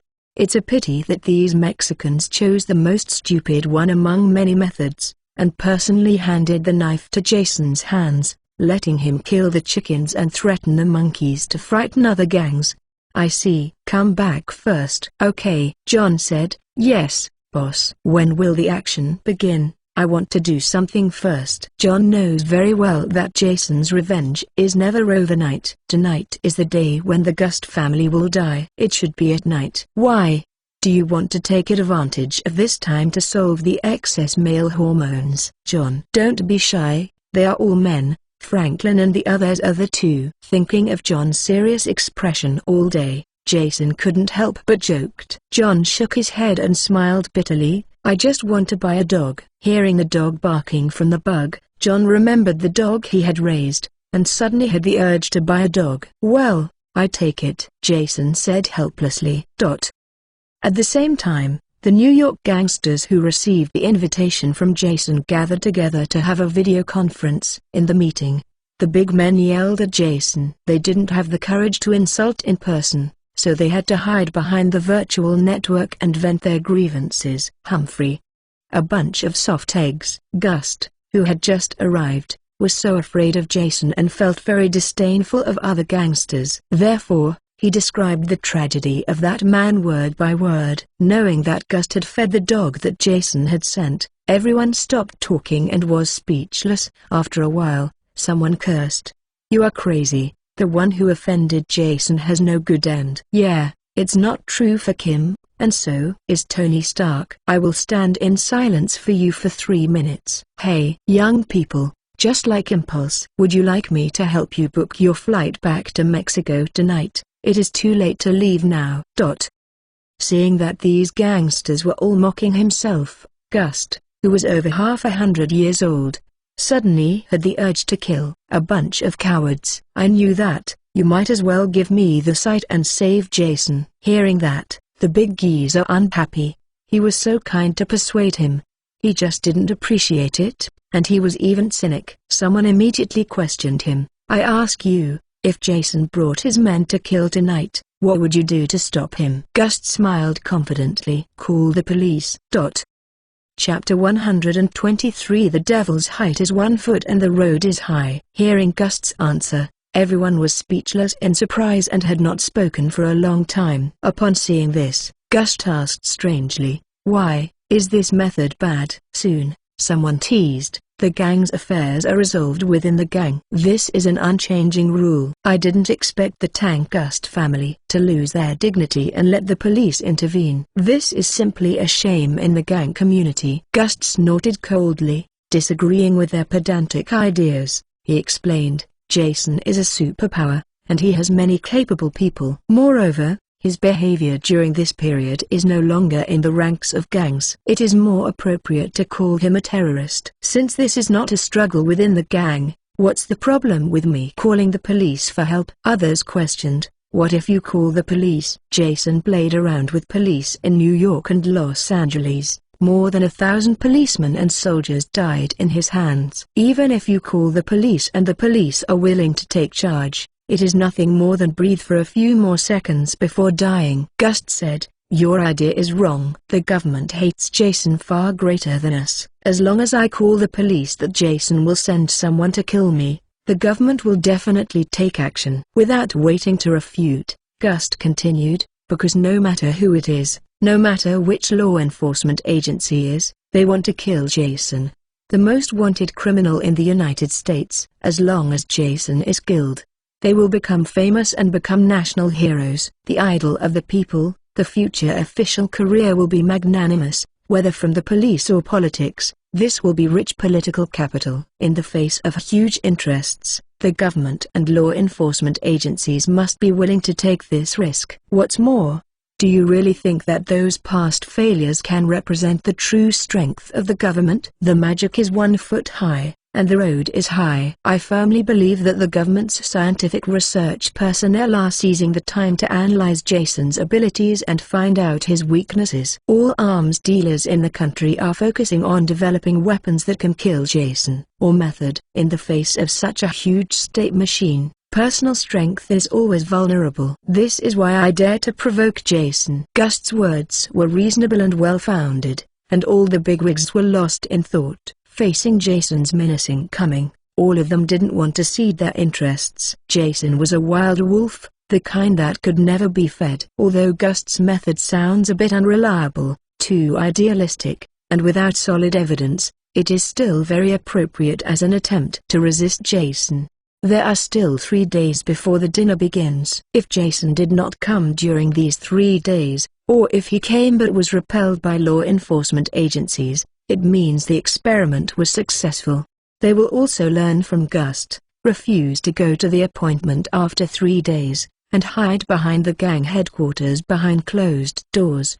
But if Jason came in these 3 days and killed Gust, then the experiment failed. They just pretend they don't know anything, and they just need to be there on time in 3 days. In this way, no matter who wins or loses, Jason and the government can be invincible. In just a few seconds, everyone clarified the stakes of this matter, and then changed the cynicism of the past and began to take pictures of Gust's horses. Haha, this Shatuking really did a good job.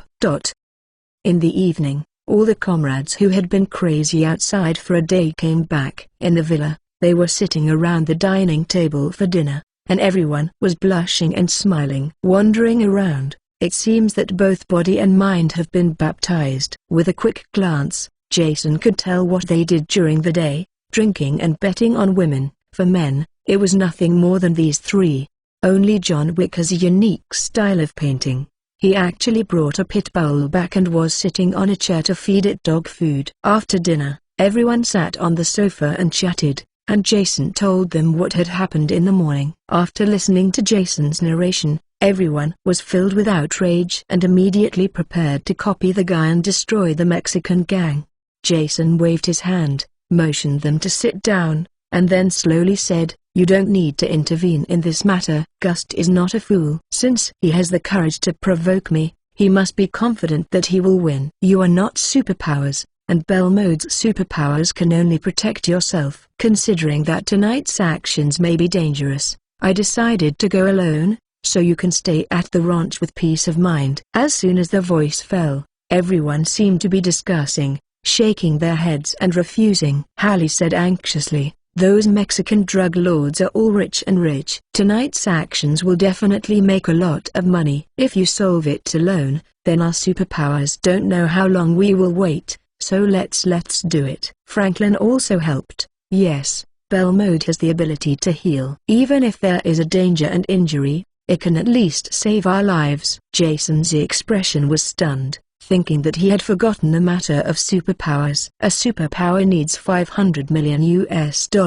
According to the normal pattern, they will take at least a few months to gather together, but everyone here is impatient. Seeing that Jason and Belmode already have superpowers, they are of course anxious and think to seize all opportunities to make money. Jason nodded to express his understanding, and then tentatively asked, "Then we all go together for the action tonight?" Everyone looked at each other and seemed to be dissatisfied with this plan. Belmode thought for a while, and said what they said: "Although everyone can act together to ensure safety, the benefits gained will be divided equally among several people, and the time to acquire superpowers will be delayed. This result is both personal and right. The organization is not good. I don't see it like this. In the action tonight, except for me, the rest will select 2 people by drawing lots, and they will be accompanied by Jason to escort them. This way, safety is guaranteed and the 2 selected people earn more money,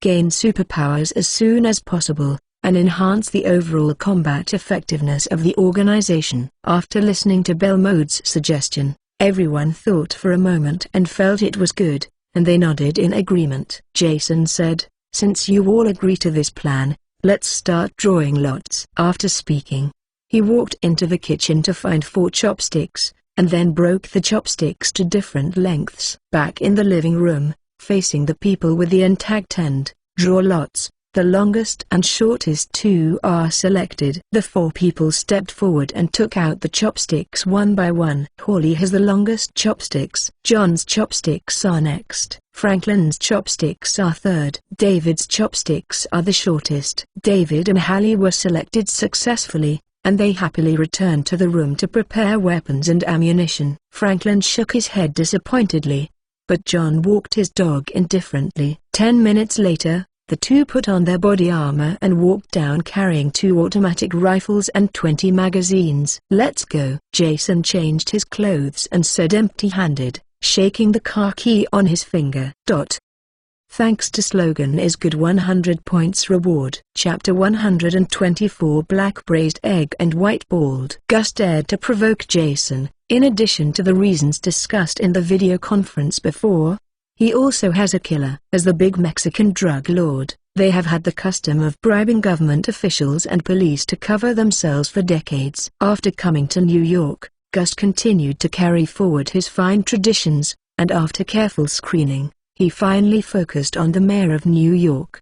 According to the information of the Gust family, the mayor is extravagant, has a lot of assets at home and abroad, and has abnormal dealings with many entrepreneurs in New York City. He has even accepted bribes from Jin Bin, the biggest backer in New York. After obtaining this information, Gust judged that Mr. Mayor could be a candidate.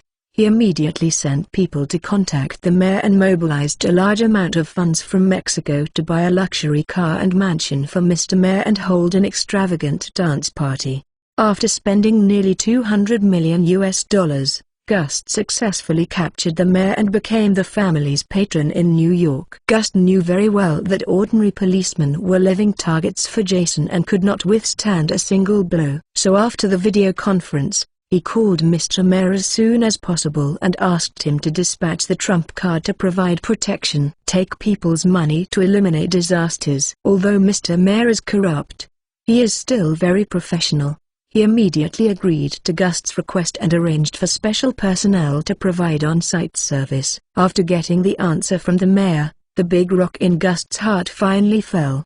He leaned deeply on the soft sofa, lit a cigar, took a deep breath, and then slowly exhaled it. With the wonderful music, he began to imagine the beautiful future of his family. Time passed every minute, and it was approaching noon, and the personnel arranged by the mayor still did not come. Gust was in a hurry and called the mayor again. Unexpectedly, the mayor excitedly told him on the phone that this matter has been taken over by the National Land Strategic Defense Attack and Logistics Support Bureau. This is a very mysterious department, and you can sit back and relax in Gust. Hearing this answer, Gust was naturally excited.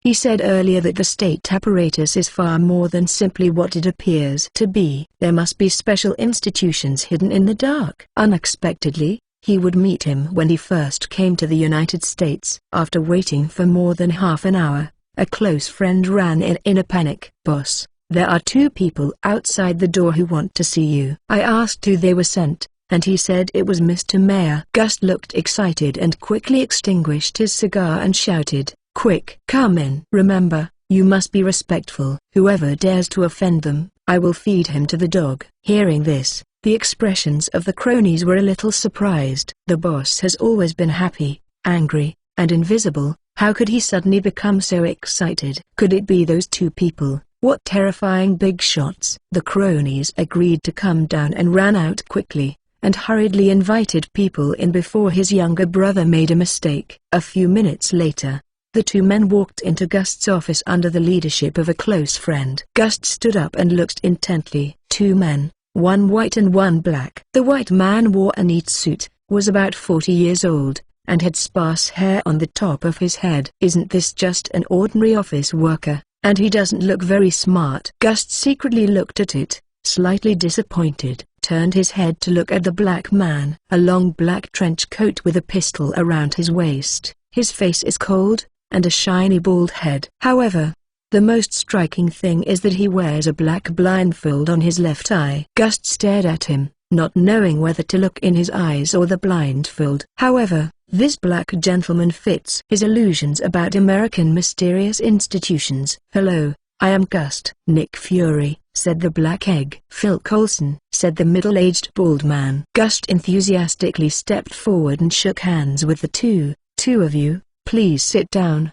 The two sat on the sofa of Gust's left and right hands, and the discerning cronies immediately delivered 3 cups of the best Blue Mountain coffee, and then left the office.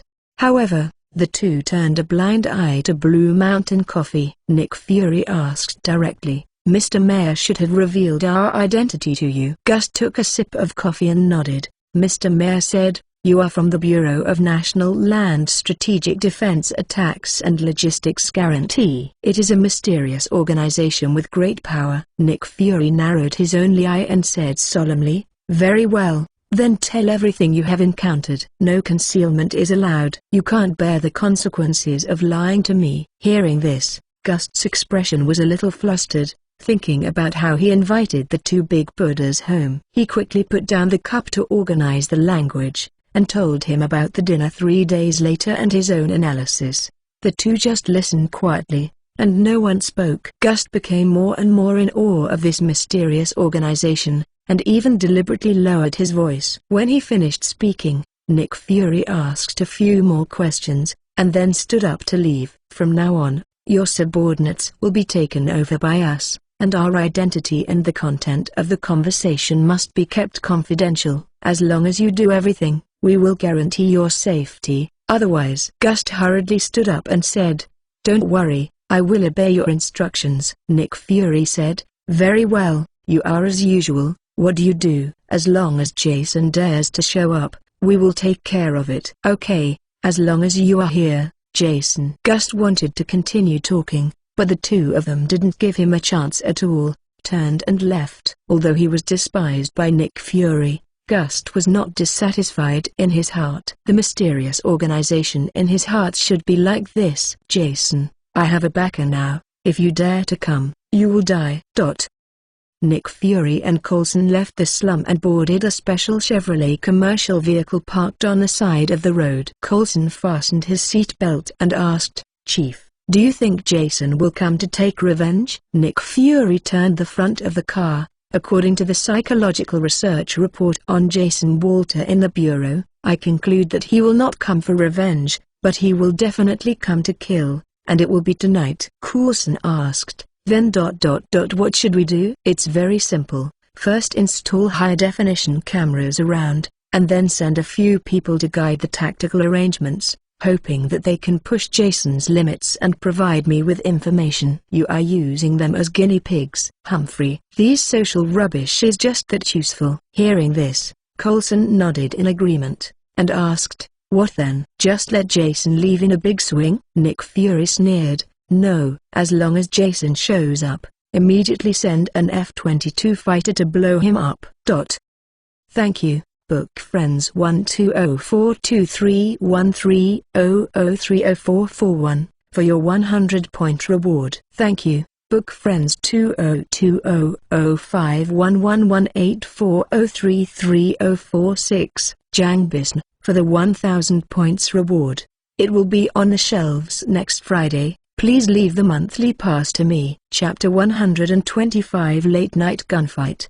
The Gangster End. At 9 o'clock in the middle of the night, Jason, Hallie, and David drove to Queens. They parked the car in a dark alley near the headquarters of the Mexican gang. Hallie and David got out of the car carrying black travel bags full of guns and ammunition. Jason walked over and reminded him, "There are 200 or 300 gunmen in the Mexican gang, all armed with automatic rifles. Although your marksmanship has reached the point of superb marksmanship, there is a big gap in the number of people, so be careful." He pointed to a tall building not far away, and said, "I will observe you from above, and call me immediately if I encounter any trouble that cannot be handled." "Okay, boss." "Honey, don't worry. Neither of them is a fledgling rookie. If they really encounter a strong enemy, they will certainly not be reckless." After confessing a few words, Hallie and David left the alley with black bags on their backs and ran quickly towards the slum. After they left,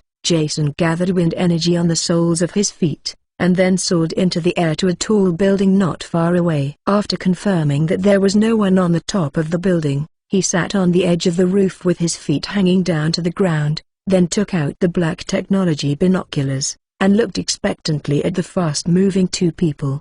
At 9 o'clock, the sky was dark. In order to save electricity, the residents of the slums lit red bonfires beside the roads everywhere. Some idle people sat together, drinking cheap beer, chatting one after another. Suddenly, a man and a woman walked into the entrance of the slum. They were wearing full protective body armor, holding large-caliber automatic rifles, and carrying bulging black bags behind them.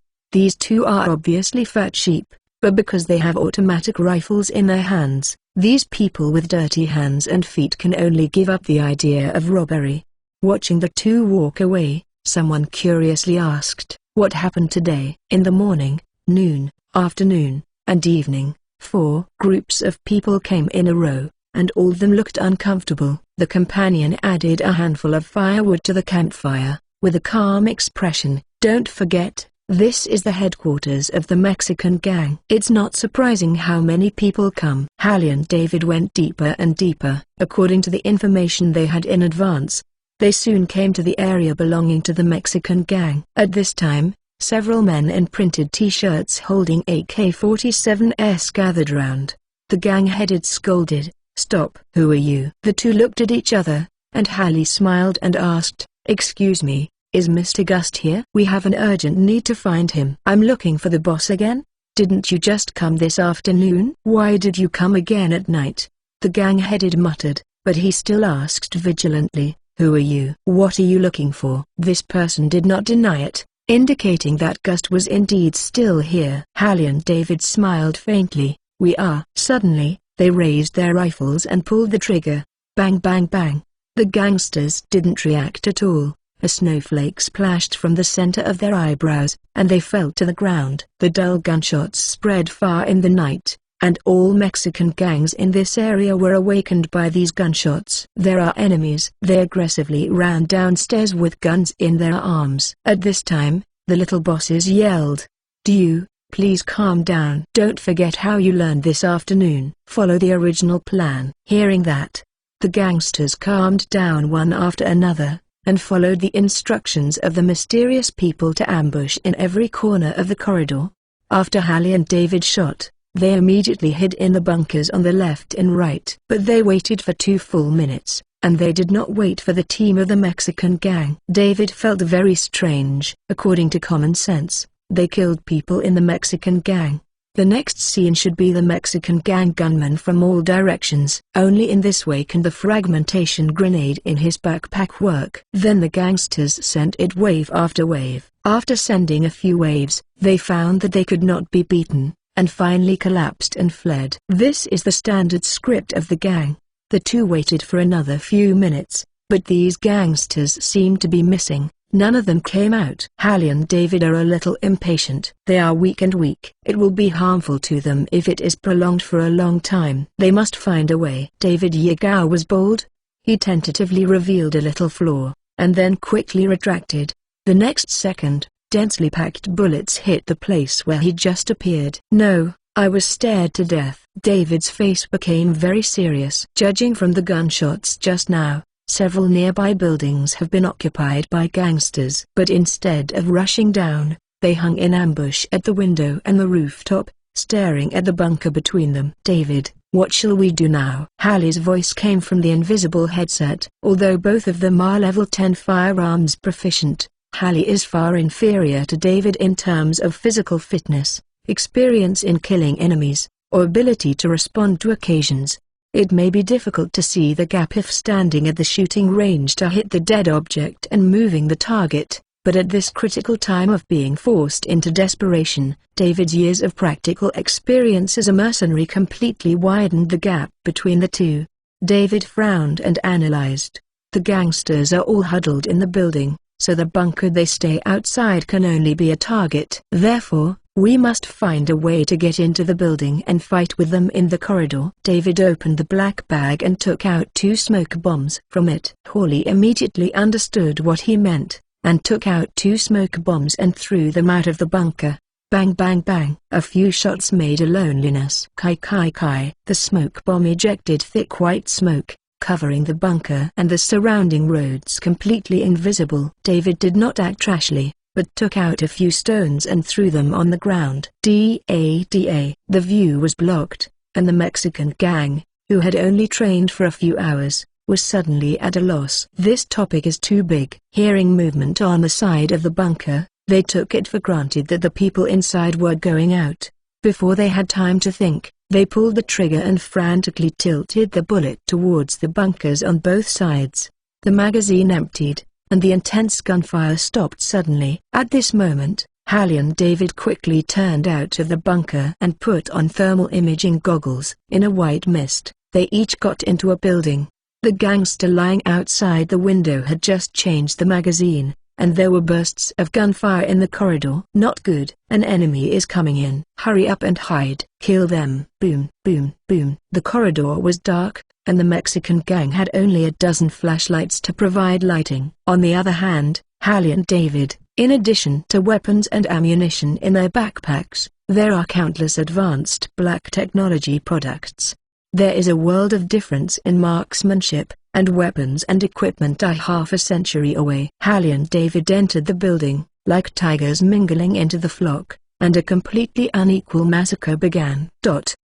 Chapter 126 The SHIELD Bureau Tri-Wing Building, Washington, D.C. On the Potomac River, there is a small island named Haines. The island is strictly sealed by the government, and ordinary people are prohibited from entering. But standing on the shore, you can still clearly see that a magnificent multi-story building stands on the island. This is the headquarters of S.H.I.E.L.D. The Tri-Wing Building. It was late at night, but the building was still brightly lit. Tens of thousands of SHIELD agents are busy, collecting and summarizing intelligence from all over the world every day to deal with a large number of dangerous events.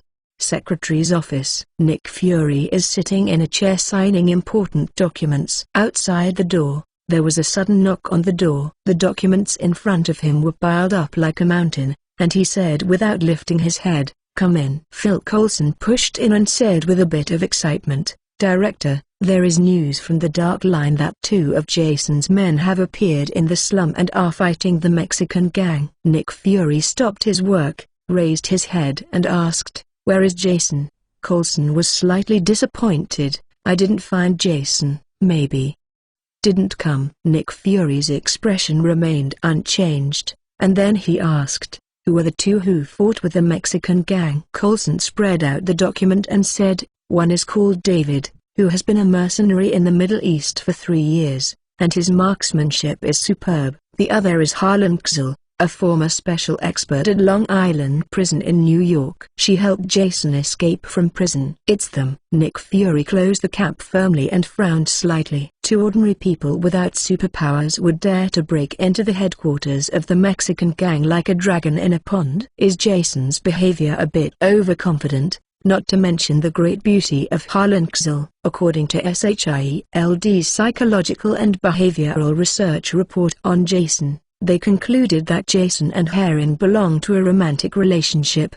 With Jason's character, he definitely wouldn't let his girlfriend take risks alone. Nick Fury was silent for a moment, and analyzed. The 2 men should be using live humans for special shooting training. In order to ensure the safety of Harlan Kzal, Jason is likely to hide nearby. Coulson asked, "If Jason is so bold, dare to let them come out and perform tasks alone?" Nick Fury said calmly, "Then just kill them both." After speaking, he picked up the phone on the desk and dialed the Air Force Base. "People from the Clown organization have appeared," and 2 F-22 fighters immediately took off. Hanging up the phone, Nick Fury stood up, checked his equipment, and then took Coulson to the outdoor tarmac. A heavily armed Special Forces team is on standby in the helicopter. After Nick Fury and Coulson were seated, the helicopter immediately set off for New York. The 2 places are more than 400 kilometers apart, and the SHIELD helicopter only takes 30 minutes to arrive.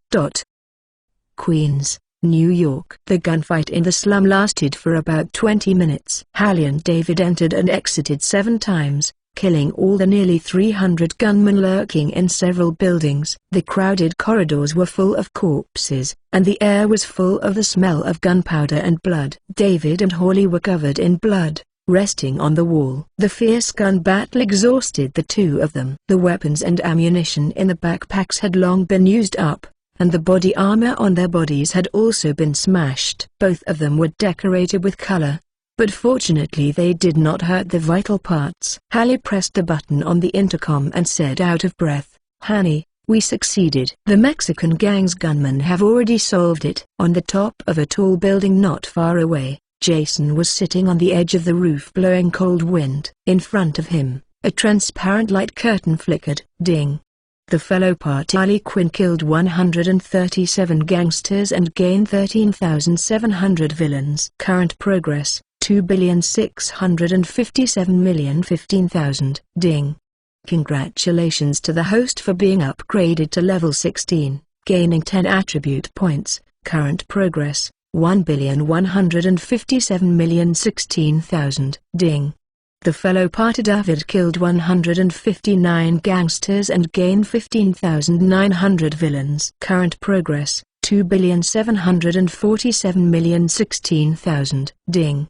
Congratulations to the host for rising to level 17, gaining 10 attribute points. Current progress, 1,147,017,000. Level 17. 1,147,017,000. Power 7,373, Agility 6,060, Endurance 6,060, Intelligence 6,060. Remaining attribute points, 30. Reputation, 8,644,090,234. Party, David, Bell Mode. Prestige acquired for the next recruitment, 100,000. Points, 6,250. Rechargeable points, 0. Abilities, Mastery in Fighting, Level 10, Mastery in Driving, Level 3, Mastery in Firearms, Level 10, Mastery in Cold Weapon, Level 2,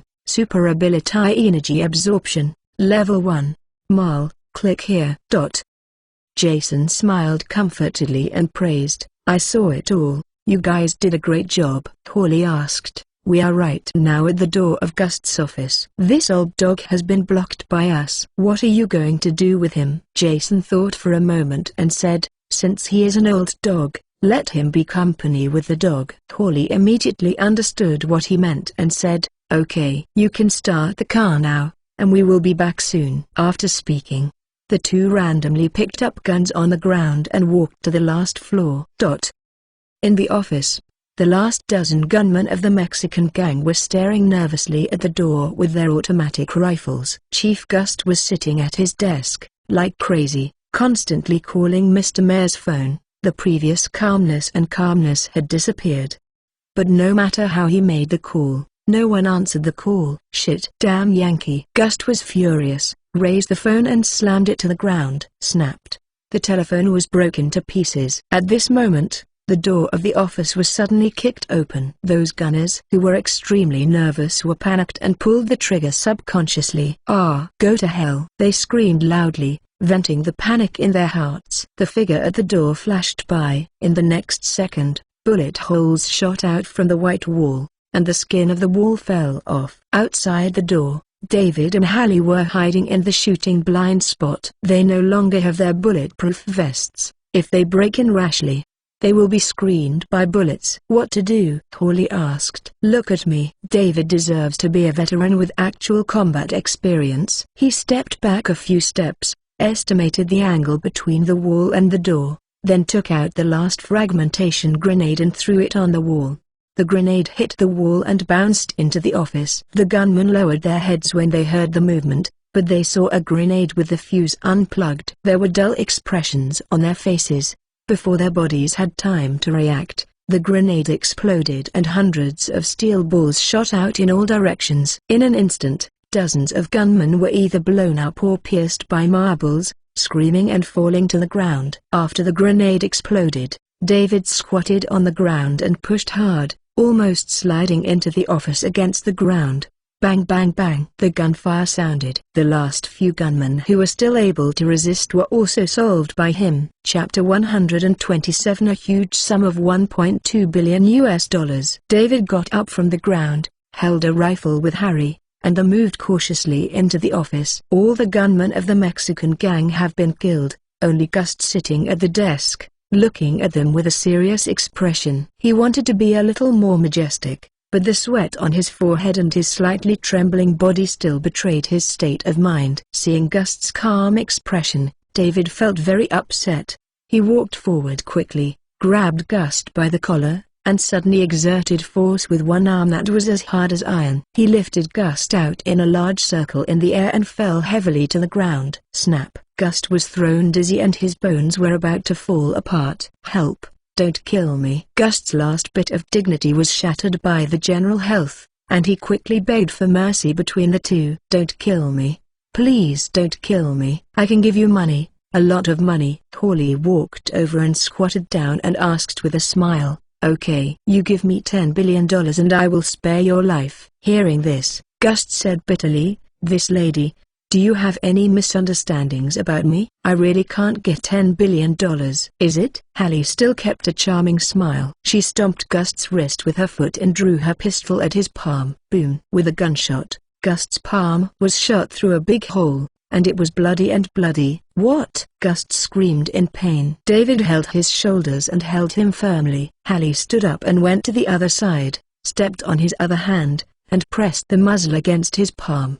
The 3-year-old kids on the street knows that you Mexican drug lords are so rich, you dare to say you can't get $10 billion. Gust resisted the pain and explained, Madame, you really misunderstood. The Gust family began to rise in the 1970s and 1980s. Up to now, there are 40 or 50 direct family members. The high-grass business is indeed very profitable, but the money must be distributed to each direct line in proportion. In addition, the family has to support thousands of gunmen and spend money to open up the relationship between the government and the police. Actually, there is not much money in the hands of each family member. Gust's expression was sincere, and he didn't seem to be lying. Holly raised her head and exchanged glances with David, and then continued to ask, then how much is your personal property? Gust said, excluding real estate such as stocks, bonds, luxury cars, luxury homes, private jets,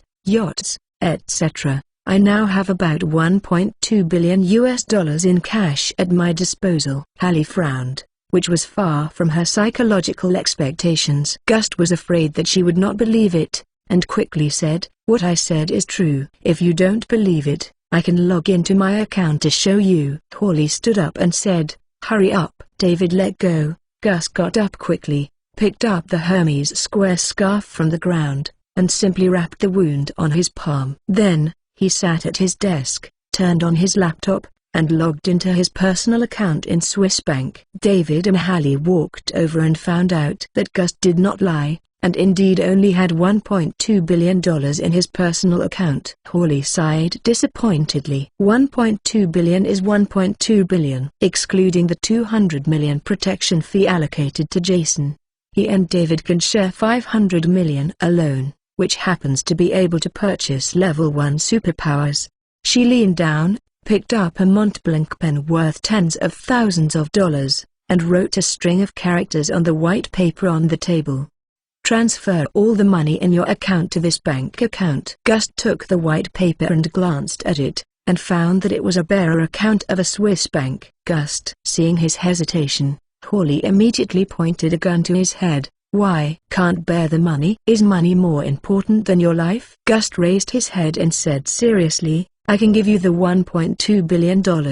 But how can you guarantee that you won't kill me after you get the money? If giving money or not giving money is death, then Gust is willing to leave the $1.2 billion to his sons in Mexico. Hallie solemnly said, I swear in the name of the clown organization, as long as you hand over the $1.2 billion. He and I will never touch you. Gust smiled and shook his head. Your oath does not have any credibility to me. Harry frowned and felt slightly angry. Just when Hallie was about to give him another shot, Gust suggested, I have a way. Any solution? I can set a condition for this transfer. The money will be temporarily frozen after it arrives in the account. Only if I personally release it within 72 hours. The money can be used. If it is not released within 72 hours, the money will be frozen forever and become a dead account. Gust explained, after the money is received, it cannot be returned to the original account, so you don't have to worry that I will repay the account, let alone that I deliberately freeze the money. I will not get the money that I can't get back, and offend your clown organization. After hearing what Gust said, Hallie and David walked aside and discussed in a low voice. A minute later, Hallie said, yes, you can transfer the money now. Gust nodded and said, okay. Taking advantage of his transfer time, David asked, your gunmen are all punks, how can you understand the military's special tactics? While operating the computer, Gust explained, in order to deal with you, I asked the mayor for help. By the way, this mayor is a corrupt mayor. He has made $200 million from me alone. You can find trouble with him, and the reward will be great. Gust was very dissatisfied with the mayor. He didn't accept the money and didn't even answer the phone. David said, "You don't need to worry about this, keep talking." This matter involved Jason, no, Mr. Walter, and was then taken over by a mysterious agency called the National Land Strategic Defense Attack and Logistics Support Bureau. National Land Strategic Defense Attack and Logistics Support Bureau? Hallie and David read silently in their hearts. The name is very strange to them. In the afternoon, two of them came, one white and one black. They asked me about the basic situation and left. Also, let me rest assured that they will get rid of you. Huh. It's all bullshit. They just sent a few agents to train my men, and then there was no trace. Thinking of this, in Gust's heart, his sense of expectation of the American mysterious agency fell to the bottom. What kind of shit organization? Even a terrorist can't handle it. It's really a bunch of rubbish. Gust hit the last button bitterly. Okay, the transfer was successful. Chapter 128. The US dollar arrived. The birds of prey are coming. On the top of the high-rise building, Jason was still sitting on the edge of the roof because he was worried that Hallie and David would miss their hands, watching the slums far away with binoculars.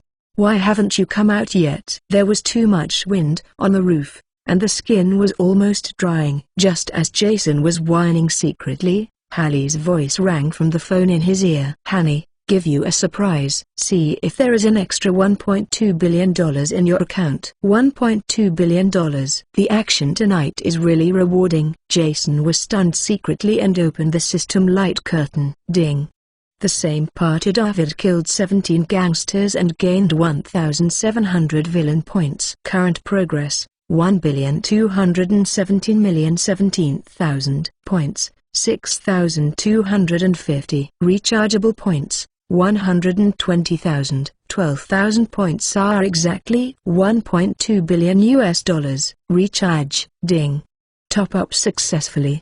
Remaining points, 126,250 points. Gust did temporarily freeze the money, but in the face of a powerful system, these little tricks were useless. Jason pressed the phone button. "The money has arrived, and I took it away." Upon hearing this, Hallie had a mysterious smile on her face. She guessed right. Jason's stealing money skill can ignore the restrictions of the banking system, so she agreed to Gust's request.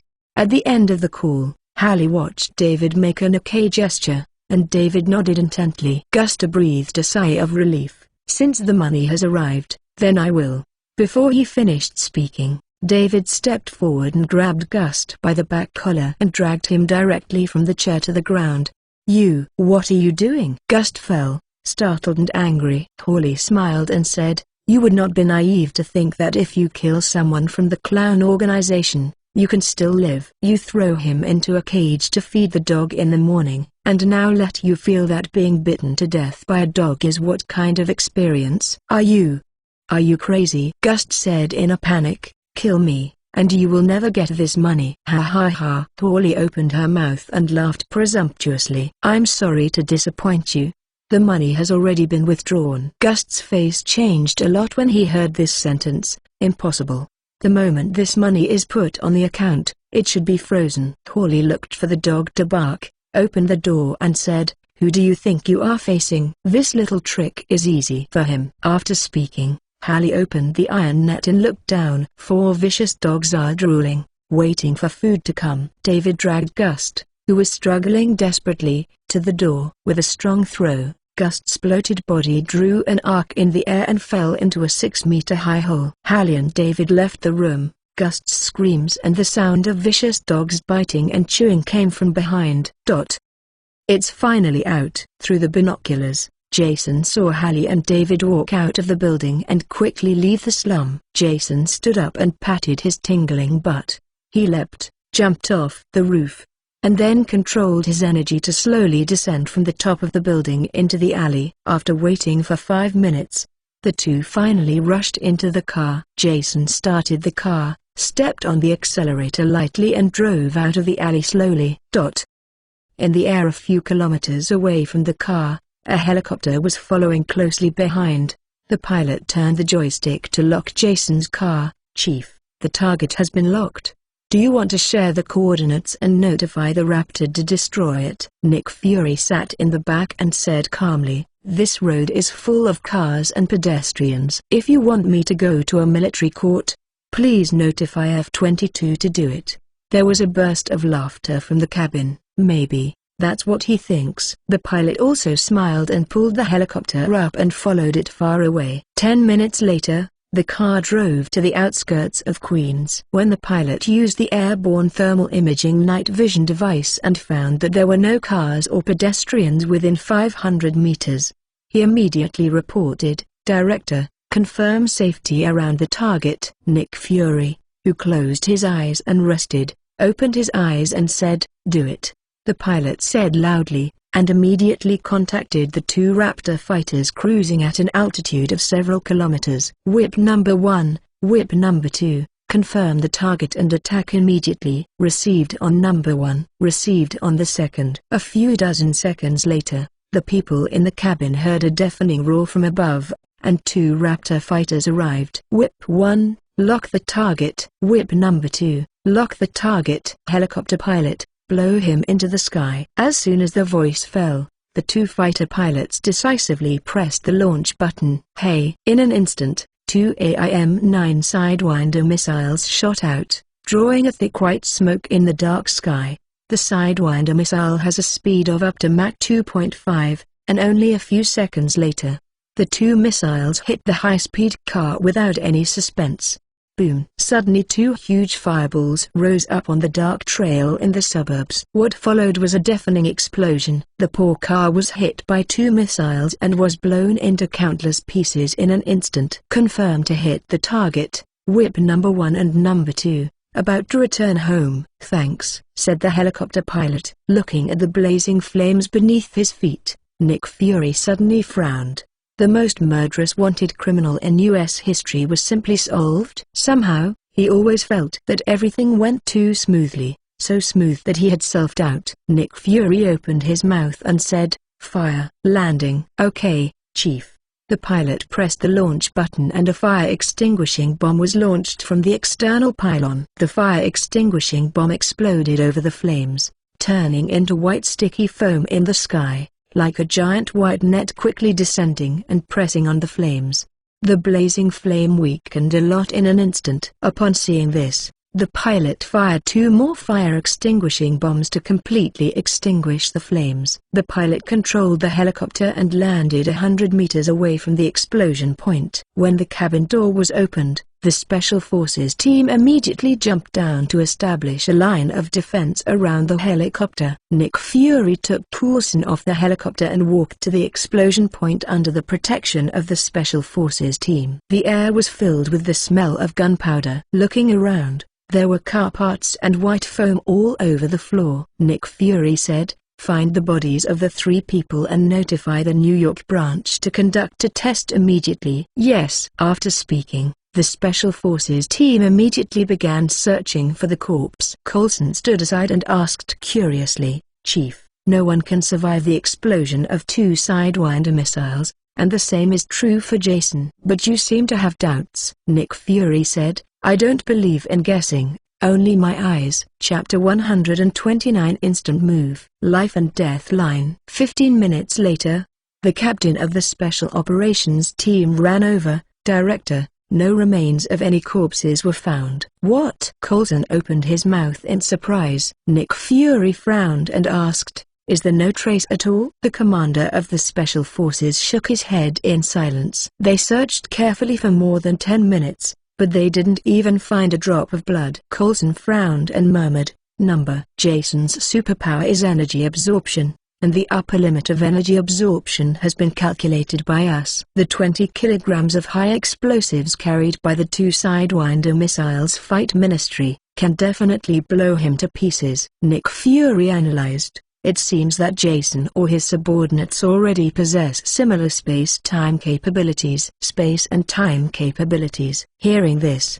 Coulson's expression became extremely surprised. He recalled the similar ability in the movie and sighed. If this is true, then it would be too difficult to get rid of Jason in the future. What's more terrifying is that he has grown too fast. This mission failed. Let's withdraw. The follow-up finishing work is handed over to the New York branch. Nick Fury was a little disappointed in his heart, but he didn't take it too seriously. Jason is a hard bone. If it is so easy to get rid of, then the government and the military will not suffer so much. The Special Forces team escorted the two to board the helicopter.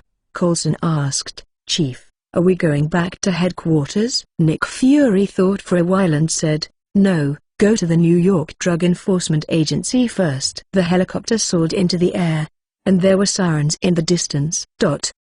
Time goes back to an hour ago. In order to prevent being tracked by the police, Jason drove the car in circles in Queens. Hallie, sitting in the co-pilot, was very excited, and soon she would have her own superpowers. "Honey, you can buy me superpowers now." After holding back for 10 minutes, Holly finally couldn't help it, and said directly, "She is a bear child, and she needs to get what she wants immediately, and can't wait for a minute." Jason drove the car and glanced at the rearview mirror, and asked, in such a hurry, "Do you already have a goal in your heart?" Holly nodded and said, "I want to teleport." Hearing this, Jason's mouth raised a smile, and exclaimed, "Smart choice." Although teleportation has no offensive power, it is very important to the organization. With this superpower, the organization's future combat methods will be fundamentally improved. Jason clicked on the system light curtain and bought Hallie's superpowers. Ding. Do you spend 50,000 points to buy the superpower teleport level 1 for the comrade Harley Quinn? Determine. Ding.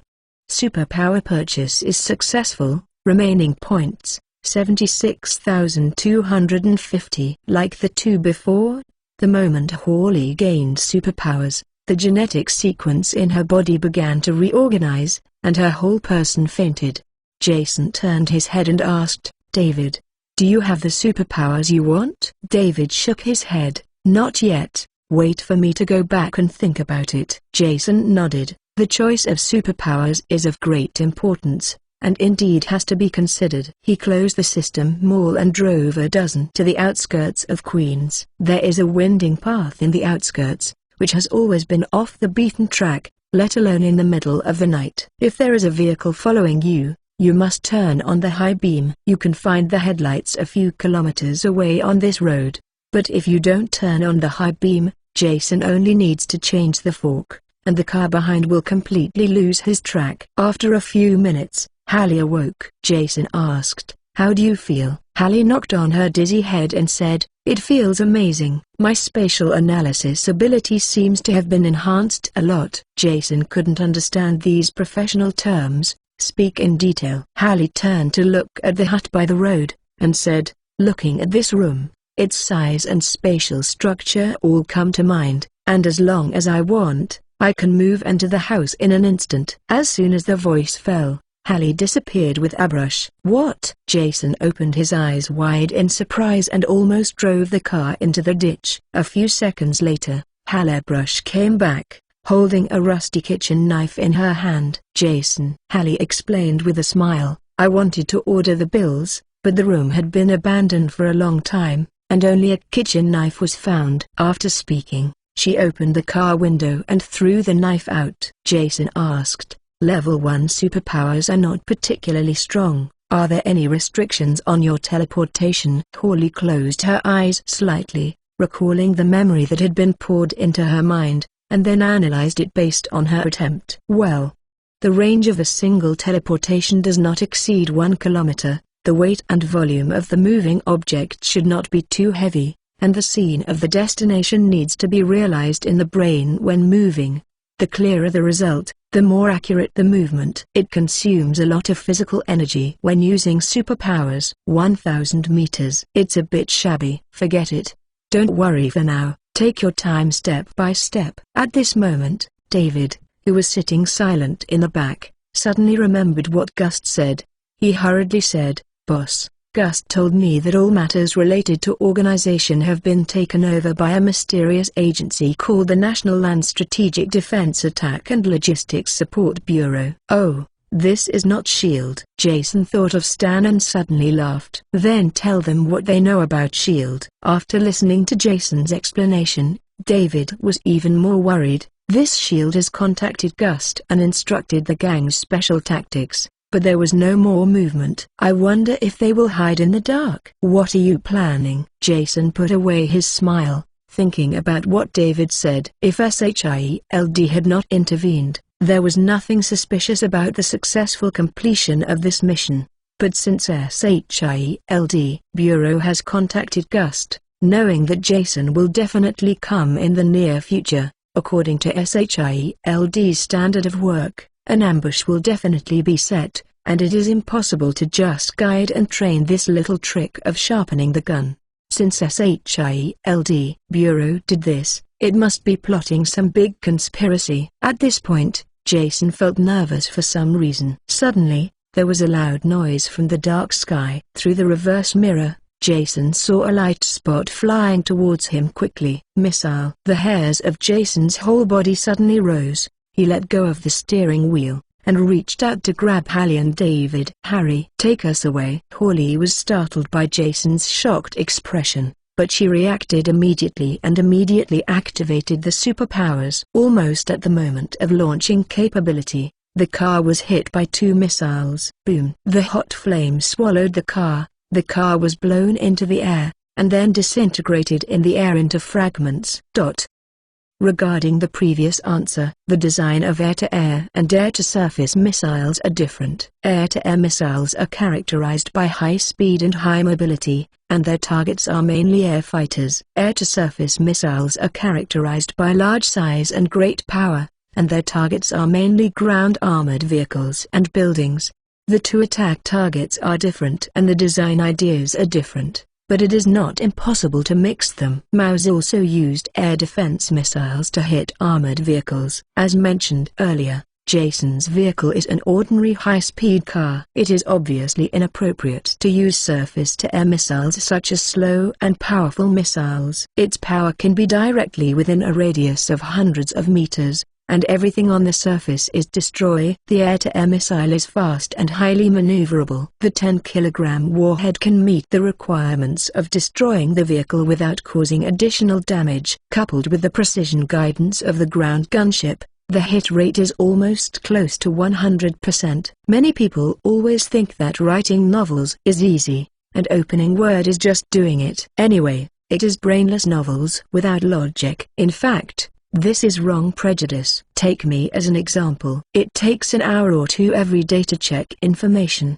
especially when it comes to reality. I dare not make any mistakes. I am not a fan of the military. I spent half an hour reading the above information on encyclopedias and military official accounts, and then combined actual reality and novel needs, and designed reasonable ideas from the perspective of S.H.I.E.L.D.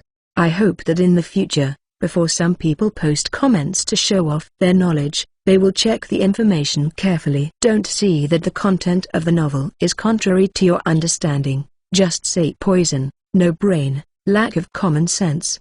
My content may not be correct, but your knowledge may not be correct. Chapter 130 Escape from the Dead. S.H.I.E.L.D. is in trouble. The picture in front of Jason's eyes turned, his body suddenly lightened, and his mind suddenly turned around. Wait for him to stabilize his mind and look intently. The three of them have appeared in an unknown airspace, with a rough river at their feet. Boom! With a loud noise, a huge ball of fire rose from the dense forest not far away. Saved! Jason breathed a sigh of relief. His whole body softened, but his heart was still beating violently. These thoughts only flashed in the blink of an eye, and in the next second, the three of them accelerated and fell towards the river below their feet. What? Holly was fascinated by the wind, and her intense weightlessness made her scream in fear. Jason quickly comforted loudly, "Don't be afraid, I'll take you to fly." After speaking, the energy in Jason's body gushed out, gathered at his feet and turned into wind energy gushing out. The force of the fall suddenly stopped, and Jason pulled the three of them and started flying upwards. But because Holly was too frightened, she closed her eyes and subconsciously used superpowers. The picture in front of Jason's eyes turned again, and it felt like the sky was spinning again. He hasn't reacted yet. He just feels like he has hit something with his head. The sound of a rock cracking came to my ears. When his eyesight was restored, Jason found that he was in the living room of a family, and a family of 3 was having dinner. The 3 opened their mouths wide, stopped chewing, and watched this scene in surprise. They ate well. Suddenly the floor was hit by a hard object, and a man took a man and a woman and flew out of the floor. I'm afraid they will never forget this scene in their lives. Good evening, everyone. Jason greeted awkwardly, and squeezed Holly's little hand. Standing on the floor of the living room, Holly finally returned to normal. She moved her mind and teleported away again. This time, she didn't make any moths, but teleported to the woods not far away. Jason let go and floated into the air again, looking at the huge flame. In the dark night sky, 2 long white smokes were very eye-catching. They were traces of missiles piercing the sky. Jason held his breath, and could vaguely see a helicopter flying towards the shield. Jason's eyes were sharp and his fists were suddenly clenched. If it hadn't been for David's reminder in advance, if it hadn't been for Harry's accidental choice of teleportation superpower, tonight, the 3 of them must be buried here. At this point, Jason was furious. Calm. Calm. He took a few deep breaths to calm the grievances in his heart. Emotionally speaking, he wished to fly over now and kill all the gangsters of S.H.I.E.L.D., but reason told her that it was a very stupid behavior to conflict with S.H.I.E.L.D. S.H.I.E.L.D. came prepared. These 2 missiles are probably only S.H.I.E.L.D.'s plan A. If the missile did not kill him, or if something happens, S.H.I.E.L.D. must have a remedial plan B and C. Moreover, S.H.I.E.L.D. knows that he has the superpower to absorb energy, and they dare to do it tonight, and they must have found a way or weapon to break the superpower. At this time, rushing forward is purely a gift. Jason thought for a long time before the resentment in his heart dissipated slowly. He descended slowly to the ground, with a gloomy face, and asked Holly to take them home. The vengeance tonight will be reported in the future.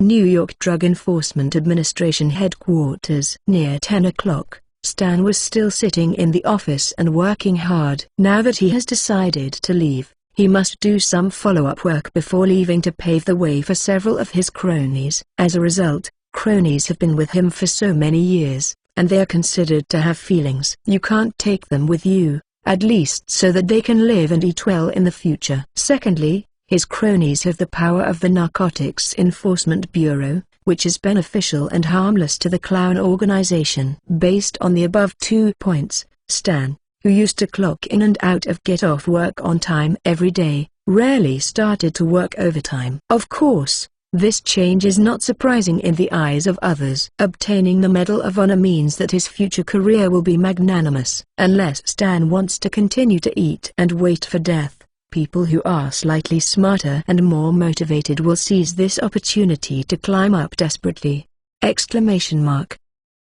was a knock on the door, and Stan said without raising his head, "Come in." Squeak. The cronies pushed in and walked to Stan's side and whispered, "There are 2 people looking for you outside," saying that they are from the National Land Strategic Defense Attack and Logistics Support Bureau, with a special team behind them. Stan stopped the pen in his hand and frowned slightly. "It's so late. What is S.H.I.E.L.D. looking for?" "If it's about the official business of getting a job, why not come during working hours?" After thinking about it for a while, he didn't have any clues. He simply put away the files, straightened his back and said, "Invite them in." The cronies nodded and walked out quickly. Before long, Nick Fury and Coulson walked into the office. Stan looked at them expressionlessly, but there was a mutter in his heart. The somewhat bald middle-aged white man named Coulson had a relationship with him. Coulson personally gave Stan an offer. "It's just that, who is the black marinated egg that looks tugging next to Coulson?" Coulson moved away from his cronies and closed the door, leaving only 3 people in the huge office. "This is the director of the Narcotics Enforcement Agency, Norman Stamfield." Coulson stepped forward and introduced, "And this one next to me is the director of the National Land Strategic Defense Attack and Logistics Support Bureau, Mr. Nick Fury." Stan smiled, stepped forward and shook hands with the 2. The 3 of them sat on the sofa, and Stan asked, Mr. Secretary came to see me so late. Is this something urgent? Nick Fury had a black face and stared at Stan with his one-eyed eye. I can't believe that the first non-active soldier in American history to receive the Medal of Honor is a corrupt addict behind his back. Hearing this, the expression on Stan's face became extremely surprised. But if you measure his pulse at this moment, you will find that his heartbeat is not disturbed at all. Jason boasted SHIELD. And Stan was naturally prepared. Such an awesome department. If you want to check his black material, it must be easy, Stan said with a serious expression. What are you kidding? I'm the director of the Drug Enforcement Bureau. How can I do such a thing? Nick Fury didn't speak,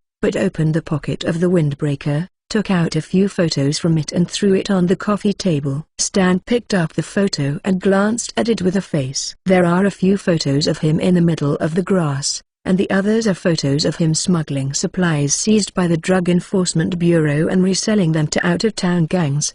Stan's face turned dark. He tore the photo to pieces on the spot, and said, "It seems that you are not here to discuss official affairs." "I'm sorry, I want to ask you to leave." Nick Fury leaned on the sofa and sneered, "I still have a backup of the photos. I advise you to explain these things clearly before the Justice Department sues you." Thank you, Master Duo Fudo, Stonewall 3, for the 100-point reward. Chapter 131 The Temptation from Nick Fury. Hearing this, Stan was furious. His face flushed and roared, "Explain? Explain what? Do you know how stressful our Drug Enforcement Administration is? Do you know that we have to work 18 hours a day? These high grasses are just a way of self-regulation. Even the president's advisors use high grass to release pressure." As for the other photos, I don't have much to say. The previous directors of the Narcotics Enforcement Administration, and all law enforcement agencies in the United States have done this. You should catch them one by one. Do you dare to catch them? And I don't believe that, as the director of a mysterious organization, you are cleaner than me. Stan exploded, venting his anger at the two. Hearing this, Coulson showed no face and narrowed his eyes, condemning Stan to death in his heart. This kind of person should go to the prison to pick up soap. Nick Fury, who had been talking coldly, laughed out of a rare voice when he heard these words. "Very good, well said." "To be honest, I never choose my subordinates based on how much black history they have, only their ability and loyalty. Needless to say about your ability, the Medal of Honor has proved everything. But how do you prove your loyalty to me?" Dan took a breath, calmed down, and was silent for half a minute before raising his head and saying, "It is too false to talk about loyalty now. Time will prove everything." Ha ha ha. This is interesting. Nick Fury smiled and said, "Congratulations, the assessment passed." Stan frowned, wondering what the nigger was thinking. Coulson's expression was even more nervous, and he stopped talking. Since he already knew that he was that kind of bad character, why did the chief recruit him? Nick Fury stood up and prepared to leave, and dropped a note saying, "Give you a week to complete the work handover, and report to Washington in a week. Before you become an official agent, you have to receive a month of special training." Stan opened the note, which was an address in Washington, D.C., Haynes Island. "Isn't there a restricted area?" Just when Stan was stunned, Nick Fury, who had already reached the door, suddenly turned around and asked in a gloomy tone, "By the way, do you know Jason Walter?" Boom! Stan's heart was struck by lightning. His pupils suddenly enlarged and his arms trembled slightly. Nick Fury's eyes were sharp, and he quickly discovered this detail. After a short while, Stan looked as usual and said, "The most wanted criminal in the United States, who doesn't know?" Nick Fury nodded and said, "Yes, the most wanted man in the United States." Unfortunately, just half an hour ago, the car he was in was destroyed by 2 Raptor fighters of the Air Force. The bodies of him and the doctor of psychology, it is being shipped to the New York Police Department. Stan smiled with a constant expression. "That's a pity. The huge reward on his head I have been staring at for a long time." Nick Fury took a deep look at him, turned and pushed the door to leave. Boom! The office door closed, and Stan's expression became extremely gloomy. "Jason, dead?" There was a sudden panic in his heart, and thousands of thoughts intertwined in his mind, making his head dizzy. When he recovered, he had already walked to the desk and squeezed the phone on the desk. The cold touch made him wake up instantly, and immediately released the phone. "Do not." "Wrong. Jason is not that easy to die." Looking at the nigger's eyes, it seemed that he was suspicious of my relationship with Jason, but there was no decisive evidence, so I could only use my words. If Jason really died, he didn't need to tell me this before, just let the special forces arrest me for interrogation. Only if Jason is not dead, I, the suspect, has the value to use. Yes, it must be so. Stan sighed heavily, dispelled the haze from his heart, and then sat down on the office chair to continue working. Washington, D.C., Tri-Wing Building. Nick Fury sat on the office chair, touched the invisible earphone near his ear, and carefully monitored the sound coming from the Office of the Drug Enforcement Administration. He deliberately leaned on the sofa at the time, using the hand that Stan could not see, and stuffed a miniature bug into the gap in the sofa. This bug can not only monitor the sound, but also intercept all wireless signals within a radius of 300 meters. Coulson knocked on the door and walked in. Seeing Nick Fury still keeping that action, he asked, "Chief, it's almost an hour later. Have you heard anything?" Nick Fury took off the headset and shook his head disappointedly. "Nothing." "He has been working," Coulson said. "I believe that he is embezzling and accepting bribes, but to say that he colluded with Jason and assisted him in committing crimes is unbelievable." "What's your reason?"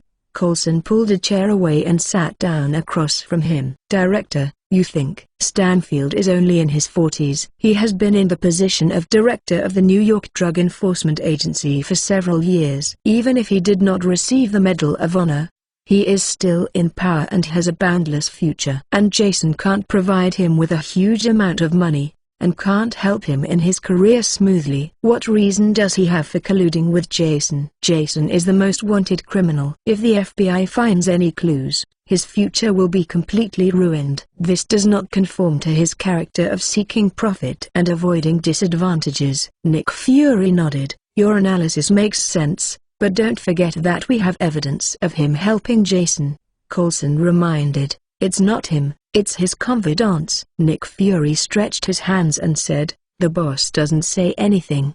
Do you dare to do this?" "Director, you are just speculation, and it cannot be used as evidence, in case it is his personal behavior." Nick Fury, "That's why we have to closely monitor him. If he really has nothing to do with Jason, he can play a greater role in S.H.I.E.L.D. with his abilities." "Then, what if he has something to do with Jason?" Nick Fury smiled and said, "Then instigate him, be our double agent, or use him to pass false information." It has been more than an hour since he received the news, but he has not contacted the outside world. "Isn't this enough to clear up the suspicion?" Nick Fury shook his head. "Of course not. He is a political master who sat on the throne of the director of the Narcotics Enforcement Administration before the age of 40.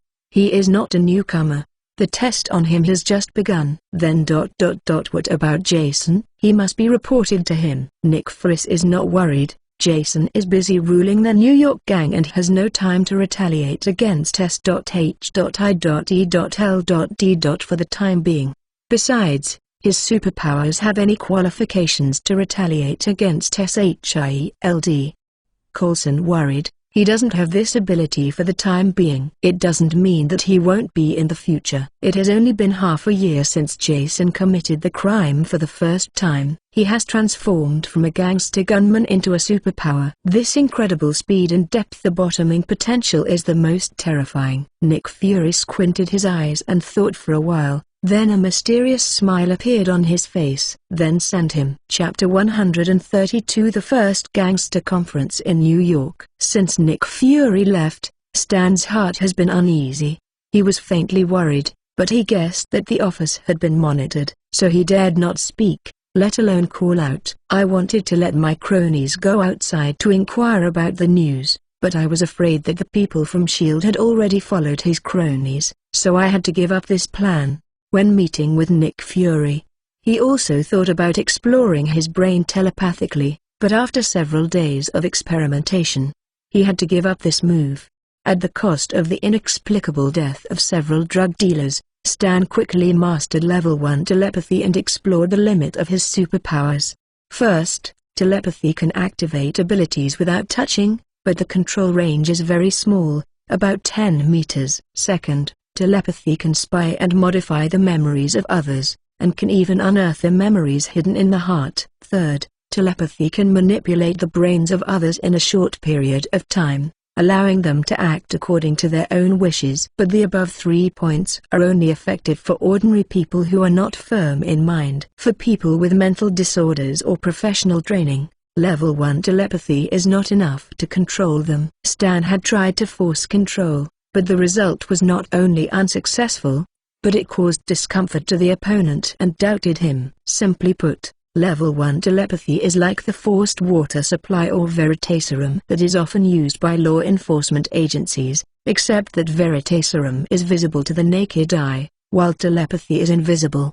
For ordinary people, Veritaserum is naturally harmless, but for rigorously trained and determined agents, Veritaserum is no different from plain water. Based on the above reasons, Stan did not dare to attack Nick Fury. The director of SHIELD obviously belongs to a type of person with an unusually determined mind, and even the middle-aged bald beside him must be hidden. Shi Dang Kong had superpowers but was useless. His pawn in SHIELD was stared to death by Nick Fury before he even entered the door. In this way, Stan stayed up all night, working until the next morning, pushing the file and opening the computer. His only hope now is to obtain clues about the incident through public information on the internet. There are not many reports on last night's incident on the internet. It is only said that during a routine exercise of the Air Force's two F-22s, 2 Sidewinder missiles were accidentally launched due to a fault in the weapon system and landed on the trail outside Queens. Fortunately, they did not cause any damage. Casualties. The impact of this incident was controlled by the authorities and did not cause an uproar. On the contrary, the gun battle in the slums of Queens last night killed more than 300 people and made the headlines of online news. Did not cause casualties? Stan dragged the sentence with the mouse and said something in his mouth. According to the rejoicing style of American law enforcement agencies, if SHIELD really removed Jason last night, the news today will be like this. After several days of rigorous investigations by the police and the military, the whereabouts of the leader of the clown organization Jason Walter were successfully locked. The military launched an operation last night and dispatched 2 Raptor fighters to destroy the car Jason was riding in. Jason Walter and the rest several accomplices were deemed to have been killed. But the press release before him said that the bombing case last night was a mistake, and it deliberately emphasized that there were no casualties. This shows that Jason was not killed, or that there was no one in the car. Stan thought of the previous slum shootout, of Jason's unprofitable and early morning character, and of more than 100 kinds of peculiar superpowers. The truth last night was surprisingly easy to guess by him. Humphrey, damn Nick Fury, deliberately defrauding me with fake news. If I did anything wrong last night, I am afraid that people from the National Security Bureau or the Bureau of Investigation will break in at this moment. Stan was proud of his calmness. He took the pile of documents back and continued to work.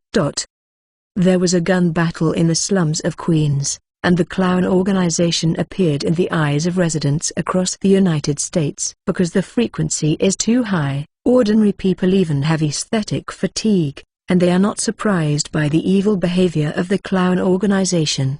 After all, they dare to face the ruthless role of the government and the military, and it is not surprising that a Mexican gang is resolved. If they scolded the incompetent government casually, they just switched channels to watch the Hollywood lace news. Ordinary people were calm, but other gangs in New York were shocked when they saw this news. They knew the history of the Mexican gang and knew that Gust was backed by the mayor of New York. In this case, the Mexican gang was destroyed overnight, and Gust himself was bitten and eaten by dogs. Make them panic. For a while, all the gangsters were trembling, putting all sorts of careful thoughts into their stomachs, daring not to have any illusions, and quietly waiting for the dinner 2 days later. In the evening 2 days later, All the gangsters all put on formal attire and waited at the gang headquarters in fear. At 8 o'clock in the evening, several cars appeared at the door of the gang headquarters, carrying 6 gangsters and their subordinates to the Waldorf Astoria Hotel in New York. The hotel restaurant has been heavily contracted by Jason, just for the gangster meeting tonight. All members of the clown organization attended the event. Jason also wore a black suit and a delicate hairstyle, sitting at the top of a small round table. The plates on the table have been changed 3 times, and he has finished 3 steaks with a great appetite. At 8:30, the 6 gangsters finally arrived. Jason stood up with a smile on his face and went up to greet him. "Good evening everyone." "Hello, Mr. Walter." The 6 people stopped one after another, accompanied the smiling faces tremblingly, and then quickly asked their men to present carefully prepared gifts. There is a 100-carat diamond necklace. There are limited edition Swiss watches. There is a Desert Eagle made of pure gold. Valuable garden villa. These big guys are all human beings, and every gift is Jason's favorite. Jason cheerfully groaned. "We are all old friends who have known each other for many years. We just give such a luxurious gift just to meet and eat." "You are so strange." "Yes, it should," the 6 echoed in a low voice. "In that case, I'm not welcome." Jason greeted his men to accept the gifts, and then personally led the 6 people to the small round table to sit down. 7 gangsters sat at a table, and members of the clown organization and several gangsters sat on small round tables around the main table. Jason sat upright and smiled, his eyes slowly scanning the audience. Then he raised the pure gold spoon and knocked the wine glass gently. Nailed. After a crisp sound, the hotel staff pushed a dining car to enter through the side door, and a series of delicious dishes were served on the table. Chapter 133 The Coercion of the Audience. Gang League. 3 rounds of wine, 5 flavors of food. Jason put down his knife and fork and looked at the 6 people in front of him with a smile. The organization has also discussed how to deal with these gangsters. According to Jason's original idea, he brought them directly to the pot and ate the meat by himself, not even leaving the soup for them. But Belmode, who once ran a gang independently, put forward different opinions. Running a gang is no easier than running a business. Take the gangs in New York as an example. There are hundreds of thousands of gangsters at the bottom and tens of thousands of professional gangs. If Jason wanted to swallow them in one bite, he would have to manage these tens of thousands of gangs alone. Moreover, the industrial chain of the gang is very complicated. Even if Jason has worked under Giant for so many years, he cannot be comprehensive. To manage these tens of thousands of gangs in an orderly manner, there must be a large number of middle and high-level managers. They must have been in the industry for many years, be familiar with gang management skills, and understand all the rules in their respective fields. Unfortunately, there is no qualified person under Jason. If you start from scratch, it is conservatively estimated that it will take at least half a year for the gang to achieve profitability. And in the past 6 months, Jason has to feed these tens of thousands of mouths, requiring extremely large cash flow.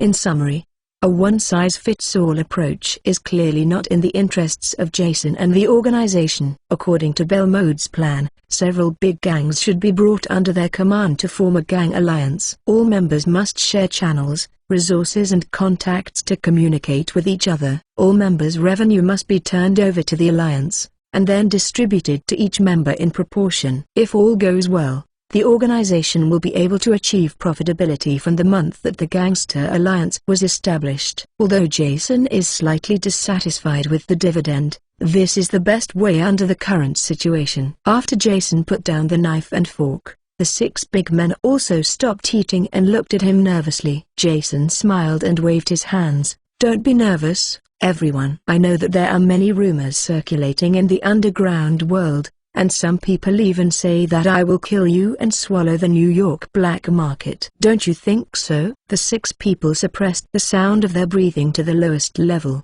and silently complained in their hearts. Jason slapped the table sharply and cursed, "This is simply the stupidest rumor I have ever heard. I and you are all friends. How can we do such a thing?" Hearing that, The six of them all secretly breathed a sigh of relief. Anyway, their lives were saved. Jason continued, the current situation in New York is not optimistic. The rules are watching us more and more closely, so we can't fight separately. We must unite. I propose that the clown organization take the lead to integrate your forces and form a gangster alliance. What do you think? As soon as the voice fell, the six big men frowned and made small calculations in their hearts. Jason deliberately joined the New York gang, which was something they had long expected. Before, they were worried that Jason would kill chickens and get eggs, and kill them all, the old gangsters who ruled New York for decades. It turns out that Jason is not that stupid. The gang alliance he proposed is feasible, but the most important thing is, after the alliance is formed, how should everyone's interests be distributed? Among the members of the 7 alliances, the clown organization has the least number of people, but the strongest. Jason should be allowed to take the big head, and the 6 big bosses are also ready to be cut. Taking into account this situation, they also discussed countermeasures through video conferences in advance. The 6 of them each get 10%, and the clown organization monopolizes 40%. This is the biggest concession to Jason and also their bottom line. The strong man sitting on Jason's right hand asked, there is no problem in setting up an alliance. The question is, how will the interests of each family be distributed after the alliance is established? Jason looked up and saw a Harley motorcycle tattooed on the man's neck. He is the leader of the speeding party, and Jason and Franklin once stole a lot of valuable motorcycles from him. Jason said, before I talk about interests, let me talk about the obligations of the clown organization. In my opinion, interests must be equated with obligations. First of all, the clown organization will assist you to clean up all the remnants of the New York gangs, monopolize the New York black market, and ensure that the big cake of New York appears on our plate intact. Secondly, the clown organization has an eye line at the top of the government and can provide you with timely and reliable official action news. Finally,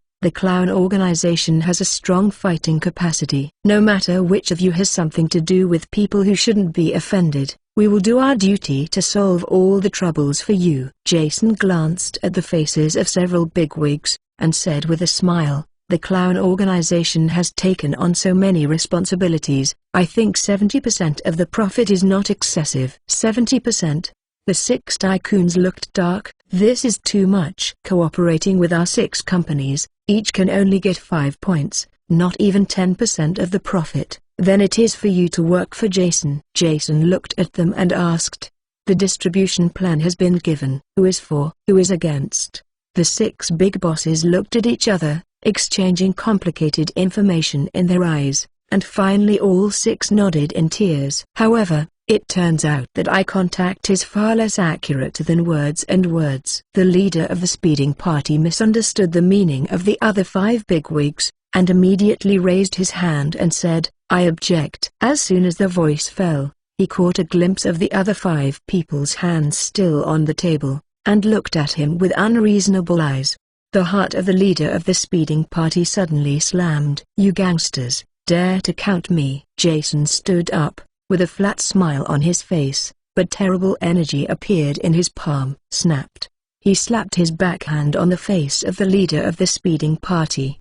The powerful force directly lifted him into the air, and after turning for several times, he hit the ground heavily. The skull bones were all shattered, his head became a shriveled balloon, and scarlet blood slowly soaked the ground. The boss was beaten to death on the spot, but his subordinates dared not speak, and bowed their heads. The second in command of the speeding party, sit here quickly. Jason wiped the blood from his hands with the towel on the table. A man in his early 30s came over and sat down tremblingly. Let me ask again, who of you agrees with this plan? Who opposes it? As soon as the voice fell, the 6 people on the opposite side raised their hands and said, I agree. The body of the former leader of the speeding party is still warm, and none of them dare to oppose it. Jason smiled again, raised his glass and said, very good. Then let us toast the establishment of the New York Gangster League. The 6 big men quickly stood up and respectfully clinked glasses with Jason. Jason drank all the whiskey in his glass and said,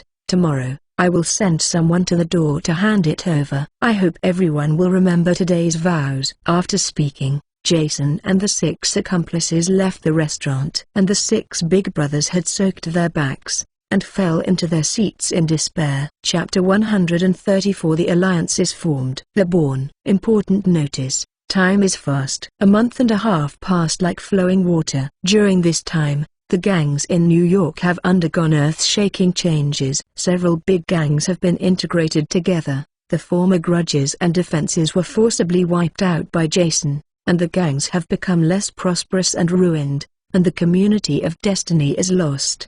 Supply integration, channel integration, personnel integration. When all the resources are integrated, the gangs give full play to their strengths, greatly improving the operational efficiency of the Alliance, smoothing the flow of funds, and significantly increasing overall income. The formation of a gangster alliance is also a good thing for ordinary people. Jason's desire for control is very strong, and New York cakes are only allowed to be eaten by him alone. Since the establishment of the alliance, the 6 gangs first checked and corrected themselves, expelled all those who were not suitable for this business, and recruited fresh blood from the society to expand their strength. After completing this step, the New York gang formally entered the generation of licensed workers. Anyone who does not have a certificate of the gang alliance but is engaged in gang business, either received death threats or encountered a car accident while driving, and they were all scared to abandon evil and do good. Those little gangsters who traded in second-hand dealers, or smuggling gangs of 30 or 50 people, were all swept away by Jason. Even the bad boy who wandered in the streets and hid a switchblade ready to rob passers-by has completely disappeared because of the establishment of the gang alliance. New York, Manhattan, Hell's Kitchen. Jason inspected the work of the month at the Speed Party headquarters. The new leader of the speeding party and Billy the Bison, who is in charge of overseeing the work, are standing at their desks reporting to Jason. After the report, Jason nodded and said, "Thanks for your hard work. Go out first." The leader bowed slightly and exited the office. When the office door closed, Billy came over and said, "Boss, I found a good seed in the help, loyal, able to fight, young. As long as he is well cultivated, maybe he can be replaced in a few years." Here he refers to the current leader of the speeding party. That's right. Jason didn't plan to use these gang veterans from the beginning. These people are old and difficult to control, so Jason recruited new people from the society, and asked the prisoners in charge of supervision and the party to find the good ones among them, cultivate and promote them. But the new leader of the speeding party, he was fairly satisfied. After the former leader was slapped to death by Jason, the new leader took the position. Not only did he have no hatred for Jason, but he was very grateful for his promotion and reuse. What's even more commendable is that the previous leader's $1 billion in private money saved over the years, he did not move a penny, all packaged and processed and transferred the money to Jason.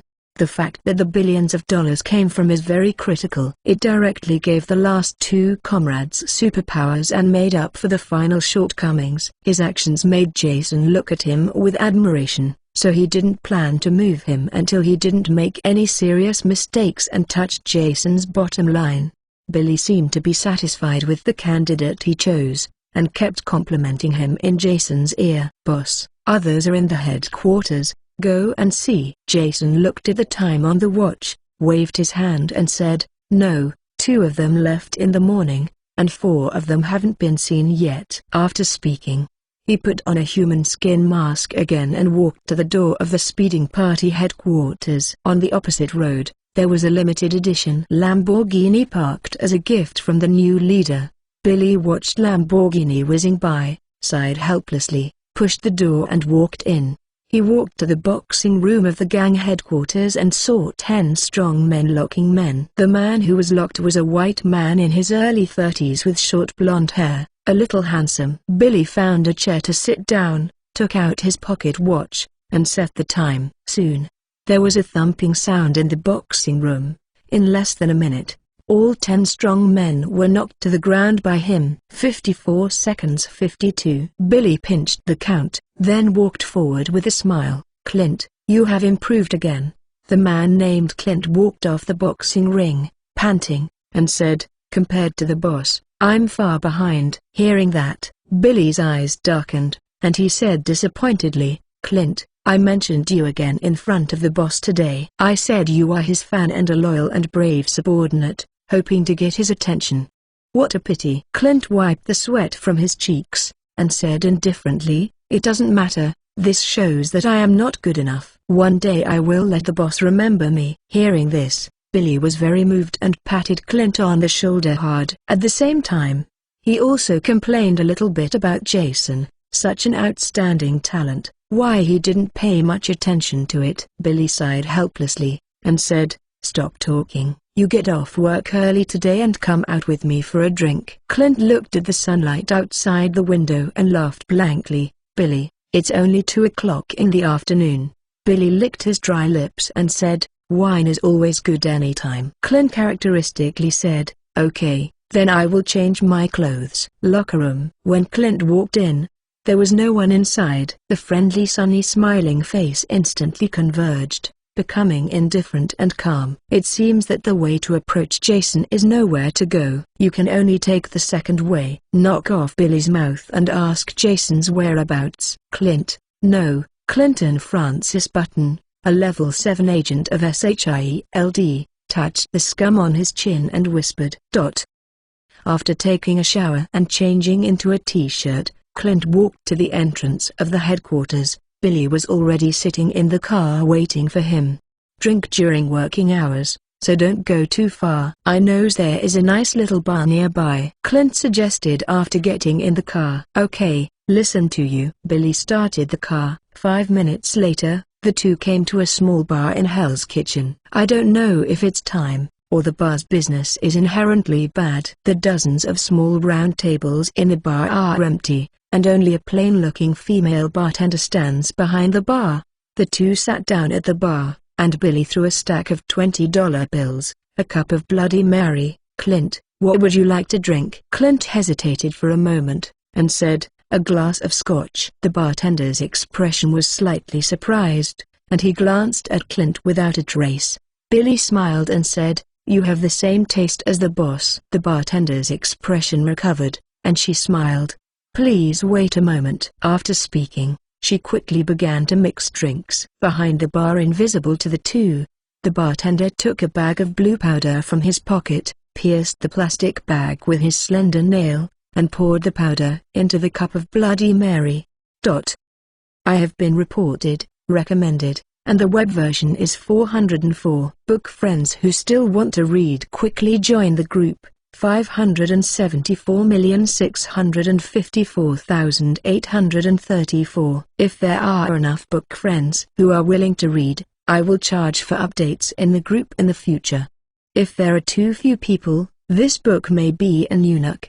Chapter 135. Before yesterday, this testimonial on shelves was brewing for a long time, thinking about how to sell badly in the testimonials, how to cry poorly, talk about the plot behind, and add more conditions. Suddenly, there was a thunderbolt, and I was at a loss, because the book was reported to involve blood and violence. The protagonist was set by villains, and there was bad guidance, so the recommendation was gone, and the web version disappeared.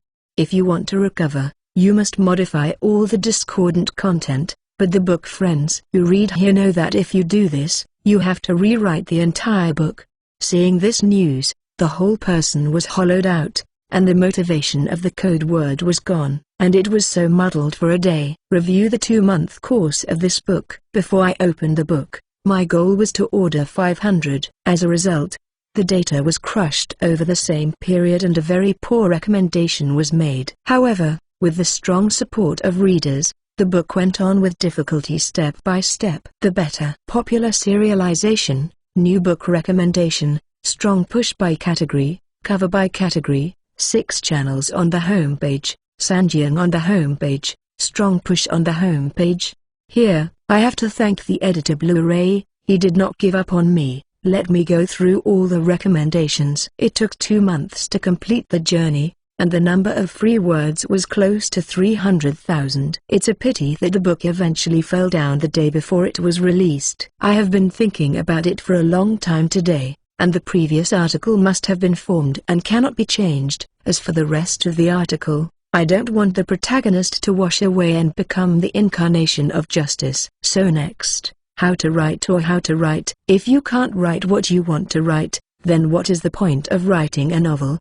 But willfulness has consequences. The consequence is that many chapters of this book may be blocked, or even 404 on the entire site. This time is uncertain, and it may not be blocked until the end, but it may be tomorrow. Just in case, if you want to see the book friends who have finished, you can add a book friend group. 574,654,834. Next, the book will be updated on the website as normal. If there is an accident, then the book friends will meet again. Ugh, don't say it. It will be on the shelves at around 12 tomorrow. I hope you can support it. Thanks. Chapter 136. Eagle Eyes make a contribution. Aegis Layout. Please subscribe. Steal a floating life for half a day. The two were drinking and chatting, and the warm afternoon was so beautiful. After 7 or 8 rounds of drinking, the medicine in Billy's body began to work. His face was flushed, his eyes blurred, and his words gradually fell out of bounds. Clint found the right time, deliberately brought the topic to the residence, and then asked, "Billy, have you been to the boss's house? Is it very luxurious?" Billy drew his head, holding back his sleepiness, and sneered, "Luxury, very luxurious. But what's the use? Living in the forest every day, completely away from the bustling city, it's not interesting at all." Forest? Clint frowned. According to the investigation of SHIELD, Jason should like to live in high-rise buildings. How did he go to the forest? It seems that the direction of SHIELD's investigation is simply wrong. Ha ha ha. Clint smiled and said, "The house of my dreams is also to be far away from the city and close to nature. I don't know where the boss lives. I would like to be neighbors with him."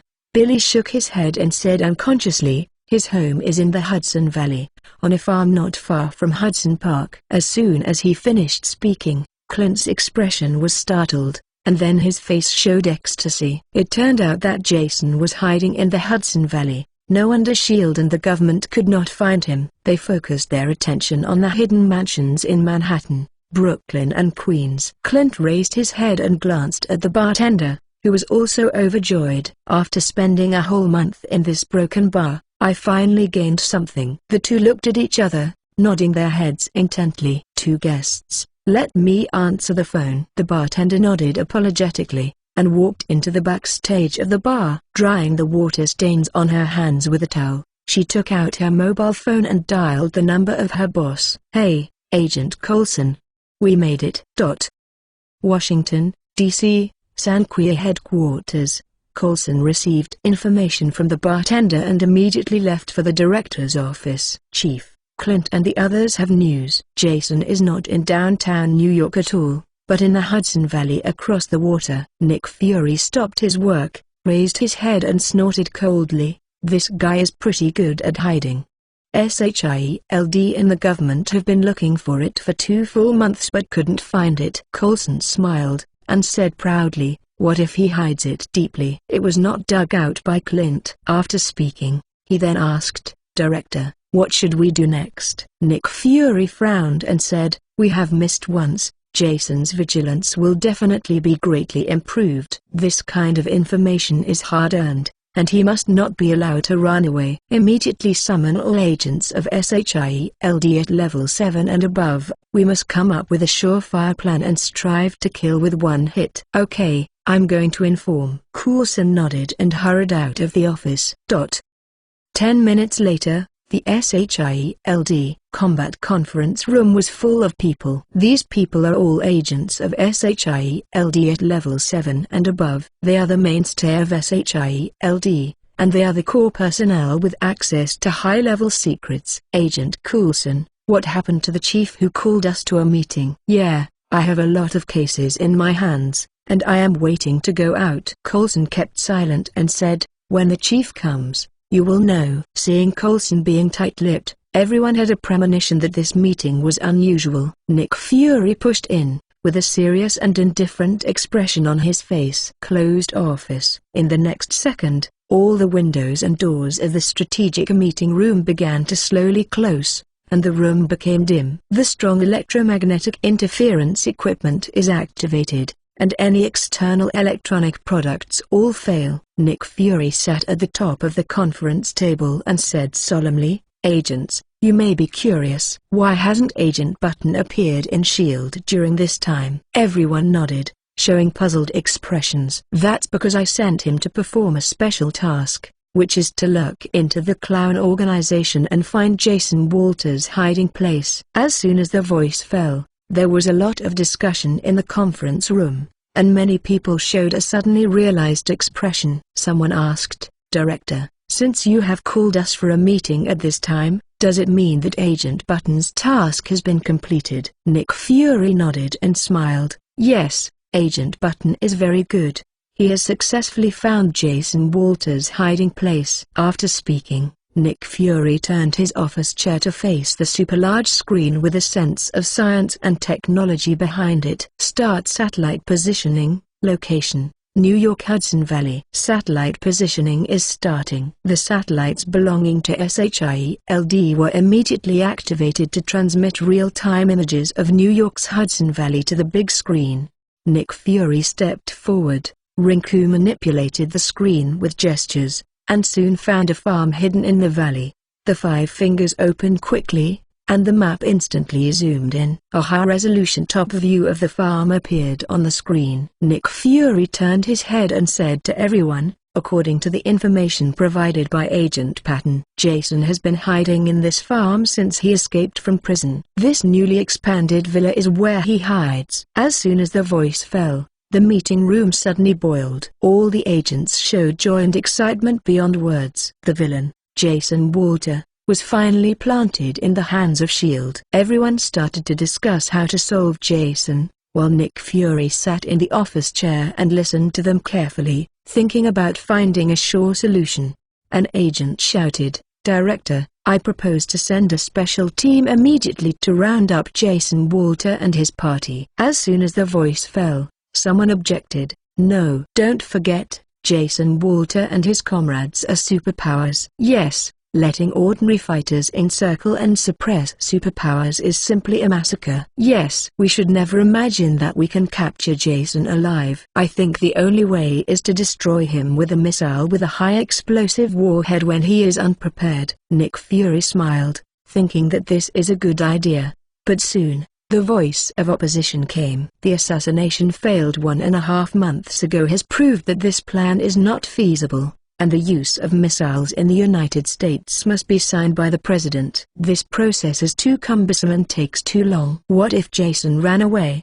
the agent immediately retorted. "The failure was because Jason and their comrades were awake. I suggest that in the middle of the night, when Jason is asleep, launch a missile to kill him. As for the issue that requires the president's signature and authorization, I suggest that the former director and current minister of the World Security Council, Mr. Alexander Pierce, go to negotiate with the president, and the president's authorization can be obtained in a few hours at most." After this, the opposition in the conference room gradually subsided, and everyone was thinking about the feasibility of the plan. Jason's superpowers have long been thoroughly studied by S.H.I.E.L.D. His upper limit of energy absorption is very low, and he can be completely destroyed with high explosives. The only tricky point is that Jason or his comrades have the ability to move in time and space, and they can escape as long as they are given a few seconds of reaction time. After investigation, the one-time movement range is about 1 kilometer, and almost no conventional missile in active service has such a large explosion radius, unless S.H.I.E.L.D. applies for a devastating attack on Jason with tactical nuclear weapons. But if Nick Fury dared to make such a proposal to the president, he might have to report and resign the next day. Those who use nuclear weapons in the United States are either bad or stupid, and neither of them is suitable for the director of S.H.I.E.L.D. After the discussion, most agents agreed to the proposal. Nick Fury stood up and said, "I will discuss with him immediately on Pierce's side." Now, Immediately notify Level 6 Agent Sitwell and ask him to send a special team to the Hudson Valley to secretly monitor the farm. But remember to never conflict with Jason. Sitwell was a close confidant of Pierce when he was the director and was very loyal to Pierce. Nick Fury sent him to perform this non-dangerous task, which is tantamount to giving him the great credit. This is also in disguise, showing good to Pierce. The agents present here are all human beings, and they immediately understood what Nick Fury meant. Although they were a little disappointed in not allowing themselves to perform the task, they soon wanted to open it. Although SHIELD is a mysterious organization composed of elites in various industries, as long as it is composed of people, there will inevitably be partisan disputes.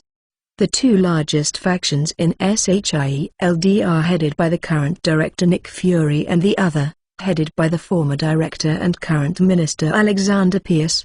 You know, arresting Jason is a great contribution, but also a very difficult thing. If you want to complete the task, Nick Fury and Pierce must work together to share the fruits of victory. Anyone who wants to monopolize, the final result must be mission failure. After the meeting ended, all the agents left the meeting room. The siege of Jason is the most important thing at the moment. They must stay at work and constantly pass on the latest information to ensure the success of the mission. After everyone was gone, Coulson walked over and asked, "Director, Stanfield has been on the jobs for a week. Today is a special situation. Is there a task for him to go to the field?" Nick Fury frowned and thought for a while, then shook his head. He is now a clerk. Suddenly letting him out of the field can easily arouse suspicion and cause Jason to flee. Moreover, his identity has not yet been figured out, so this is not appropriate. Let him stay at the headquarters first.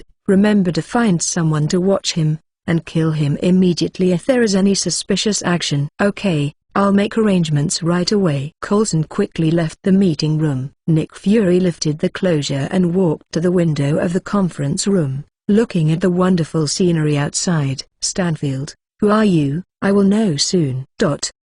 First, because yesterday's mentality exploded and no manuscripts were saved.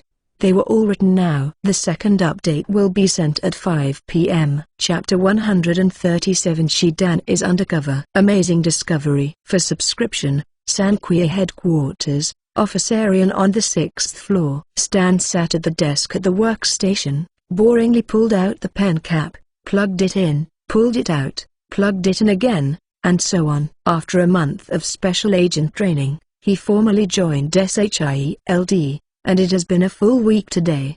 He is no longer the director of the Narcotics Enforcement Bureau who can answer every word, but an ordinary third-level SHIELD agent. Stan's daily task is to sit at his desk, re-examine the information submitted by other departments, and then summarize it into the SHIELD Bureau's archives. There is no need to go out for this work, and no need to worry about encountering danger. Stan was quite satisfied at first. But after a few days, he found that something was wrong. The confidentiality level of all the information he takes over is very low. How low is it? The materials that could be taken home at will in the Narcotics Enforcement Bureau were not eligible for retrieval in the SHIELD Bureau. Stan suddenly understood Nick Fury's good intentions. He dug himself from the Drug Enforcement Bureau, just to monitor him more conveniently. The current Stan is like a concubine who fell out of favor in ancient times. He has been beaten into the cold palace by the Emperor. Whether he can get a new life depends on the Emperor's face. "Hey, I was fooled by the nigger Nick Fury." Stan stood up helplessly and walked outside. The colleague at the workstation next door immediately came over and asked with a smile, "Hey, Stanfield, what are you going to do?" Stan took out a cigarette from the cigarette case and held it in his mouth, and said vaguely, "Smoke." The agent immediately stretched out his hand and motioned to Stan to give him a cigarette. "It just so happens that I am addicted to a cigarette. Let's go together." Stan didn't care about taking a cigarette out of the cigarette case and threw it to him, then walked straight to the balcony on the 6th floor. What is Nick Fury thinking? Actually sentimentally handicapped to monitor him. This was a mistake in his employment, or was Nick Fury deliberately warning him in disguise? Oh, The nigger's mind was too deep, and he couldn't see through. When they came to the balcony, the two lay on the railings, chatting about the gossip in the bureau without a word. Suddenly, Stan saw a heavily armed task force coming out of the building, the target being the apron in front. Behind the special forces, a sixth-level agent Sitwell followed. Stan smoked a cigarette with a calm expression, but his eyes kept looking down. The staff of SHIELD are busy with their work, whether they are internal or external. They have endless work to do every day. However, as the top combat force of SHIELD, the Special Forces have very few combat tasks. It was the first time for Stan to see the Special Forces go out for a mission in a whole week. Sitwell walked at the end, turning his head and whispering to the captain of the Special Forces. The two spoke quickly, and then separated in front of the tarmac. Sitwell watched the Special Forces board the helicopter. That direction is New York. Looking at the direction of the helicopter, Stan frowned, and he felt a little more alert. Hey, Level 1 telepathy is very stretched in SHIELD, an organization formed by freaks. Except to confuse the little sister who has just entered the job, there is no use at all, and I don't know when the boss can help him to promote to the second level. After extinguishing the cigarette butt, Stan returned to the office area upset. The agent who followed him quickly extinguished his cigarette and followed. More than half an hour later, the helicopter stopped on the roof of the New York branch of SHIELD. Soon, two unremarkable family cars drove out of the underground parking lot of the branch and headed for the Hudson Valley. When it got darker, the two cars finally arrived at Hudson Park. The Special Forces walked out of the car in fancy clothes, everyone carrying huge tents and backpacks. They disguised themselves as fellow travelers who came to camp and fumbled towards the ranch. After groping for more than half an hour in the steep dense forest, the Special Forces finally found the ranch. The captain of the special team is a handsome man named Brock Rumlow. He put down his backpack, took out the black technology binoculars from it, and began to investigate the ranch. It didn't take long before he found the wooden villa, as well as prison fugitives and ranchers wandering around the ranch. The shape of the villa is exactly the same as the information that Sitwell gave him, and the prison fugitives. This is definitely Jason's base camp. He immediately took out the video communicator and talked to Sitwell.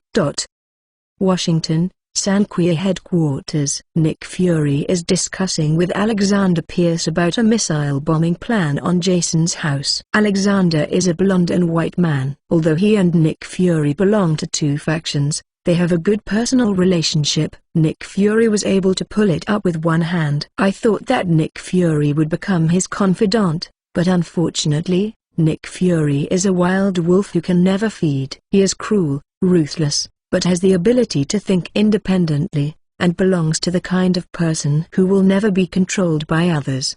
This kind of person is naturally suitable for leadership, but definitely not suitable for being friends and subordinates. Behind the two of them stood Coulson and Sitwell respectively. The open space in the middle cuts the four people into two distinctly. At this time, Sitwell's communicator rang, and he immediately transmitted the signal to the screen in the conference room. Rumlow's face appeared on the screen, and he saw the person in front of him clearly and immediately began to report. Minister Pierce, Director Fury. We have found the villa, and in the ranch, we also found 3 Long Island prison fugitives and 2 herders suspected of being threatened and controlled. According to my guess, this is Jason's hiding place. Nick Fury said, very good. You and your subordinates immediately disperse, stay hidden, and monitor the ranch closely. Report once Jason appears. Okay, I see. After speaking, Rumlow cut off the communication. Nick Fury turned around,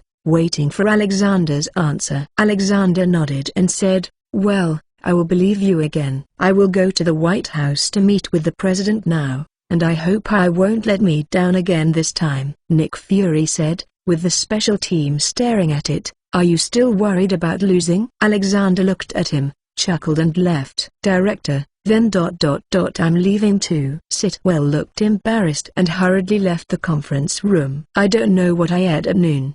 My stomach has been tumbling all day, and I haven't stopped. The restroom.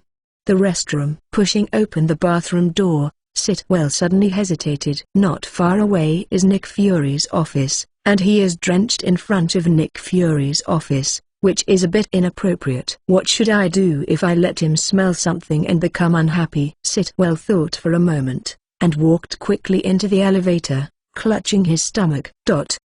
It was still early to get off work, but Stan had already left his desk. Wander around the office area. On the one hand, he was protesting to Nick Fury. On the other hand, I want to try my luck and see if there are any new discoveries. The fact that the Special Forces went to New York always made him feel uneasy. Stan went out to smoke a while later, went to the toilet later, and chatted at someone else's desk later. If he meets a beauty who looks right, he will also take out the Medal of Honor, run to the beauty to show off, and take a group photo. Because of his rat feces, the entire office area on the 6th floor was stirred up by smoke. And the agent who was in charge of monitoring him also accompanied him around like a fool. Even his Elmwood head felt that he was about to be exposed. Well, this is not Sitwell. Stan saw Sitwell coming out of the elevator and hurriedly into the bathroom. Recalling that Sitwell had communicated with Rumlow, Stan flashed in his mind and followed him in. The agent hurriedly followed, and couldn't help but complain secretly. Go to the toilet again. Is this guy's prostate broken? In order not to be jealous of Nick Fury, Stan did not enter the compartment, but stood in front of the urinal, exposing himself to the surveillance of the agents.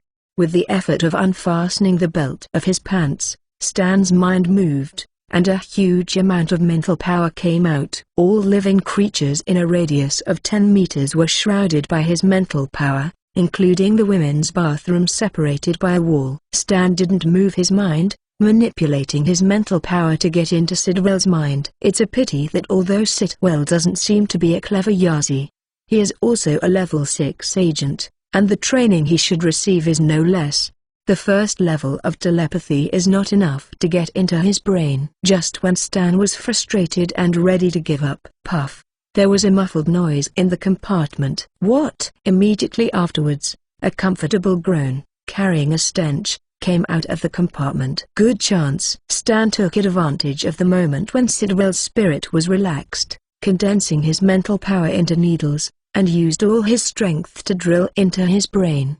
Okay. Under the strong force, his urine came out like a spring. Boom. The brain roared for a while, and then suddenly became clear. Stan succeeded. 1 minute later, he lifted his pants and walked out of the bathroom with a sullen face. In just 1 minute, he had already acquired all Sitwell's memories for a whole year, and left no handle. Stan sat back on his desk and rubbed his swollen head, feeling extremely shocked. S.H.I.E.L.D., Hydra, Nick Fury, Alexander Pierce, Eagle Eye Clinton Button, an undercover clown organization. Brock Rumlow, Hudson Valley, New York. The President, the Army, the Tomahawk cruise missile. Shit. After digesting these memories, Stan's worldview completely collapsed. For the first time, he knew so clearly what a terrifying and violent organization S.H.I.E.L.D. was. The agency directly under S.H.I.E.L.D. is the World Security Council. To put it more bluntly, behind S.H.I.E.L.D. are the 5 most powerful countries on the planet. What he didn't expect was that many Hydra's undercover agents were involved in such a huge organization. He didn't even expect that Hydra was actually the Germanic Communist Party decades ago. The information is too explosive, enough for Stan to taste it for a while. But the most important thing now is that we must hurry up and contact Jason, because his hiding place was exposed. Second, there is one more at 10 o'clock in the evening. Chapter 138. Jason is Dad. Confusing behavior. For subscription, at 9 o'clock in the evening, a family car drove into the ranch. The special forces that had surrounded the ranch for surveillance immediately discovered this situation. Rumlow picked up the telescope, adjusted the multiplier to the maximum, and stared at the car driver's seat. The car went unimpeded and stopped at the door of the villa. Jason pushed the door to get out of the car, and Hallie and Belmode, who were sitting in the back, got out of the car together. The 3 talked and laughed and walked into the villa. Humphrey, after waiting for hours, Jason finally appeared. Romero immediately reported this information to Nick Fury. Of course, his immediate boss Sitwell will also receive this information. After receiving the news, Nick Fury ordered Rumlow to continue to closely monitor the villa. Once Jason leaves midway, or the bedroom lights are turned off, report to him immediately. Nick Fury just hung up the phone, and Alexander brought him another good news. After his persuasion, Mr. President agreed to bomb Jason's residence, and 2 land-based Tomahawk cruise missiles at the army base were ready. As long as Nick Fury gives an order, the missile can be launched. In just a few minutes, Jason's residence will turn into a sea of flames. The annihilation action against Jason has already begun. As long as Jason closes his eyes and falls asleep, he will die without a trace of pain in his sleep. Hudson Valley, wooden villas. Jason didn't know he was in desperate situation. After a fierce battle, he jumped out of bed and ran to take a bath, while Hallie and Belmo lay on the bed panting. When the shower rustled, the 2 women immediately got up from the bed and stared at each other. Hallie's expression was very serious, but she said with some joy, "Today, my one has not come yet." Belmo nodded without knowing whether it was crying or smiling. "I didn't come either." Hallie beamed with joy and said excitedly, "Then are we really pregnant?" "Hush." Belmo hurriedly made a silent gesture, looked at the bathroom, and then whispered, "Don't get excited. Wait until the 2 of us secretly go to the hospital for an examination tomorrow, and give him a surprise when we are sure that we are pregnant." Hallie nodded, thinking this method was the safest, saving time and joy. "However," she said with some uncertainty, "are you sure it is a surprise, not a fright?" Belmo proudly said, "I'm sure. Jason and I are childhood sweethearts, and I can't understand his character better. Perhaps it is due to his own family, causing Jason to love his family and children beyond your imagination. A long time ago, he had the idea of starting a family and starting a business. If it weren't for our conflicts and breakups back then, I guess he and his children would be able to go to school." After listening to Belmo, Hallie finally let go of her worries, smirked in bed, and began to fantasize about being a mother. After half an hour, the light in the bedroom went out. Romero reported this situation to Nick Fury. Nick Fury ordered him to continue to monitor. "The missile is expected to be launched in an hour. Let them pay attention to keep a safe distance." After giving the order, Nick Fury leaned back on the office chair, quietly waiting for the time to come. Office area on the 6th floor. Stan pretended to be working, but he was playing games secretly, but his eyes were always fixed on the time in the lower right corner of the computer screen. When the number jumped to 2300 hours, he suddenly stood up and left the office area. The agent was taken aback, and quickly stood up and chased after him. Arriving in the underground parking lot, Stan drove out of the Tri-Wing building, and the agent's car immediately followed. However, in a place where neither of them could see, the special agent team directly belonging to Coulson was following them. Dan didn't go far, and 10 minutes later, he parked his car in front of a nearby Chinese restaurant. He walked into the store, ordered 20 meals, and then returned to the car with the convenience bag to leave. The people in charge of monitoring were all dumbfounded. They were just about to send someone in to investigate, when Stan had already left and got on the car. Did he really just come out to eat? To be on the safe side, the team leader ordered, leave a group of people to investigate everyone in the restaurant, and then copy all the surveillance video of the restaurant and give it to Agent Coulson. Understand? Stan drove the car, whistling, and drove in the direction of S.H.I.E.L.D. The red light came on. Stan stopped the car, and leisurely took out a piece of meat from the lunchbox on the right-hand side and put it in his mouth. Just 10 seconds after waiting for the red light, he suddenly activated his power, and his majestic mental power enveloped the surrounding 10 meters. It's so punctual. After finding the target, Stan's mouth showed a smile. He closed his eyes slightly, and passed all the information he had received from Sitwell in his mind to the owner of a car at the rear left. The green light was on, and Stan had completed the transmission. He lightly stepped on the accelerator and drove the car back to S.H.I.E.L.D. in the office area on the 6th floor. He walked in with a big bag of Chinese food and shouted, "Girls, your supper is here." "Amuka, Stan, you are awesome." The girls who had been teased by him in the morning walked over with a smile, and one of them took a meal and sat back in their seats to enjoy. Soon, the smell of food wafted from the office area. Those greedy male colleagues had to swallow and curse Stan continuously. Coulson's tracking team returned to S.H.I.E.L.D. and immediately reported Stan's strange behavior. The matter was so important that Coulson could not decide, so he had to come to the director's office and let Nick Fury handle it himself.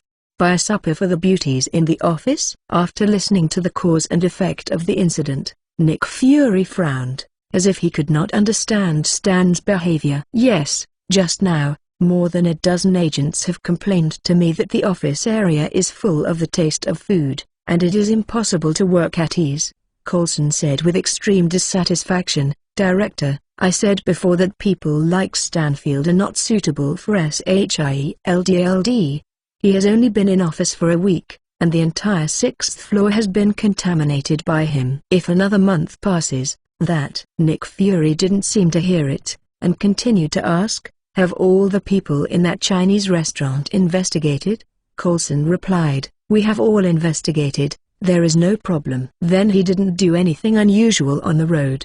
Coulson shook his head. "I watched all the monitoring, nothing unusual." After speaking, he asked in surprise, "Director, do you suspect that he is telling Jason?" Nick Fury remained silent and did not answer. Coulson smiled and said, "No, it's absolutely impossible. Only agents of S.H.I.E.L.D. at level 7 or above know this. They have served for S.H.I.E.L.D. for decades and are loyal. Stanfield is absolutely impossible to get news. Moreover, although Jason's comrades are all scumbags, they are all talented and capable scumbags. I don't believe that people like Stanfield can join Jason's eyes. Stanfield's business will not be discussed for the time being." Nick Fury seemed to be worried at all that Stan's rat shit would ruin the S.H.I.E.L.D. atmosphere. He asked, "What time is it?" Coulson looked at his watch. "It's 3 minutes to 12 o'clock. 1 hour. Enough for Jason to fall asleep." Nick Fury's eyes flickered and said coldly, "As long as Jason dies,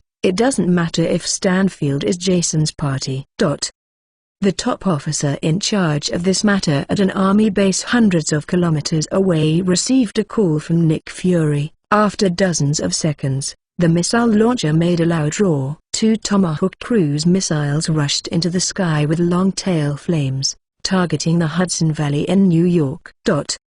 3,000 words are almost a bit too sleepy. Let's do this today. Chapter 139 Missile Crisis. Corporation Invitation from Hydra. Please subscribe. Hudson Valley, wooden villa. On the big bed in the bedroom on the 2nd floor, the 3 Jasons are sleeping soundly. Suddenly, the phone next to the pillow began to vibrate wildly, buzzing.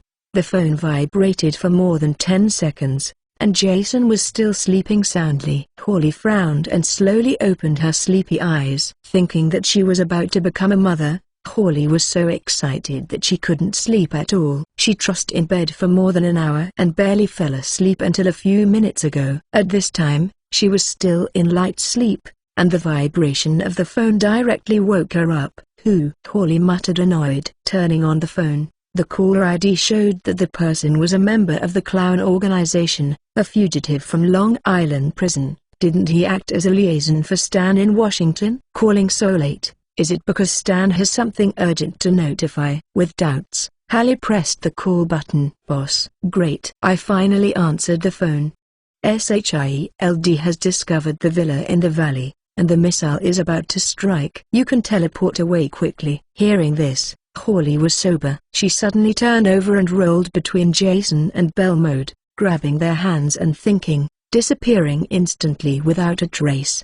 The next second, the 3 fell into the dense forest outside. Lying on the cold and damp ground, Jason woke up instantly. "Harry, what are you?" He stood up, still speaking. 2 missiles with tail inflammation cut through the sky and accurately hit the wooden villa not far away. Boom! A loud noise. The wooden villa was instantly flooded by the scorching fire, turning into sky fragments. The vision of the 3 of them was slightly hurt by the red and white fire.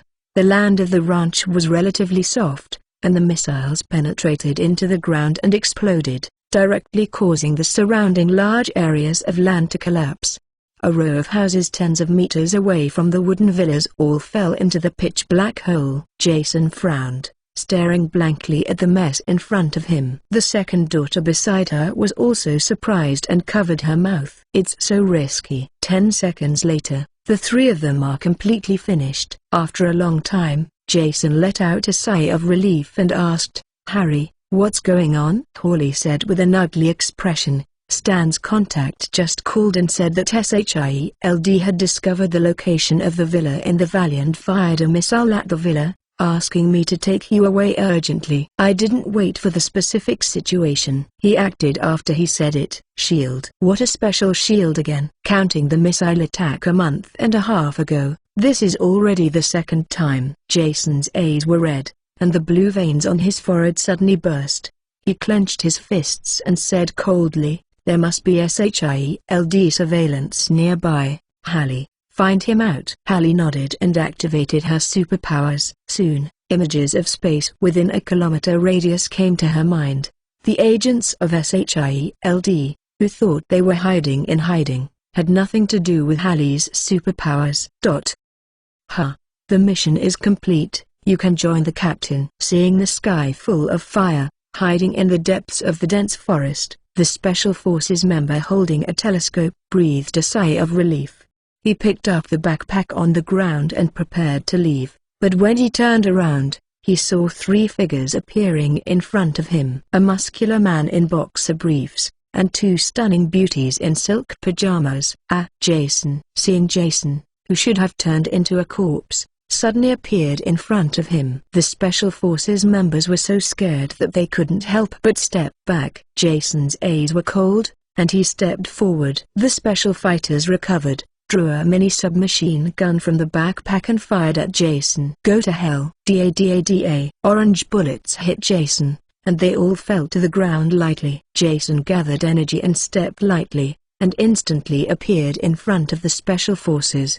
The sturdy arms stretched round, violet energy gathered on the fist, and the light blue light faintly appeared. With a loud shout, the big punching fist slammed into the players' heads. The hardest skull of the human body is fragile like a thin piece of paper in front of huge energy. Snap! The players' heads burst like a watermelon. Jason's face was splashed with minced meat, brain and blood. The gunfire stopped abruptly. The headless corpse fell straight back to the ground. Jason licked the blood from the corner of his mouth and said sternly, "Next." In the middle of the night, the sound of the submachine gun was very harsh. Romolo thought the mission was a success, and when he was about to send a message to Nick Fury, he heard gunshots in the dense forest not far away, accompanied by bursts of fire. Just when he looked blank and didn't know what happened. In the remaining corners, gunshots sounded one after another. Shit, Jason is not dead. Romolo thought of the only possibility in an instant. He dared not even pick up the black bag on the ground, so he ran outside. But before he ran 100 meters away, 3 figures appeared in front of him. Jason killed several people in a row. His body was already splattered with blood and minced meat, like a devil who just crawled out of a sea of blood. Romolo stopped and stepped back vigilantly. "Oh, big guy, I'm just a soldier. I'm just obeying orders." Romolo hit a tree with his back, unable to retreat. Jason said nothing, and walked towards him slowly with a cold face. The sturdy right arm condensed again, the horrible energy visible to the naked eye. Romolo glanced at it, and instantly gave up the idea of resistance. "I surrender, don't kill me, I confess, I am not actually from S.H.I.E.L.D. Jason interrupted him, raised his fist and said, "Who are you?" "It has nothing to do with me." "No, this has a lot to do with you." Romolo took out the video phone and said, "If you want to kill me, please make a decision after talking to my boss." "Your boss, Nick Fury?" Romolo shook his head and clicked on the video call without explaining. Washington, Sanquia headquarters. Alexander picked up the communicator on his hand and looked at the contact person on the screen, with an appreciative smile on his lips. After the video call was connected, Jason was suddenly covered in blood. "Jason Walter, you really didn't disappoint me." Alexander sat down on the chair and said, "I know you are angry now and have many questions, but now that you have passed my test, I can share my secrets with you." Seeing that face, the memories deep in Jason's mind began to roll. After a few seconds, several blurry images were found. Jason's lips moved, and he said with disdain, "No need, I know your old bottom. You and he are both Hydra people. Not only that, inside SHIELD, there are many Hydra undercover agents." Hearing that, Alexander's expression was the same as he had seen a ghost, and the smile on his face could no longer be maintained. "Hydra has been lurking for decades, and no one knows its existence. How did this murderer know about it? Could it be ... Hydra has his undercover agent?" After a moment of stunner, Alexander patted his palms lightly, admiringly said, "Very good. It seems that I still underestimate you. Now that you know everything, I will not tell you the truth. First of all, it was Nick Fury's proposal to bomb your house. It has nothing to do with me, and it has nothing to do with Hydra. Of course, I could have stopped his plan, but after thinking about it, it might be a good test. If you can pass this test, you have the qualifications to join us." There was a look of disdain on Jason's face. Alexander was also not angry, and then said, "I know that a proud person like you will never choose to join Hydra. This is just a proposal. It doesn't matter if you disagree. In my opinion, Hydra and the Joker organization have a very good foundation for cooperation, because we have a common enemy, SHIELD and Nick Fury." "Cooperation? What benefits can I get?" Alexander said, "The benefits of working with Hydra are many. In fact, we have been secretly sponsoring many terrorist organizations. The global violent terrorist cases are basically related to Hydra. That Mr. Norman Stanfield is yours. Don't be busy defending. Hydra has already got the solid evidence, but I sealed it up for the first time, including Nick Fury. SHIELD agents don't know. As long as you are willing to cooperate with me, I will promote Stanfield to ensure that he becomes a level 7 agent of SHIELD within 2 years. You should know how powerful SHI. Good for your clown organization. Secondly, the clown organization lacks funds, equipment, weapons, and even less official protection. I can provide you with these for free, and you don't need to do anything for Hydra. How is it? You don't see a loss in this cooperation?" Hearing that, Jason was silent, and the energy in his right hand slowly retracted into his body. "Don't suffer. Hydra just spends a small amount of money and provides some information, and can use the clown organization as a weapon to deal with SHIELD. No matter how you think this business will not suffer." Alexander smiled and said, "Isn't it good for you and me to cooperate for a win-win situation?" Jason smiled and nodded, "Okay. Of course, I can try to cooperate with you. As for the long-term cooperation or the short-term cooperation, it depends on your sincerity." Alexander heaved a sigh of relief and said with a smile, "That's it." Hydra and the clown organization join forces, and the destruction of SHIELD is just around the corner. By the way, Rumlow is my subordinate. Now that we have reached a cooperation, you can spare his life. As compensation, I can hand over to you the traitor of SHIELD in the clown organization. Sure enough, there is an insider. Jason's face showed anger again. "Yes, I agree to this transaction." Hearing this, Rumlow breathed a sigh of relief. The traitor is a level 7 agent of SHIELD, Clinton Button, nicknamed Eagle Eye, and everyone who knows him calls him Clint. Clint. Jason instantly remembered the newcomer Billy recommended to him during the day. He is a great archer, and he is proficient in fighting, flying and driving, and various cold weapons. He is a trump card in Nick Fury's hands. First, Chapter 140, Joining Forces. Stan exposed. For subscription, Eagle Eye Clinton Button. Jason repeated the name of the traitor, and the memory in his mind flooded again. A few seconds later, a man holding a bow and arrow appeared in his mind. Oh, remembering it. It was him. Jason showed disdain, a crispy ADC with no superpowers and no magic output. He also dared to organize an undercover clown organization to make trouble under my nose. What a daring thing. Since you are here, stay forever. Thank you for the information. I will deal with him now. Alexander smiled and nodded. I wish you a happy hunting. The communicator turned off, and a thick murderous intent flashed in Jason's eyes. He looked at Hawley and said, Harry, are you not physically fit enough? If you have enough, use continuous teleport to send me to the headquarters of the speeding party. Why should I kill him alive? In order to prevent Clint from escaping early, the fastest way is Halley's teleportation, which only takes a few minutes to get there. Hawley thought about it for a moment and nodded. If you walk in a straight line, it's barely a problem, but it's probably exhausted. Before she finished speaking, Belmode suddenly stepped forward to stop her, and said helplessly, You are really a pig brain. You forgot what happened last night? What if it's gone? What happened last night? Hawley couldn't understand. Her face showed a cute expression. Monkey reset. Hawley's face changed drastically, and she suddenly remembered that she was still in a state of suspected pregnancy. Even if she is not an obstetrician and gynecologist, it is clear according to the logic of normal people. Continuous use of superpowers and exhausting oneself is definitely harmful to the fetus, and it is not impossible to have a direct abortion. Hawley has been looking forward to this little life for a long time. For his safety and health, she had to put her hands together and looked at Jason and shook her head. Honey, I'm a little uncomfortable. It's temporarily inconvenient to use superpowers. Jason is a straight man of steel, and he did not hear the nuances of the two people's words. He thought that Hawley was really uncomfortable, so he said, In this case, you can find a place to rest. Belmode, you accompany Hawley. You don't need to take care of the rape. After speaking, Jason was about to contact Franklin, who lived outside, for help, but found that his phone had been destroyed in the explosion just now.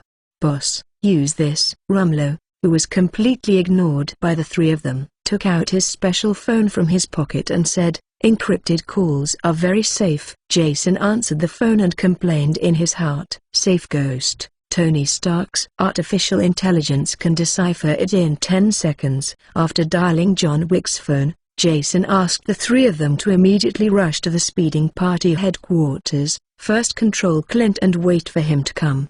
In order not to disturb Jason's three-person world, Franklin took the initiative to find a house outside. If not, Jason would have lost a lot tonight. After the call, he slipped the phone into his pocket and said to Hanny, I don't feel well. Remember to drink more hot water. After leaving a word, Jason jumped into the air and headed towards the headquarters of the speeding party. Halley and Belmode watched Jason go away, and left with a smile. Cool. Rumlow breathed a sigh of relief, and looked at the back of the second woman in admiration. A big living person with a gun is still standing here. They actually leave indifferently. How confident they are in their own strength. At this moment, his communicator rang suddenly. Nick Fury waited for more than 10 minutes and contacted him without seeing Rumlow replying. Rumlow looked at the phone, adjusted his hairstyle, and set his posture.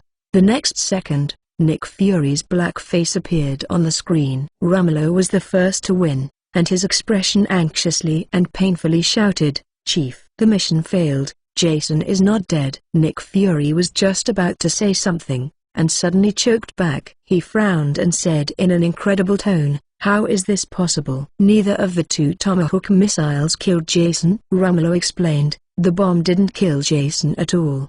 He used teleportation to escape before the missile hit, and killed all the team members who were in ambush. Hearing this, Nick Fury was shocked. Jason ran away early. Could it be that the information was leaked? Impossible. The participants are all 7th-level agents of S.H.I.E.L.D. If there is Jason's internal response in the 7th-level agent, then he is a failure as the director of S.H.I.E.L.D. Nick Fury looked at Rumlow and asked with a slight suspicion, All the special forces have been killed. How come you, the captain, are still alive? For this problem, Rumlow had a plan for it. He made up a lie on the spot after Hawley said she was unwell. Originally, I was about to die, But the instantaneous woman under Jason's body suddenly became uncomfortable and unable to use superpowers. "I escaped from death and took my life back." Romolo said that he had a nose and eyes, and he described it in such a detailed manner that even Hawley's dressing was not let go. There was almost a picture in Nick Fury's mind. Romolo's words are half-truths, and Nick Fury is half-believing. He had no choice but to say, "You stand here and don't move." I immediately asked the New York branch to send someone to rescue. "Okay, thank you, Director." Hanging up the communicator, Romolo lost a trace of respect on his face. Nick Fury is nothing but the same. With such a huge resource of S.H.I.E.L.D. But even a Jason can't handle it. This kind of person is also sitting in the position of S.H.I.E.L.D. Director? Oh, then I can do it. At the headquarters of Triangle Wings, Nick Fury sat in a chair with a gloomy face. Where did Jason get the news and escaped before the missile arrived? Judging from the time it took Jason to escape, it can be basically ruled out that it was a secret leak by a S.H.I.E.L.D. agent. Because if they leaked the secrets, there would be no need to wait until the evening. At 3 or 4 in the afternoon, Jason should have escaped. Nick Fury thought about it carefully, and suddenly grasped a key point. Time. Jason fled before 12 o'clock in the evening, and S.H.I.E.L.D. had also experienced abnormal conditions at 12 o'clock in the evening. Stanfield leaving his post without permission. Could it be that he used the opportunity of going out to buy Chinese food to pass the information out by means that S.H.I.E.L.D. did not know? This possibility is not absent. But the question is, from whom did Stanfield get the information? Thinking of this problem, it seems to have entered a dead end. Nick Fury sighed and didn't want to think about it anymore. The plan to assassinate Jason failed again. As the top person in charge, he will be held accountable by many departments. From the president to the army base, from the World Council to Alexandria. Everyone will put the blame on him. In order to keep the throne of the director, he must hurry up before being held accountable, and find a substitute who can bear all the responsibilities.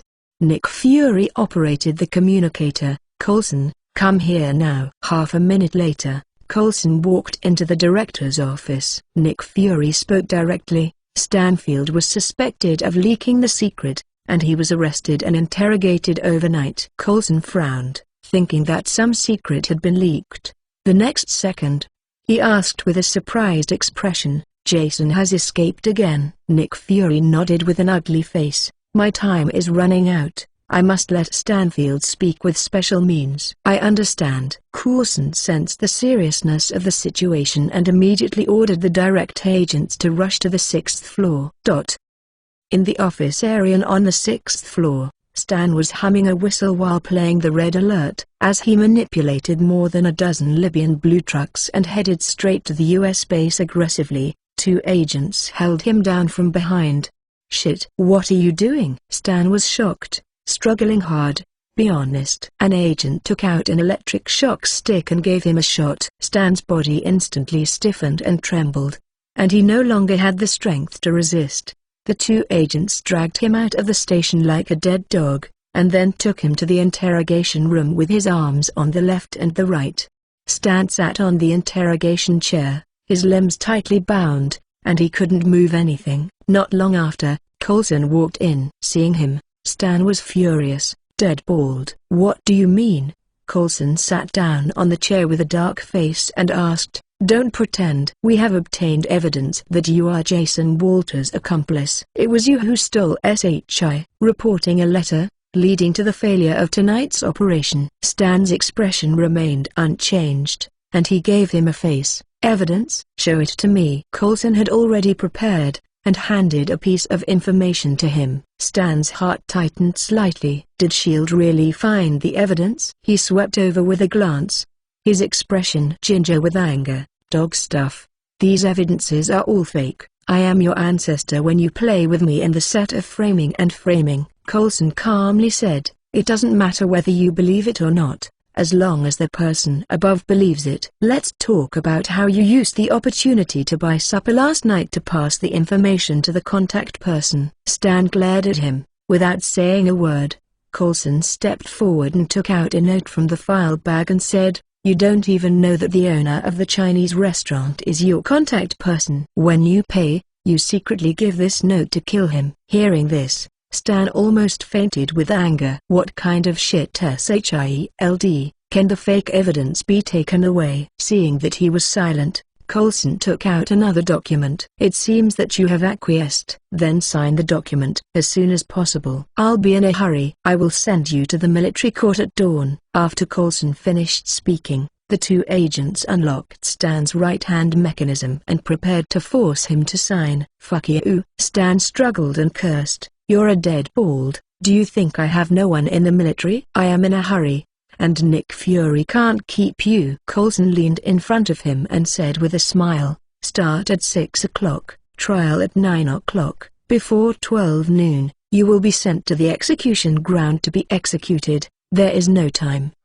Stan's eyes were red and his body was trembling with anger, but now he couldn't think of any way to save himself. Boom boom boom. At this time, the door of the interrogation room was knocked. Coulson frowned and turned to open the door. I saw Alexander Pierce standing outside the door with Nick Fury. Alexander walked into the interrogation room, pointed to Stan and asked, "What's the matter?" Coulson hurriedly said, "Mr. Minister, we have found the rape Jason planted in SHIELD. This is Mr. Norman Stanfield." Alexander scolded, "SHIELD, I know better than you. Don't play tricks in front of me." After speaking, he turned to look at Nick Fury and said, "What do you think?" The president awarded him a Medal of Honor on the front foot, and you executed him on the back foot. "You know you are hitting Mr. President in the face," Nick Fury explained. "Stanfield really has a big suspicion." Alexander waved his hand and said, "What is the suspicion? Do you have evidence that can withstand scrutiny? If not, let him go quickly, and I will arrange his future work." After waiting for a few seconds, the people present did not move. Alexander stared at the two agents and said, "What? No one listens to what I said now, right?" The two agents looked at Nick Fury embarrassedly. Seeing the current boss nodded, they hurriedly released Stan and pretended to help him up. Stan stood up, rubbed his aching wrist, walked to Coulson with a cold face, slammed his fist, and slammed it on Coulson's face. Boom! Coulson was immediately beaten to the ground, his face was broken and a blood stain appeared. Pooh! Dan took a sip and strode out of the interrogation room. Alexander patted Nick Fury on the shoulder and said, "You are in trouble, please find a solution by yourself." After speaking, he followed Stan and called him to his office. Stepping into the office, Stan sat directly on the sofa, lifting his legs. Now that he has torn his face with SHIELD, he doesn't have to be so tired in disguise. Alexander sat across from him, not waiting for him to formulate an excuse. Stan opened his mouth and said, "Are you teaming up with the boss?" Alexander's expression was slightly surprised, and then he nodded suddenly. "It seems that Nick Fury's guess is correct. The information was leaked from you. Can you tell me what your superpowers are?" Stan smiled and shook his head. "We are just cooperating, not a family." Alexander shrugged and said nonchalantly, "Well, let's not talk about it. From tomorrow on, you will be a level 5 agent of SHIELD, so follow Sitwell first and be his deputy." "Yes, as long as it's not sorting out those junk materials," Alexander said. "Finally, I want to advise you. Next time you contact Jason, you must be very careful. After today, Nick Fury is completely eyeing you." On the next level of the World Security Council, the office of the Director of S.H.I.E.L.D., Nick Fury asked, "Are you okay?" "It's just a waste that has been destroyed by the grass." Coulson sat in the chair and wiped off the fresh blood. The two were silent for a moment, and Coulson asked, "Director, what should we do next?" "If this matter is not handled properly, I'm worried that the Security Council will remove your post of director." Nick Fury thought for a while and said, "Take Clint out and see what valuable information he has got from the clown organization." Coulson nodded and said, "I will arrange it now." Chapter 141 Assemble with the Party. Playing with Hawkeye. For subscription, New York, Manhattan, Hell's Kitchen. At the speeding party headquarters, Clint was lying on the bed in the single dormitory, tossing about and couldn't sleep. In the afternoon, He passed the information to SHIELD headquarters through a bartender. He didn't know if Nick Fury had a plan to kill Jason. It was so boring to stay with a bunch of idiots every day. He was tired of undercover life and couldn't wait to get back to S.H.I.E.L.D. At this time, there was a knock on the door. Clint was dull for a few seconds, pretending to have just woke up, and asked, "Who is it?" "It's me." Billy's voice rang outside the door. Clint breathed a sigh of relief, and asked, "It's so late, what's the matter?" Billy's voice came from outside the door. "Today I slept all afternoon and I can't sleep at all at night. Let's go out and find another nightclub for a drink." "Please wait a moment." Clint didn't doubt, put on his clothes quickly and opened the door. But the moment he opened the door, he found that Billy looked at him with a trace of fear and alert. Billy turned his head, not daring to look at Clint, and walked straight out. "Let's go, the car is outside." Clint frowned, did not choose to follow him, but looked at his bag and said, "You get in the car first." "How can you go to the nightclub without clothes that pull the wind?" "I will change clothes first." "Okay, then you move faster, I'll wait for you in the car." Clint nodded, turned back to the dormitory, and locked the door behind him. Billy's abnormality made him realize that he has been exposed, and the only way now is to rush to the bar and then go to the New York branch of SHIELD for help. Clint lifted the quilt, pulled the sheets out, tied them to the legs of the table and tied them tightly, then crawled out of the window, gripped the sheets and slipped to the ground from the third floor. The moment he landed, he took out his pistol to check the surroundings. After confirming that there was no ambush, Clint quickly hid in the darkness and ran towards the bar. Billy came downstairs, took out the walkie-talkie and said, "Clint noticed my anomaly. He should have escaped." "Let's see you now." On the roof of the building not far away, David was standing on the edge of the rooftop, enjoying the night view of New York. He took out the walkie-talkie and said confidently, "Don't worry, he can't escape." After speaking, David opened his mouth and let out a soft roar. An invisible ultrasonic wave emitted from his mouth and quickly spread to the surroundings. After a few seconds, all objects within a few hundred meters of the circle appeared in David's mind. David closed his mouth and smiled. "I found you."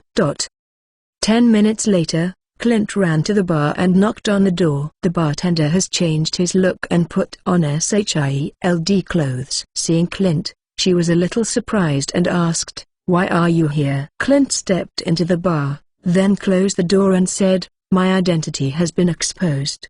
The chase of the clown organization will soon come. I need to rush to the New York branch as soon as possible to seek their support." The bartender nodded, and while going to get the car keys, he said, "I just received a contact from Agent Coulson, and he said that S.H.I.E.L.D.'s plan to assassinate Jason had failed again." Failed again? Clint couldn't believe it. SHIELD Bureau was in the hands of one person and failed one after another. Isn't it a waste of my own suffering for the past half-month? Not only that, this matter is quite a big deal, and Director Fury is likely to be held accountable by the World Security Council. Therefore, the director hopes that you will rush back to S.H.I.E.L.D. and give them the information you have collected, hoping to rely on it. This intelligence pulled back one round. "Okay, then I'll leave now." Reaching out to take the key, Clint was about to leave. "Wait a minute." The bartender took out another black handbag and threw it on the ground. "You forgot your equipment." Clint is proficient in fighting and firearms, but he is best at bows and arrows. He has won the gold medal in the Olympic archery competition. Based on his expertise, SHIELD has made great efforts to tailor a weapon for him. Multifunctional, deformable high-strength bow, modular, can replace the arrow of the arrow. Clint, armed with a gun and a knife, is also very powerful, but he is at the level of the Ace Special Forces. But if he changed into a set of bows and arrows, he immediately upgraded from a special soldier to a superhero Eagle Eye. After a minute, Clint finished wearing. He held the bow in one hand and carried the quiver behind him, looking a bit like a superhero. Boom boom boom. At this time, there was a knock on the door again. The two looked at each other. The bartender raised his pistol and quietly walked to the door and looked out. The man outside the door had a long and thin face with medium long hair and black hair, a beard, and a black suit. The bartender's face changed, and he walked over quickly and said, "John Wick." When it wasn't Jason, Clint immediately showed a disdainful expression. He drew an arrow and said, "I will kill him." "No." The bartender stopped him and said, "John Wick was a famous killer in New York before he went to jail. Fighting with him over time will only attract more people. Your first task now is hurry back to SHIELD. You leave me through the back door to block her." Clint frowned, a little distrustful of her strength. The adjustable sommelier smiled indifferently. "Every agent who joins SHIELD is ready to sacrifice at any time." "Go away, Director Fury needs you." After hearing her words, Clint stood in awe, and said seriously, "Then you are careful." After speaking, he walked quickly out of the back door and got into a Ford sedan. After Clint left, the knock on the door sounded again, and the bartender followed the sound and shut the door decisively. Boom boom. 3 bullet holes appeared in the glass door instantly, and glass shards fell to the ground. John Wick is a legendary killer, and the bartender dare not care, still staring at the door with a gun. A few seconds later, a unique hoarse voice came. "Madame, I'm here to find someone, and I have no malice against you." As soon as the voice fell, the bartender shot again at the source of the sound. Boom boom. But at this moment, a bullet shot out of the window, accurately hitting the bartender's pistol, and the holster was instantly punched with a bullet hole. Armor-piercing bullets. The bartender looked serious, threw away his pistol and drew a short knife from his waist. Squeak. The glass door was pushed open, and John Wick walked in with a gun in his hand and said again in his calm voice, "I don't want to kill women. Put down the knife." The bartender said angrily, dreaming. After speaking, she raised her short knife and charged up. "Hey!" John sighed, put away his pistol, and greeted him with his bare hands. He arched his waist, lowered his center of gravity, dodged the blade, and then quickly shot, holding the bartender's knife-holding wrist.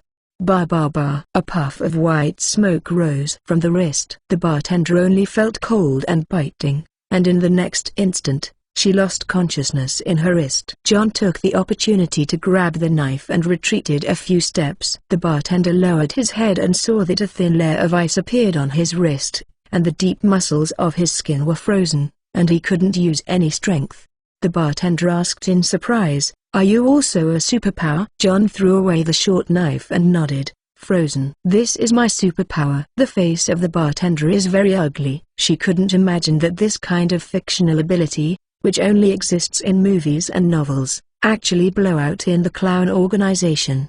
Could it be said that the Clown Organization has mastered the method that allows people to quickly acquire superpowers? If this is true, then SHIELD Bureau and the future of this world really don't see a glimmer of hope. What is the goal of the Clown Organization? You always kill innocent people. Are you just for pleasure? While questioning, the bartender quickly passed the information to SHIELD with the other hand hidden behind him. Her little movements were quickly discovered by John, and he said loudly, "Madame, let go of your hand." The bartender's expression changed, and he immediately turned and fled. She knew that she was bound to die, but she hoped to pass on this important information before she died, so that her death would get a little value. But as soon as she turned around, John followed and put his palm on her back. In an instant, an extreme chill came from his back, and the skin all over his body was tingled immediately. Her legs became slower and slower, and her fingers for fast editing of text messages became stiffer. After a few seconds, she was finally nailed in place, unable to move at all. A thin layer of ice appeared on her body, like a nice sculpture of ultra-modern art. "Hey!" John sighed, pulled the communicator from her hand and threw it to the ground to crush it. Clint drove out of the alley behind the bar. But when he just appeared on the road, the car suddenly lost control. The steering wheel slammed to the left uncontrollably, and Clint tried his best and couldn't break it back. At the same time, the car's accelerator was sunk to its lowest level, as if an invisible foot was stepping on him. Squeaky. The tires rubbed fiercely against the ground, making a harsh sound. The car began to spin around frantically with the front of the car as its origin, and the speed was getting faster and faster. Clint was almost thrown out. He quickly pulled on the armrest to keep it steady, and slammed on the brake. Shit, the brakes have failed. Clinton reached out and pulled out the car key, but the car's engine was still running at high speed. Damn it! He had a vague premonition in his heart. Holding back the intense dizziness, Clint smashed the car glass with his hands, then turned over and jumped out of the car.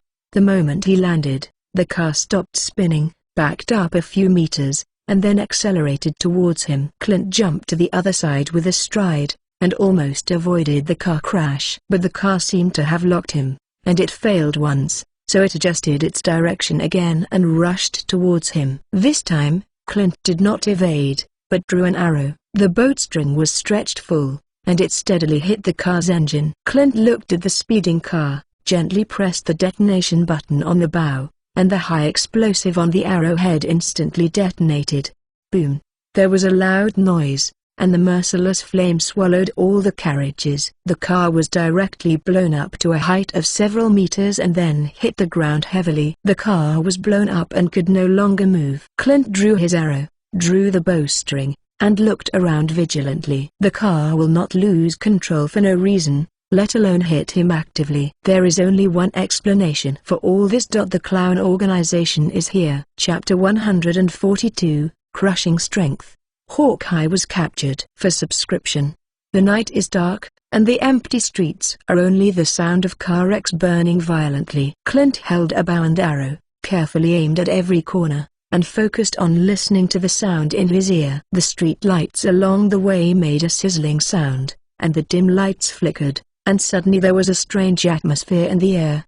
Tattoo footsteps sounded all around, coming from 3 different directions. Clint was flustered, and a cold sweat appeared on his forehead. This feeling of fear had not appeared for many years. On both sides of the road, 3 shadows came out of the dark alleys. Clint knew the appearance of the main members of the Clown Organization, and immediately recognized them. These 3 were Franklin Clinton, David, and John Wick. Clint felt a little sad when he saw John. Since he appeared here, it means that the bartender should have been sacrificed. Damn the Clown Organization. Damn Jason. Clint was full of anger at the thought of her rhetoric before leaving. Before John came closer, he turned and shot an arrow at him. The speed of the arrow is extremely fast, but John's shooting speed is not slow. Boom! The gunfire sounded. An armor-piercing projectile was shot from the muzzle, hitting the arrow precisely, and the arrow fell to the ground. Clint was not upset. He put his finger on the button of the bow, sneered in his heart as he watched John Wick slowly walk to the place where the arrow was broken. The arrow of the arrow contains 50 grams of high explosives, which is more powerful than the explosive power of a grenade, enough to blow this damn scum into pieces. Clint counted inwardly. 3, 2, 1. When the time came, he decisively pressed the detonation button. After a second, the high-explosive arrow at John's foot did not explode. Clint frowned and pressed the detonation button again, but the bomb still did not explode. On the other side of the road, Franklin laughed and said, "Don't bother, that bomb will never explode." Clint turned to look at him and asked, "You were the one who was in the car just now?" Franklin smiled and nodded, and couldn't help showing off. "My superpower is electrical control. I can control any electrical appliance that can work normally, such as," Franklin pointed out, the communicator in Clint's butt pocket rang. "Very good ability," Clint said with solemn eyes. "Since you dare to tell me your superpowers, you seem to have the confidence to take me down." Franklin spread his hand and said, "Unless you have the ability to escape surrounded by 3 superpowers." After saying this, the 3 of them stopped at the same time and kept a distance of about 30 meters from Clint to prevent being shot by arrows. Clint was holding a bow and arrow, but was surrounded by 3 enemies from 3 directions. Even if he had participated in countless dangerous battles, he felt powerless. "It's troublesome, maybe I really have to explain it today." The 4 stood in a stalemate for a moment, and Franklin suddenly suggested, 3 superpowers bullied an ordinary person, and spread the reputation of insulting the Clown Organization. I propose that the 2 of you guess the boxer. Choose one person to challenge him, and if you win, you will end, and if you lose, you can play on the bench. How about? Hearing this, David nodded and said, I agree. Only in this way is the game fun. John also nodded and said, I agree.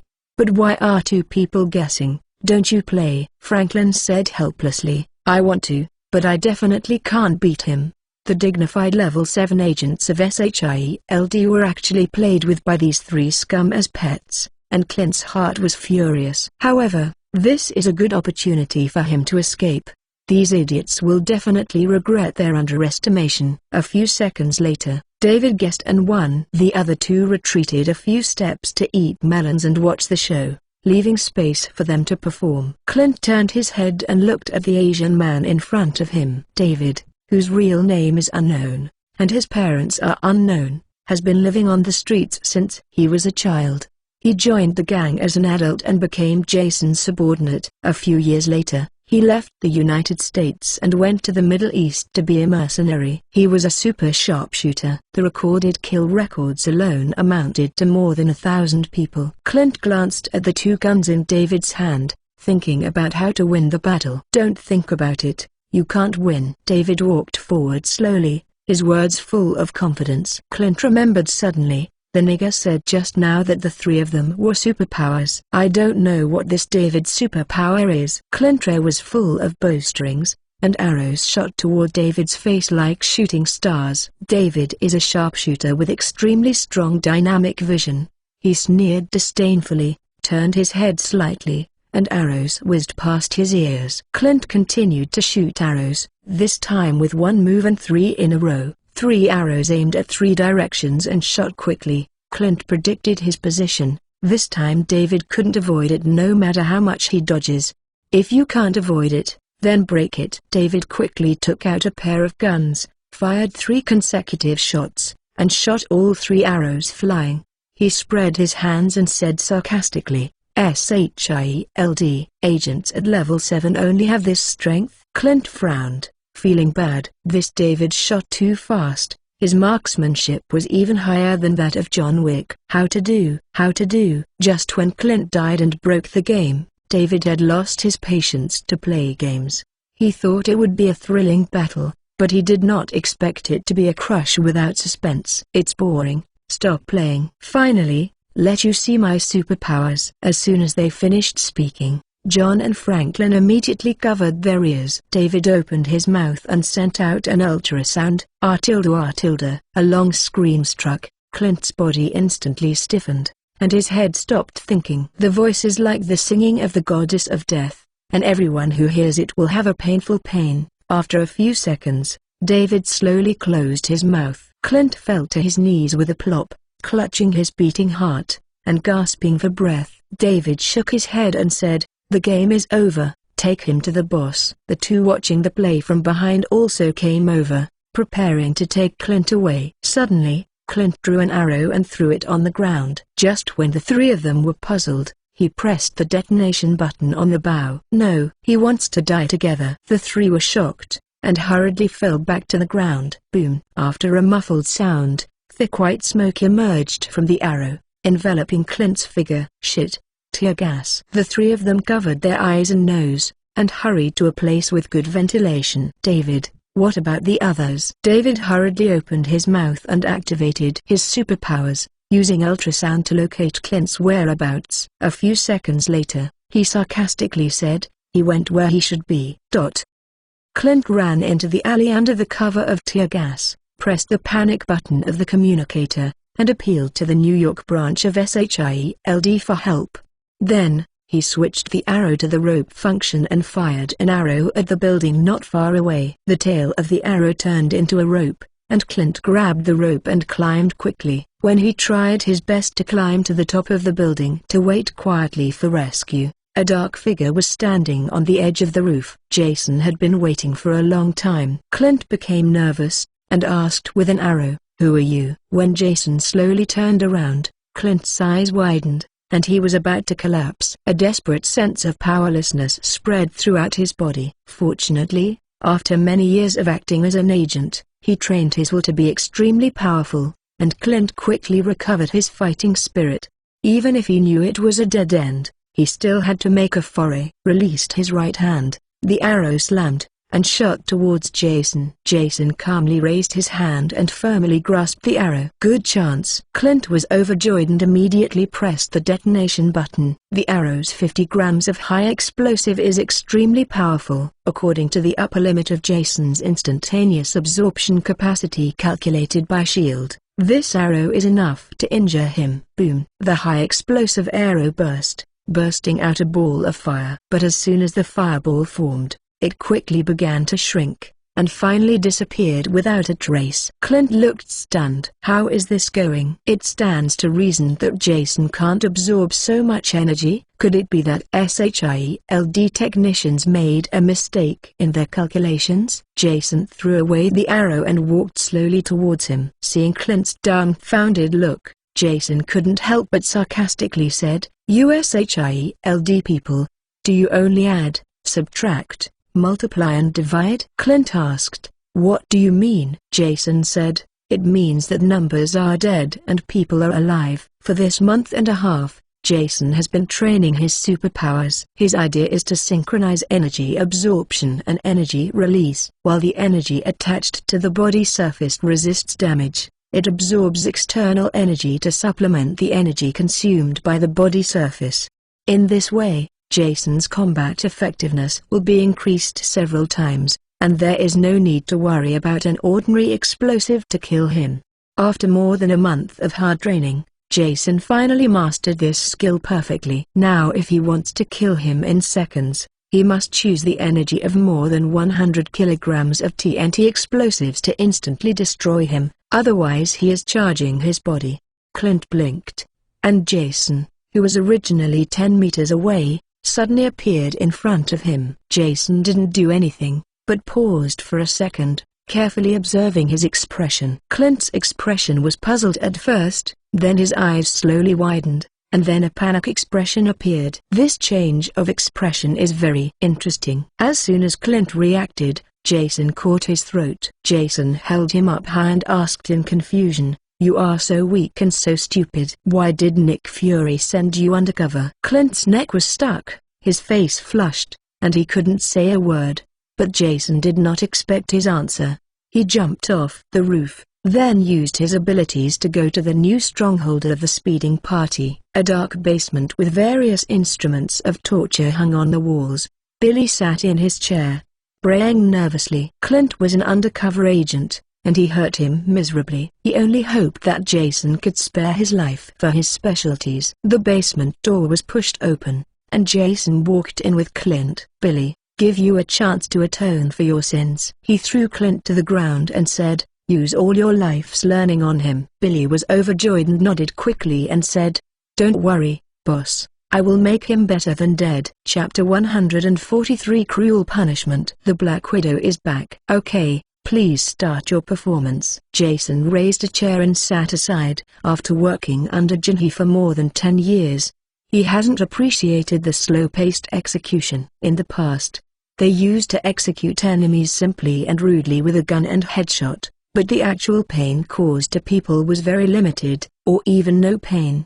Sure enough, there is a specialization in the art industry, and professional things must be handed over to professional people. Billy greeted the two men to come in, and together they carried Clint to the execution platform, and then tied him with a rope to prevent him from moving. Billy walked up to Clint with a black bag, patted his face hard, and sneered, "Dog bastard, you fooled me so badly. If it wasn't for the magnanimity of the boss, I was dragged into the water by you." Clint stared at him, staring at him. He wanted to struggle desperately, but Jason had already removed his jaw and limbs before he came in, and now he can only writhe like a maggot. "Ha ha!" Billy sneered and opened the black bag in his hand, which contained a bunch of chemicals and syringes that ordinary people couldn't understand. Rather than using a syringe to draw a tube of chemicals without disinfection, Clint is directly injected intravenously. A tube of liquid was slowly pushed into Clint's vein. Billy threw the syringe away and said in Clint's ear, "I just injected you with a good thing. It keeps you excited and makes your senses more sensitive." After that, Billy had asked Clint to take off Clint's clothes, and he held a sharp scalpel and gestured at Clint's lower limbs. "Boss just said that because you are very guilty, the sentence must exceed 24 hours. But I am now in a state of meritorious service, so I decided without authorization to increase your execution time to 72 hours. If successful, this will be a new milestone. So Clint, for the next 3 days and 3 nights, let's get along well." About 10 minutes after Clint was taken away by Jason, 3 SHIELD helicopters flew over the building.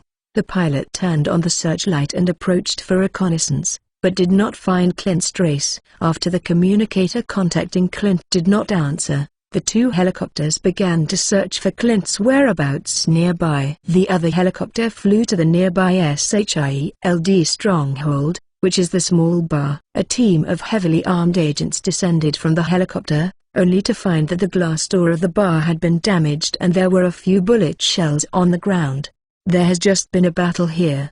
The agent looked alert, maintained the attack formation, and slowly opened the door of the bar. In the small bar, there is only a dim yellow chandelier. Under the light, an ice sculpture of ultra-modern art appeared in front of them. Several people approached and looked at them, suddenly dumbfounded. This ice sculpture is the female liaison officer assigned by the New York SHIELD Bureau to connect with Clint. Courageously touched her skin with his hand, but the feedback came back as if he had touched a hard block of ice. There is no body temperature and no flexibility. The female agent has been certain that she is dead, but her horrified eyes still seem to be conveying important information to them. The scene was so horrifying, all the agents quickly got a chill in their backs. Incidents involving superpowers have exceeded the jurisdiction of the branch, and the team leader immediately reported to the branch leadership. A few minutes later, Washington headquarters also got the news. Sanquia headquarters, director's office. Coulson hung up the communicator and said with a gloomy expression, "Chief, Clint is missing." "What?" Hearing that, Nick Fury's always calm face showed a shocked expression. Coulson lowered his head. His expression was very painful, and said, "According to the information from the branch, there have been fierce fights at the scene. Clint is likely to be captured by the Clown Organization, and, moreover, there are new superpowers in the Clown Organization. This time the ability is frozen. One of our agents was frozen into an ice sculpture at the crime scene." Hearing that, Nick Fury only felt a numb scalp. When did superpowers become popular? How come one will pop up every few days? Or is it that the Clown Organization has mastered the method to cultivate superpowers? If this is the case, the existence of the Clown Organization will directly threaten the safety of all mankind. "Hey!" Nick Fury scratched his head, feeling very irritable. The growth rate of the Clown Organization frightened him. They are like viruses that multiply in the body. As long as they are not solved all at once, they will multiply at an alarming rate and eventually reach the point where there is no cure. There was silence in the office, and pessimism was being passed on to each other. "I don't know how long it took." Nick Fury first cheered up and said, "The first task now is to find Clint. You can quickly let Natasha come back." "Okay." Coulson nodded, turned and walked out of the director's office. Aviation City, Houston, an abandoned factory in the southern suburbs of the city. The night wind blew, and a dim yellow chandelier hung on the roof of the factory building, swaying back and forth in the wind. Under the chandelier, there is a thick solid wood chair that is square and square. A sexy woman with short red-brown hair wearing a black camisole and black stockings is tied tightly by a rope. In front of her stood a group of burly men and an elderly man who was over 70 years old. Boom! A strong man stepped forward and slammed a punch in the woman's face. The woman made a painful noise, and a line of blood flowed from the corner of her mouth. Looking at the stunning beauty in front of him, the old man shook his head in disappointment. "Your performance tonight is different from what I expected. Outdated information, inferior techniques. I didn't expect the famous Black Widow to be just a beautiful vase." "That's it. This woman is a level 7 agent of SHIELD, the Black Widow Natasha Romanoff." The Black Widow licked the blood from the corners of her mouth, and looked at the old man with joy. "Do you really think I am beautiful?" The old man smiled faintly. His eyes were very pure. He is more than 70 years old, and seduction has no effect on him. But the thug next to him was the strong man of the year. Hearing the temptation of the Black Widow like a demon whispering, he suddenly became energetic. Each one smirked, looking up and down her perfect figure. Jingle bell. At this time, a strong man's cell phone rang. He got on the phone and listened to a few words, then looked at the old man and said, "I was looking for her."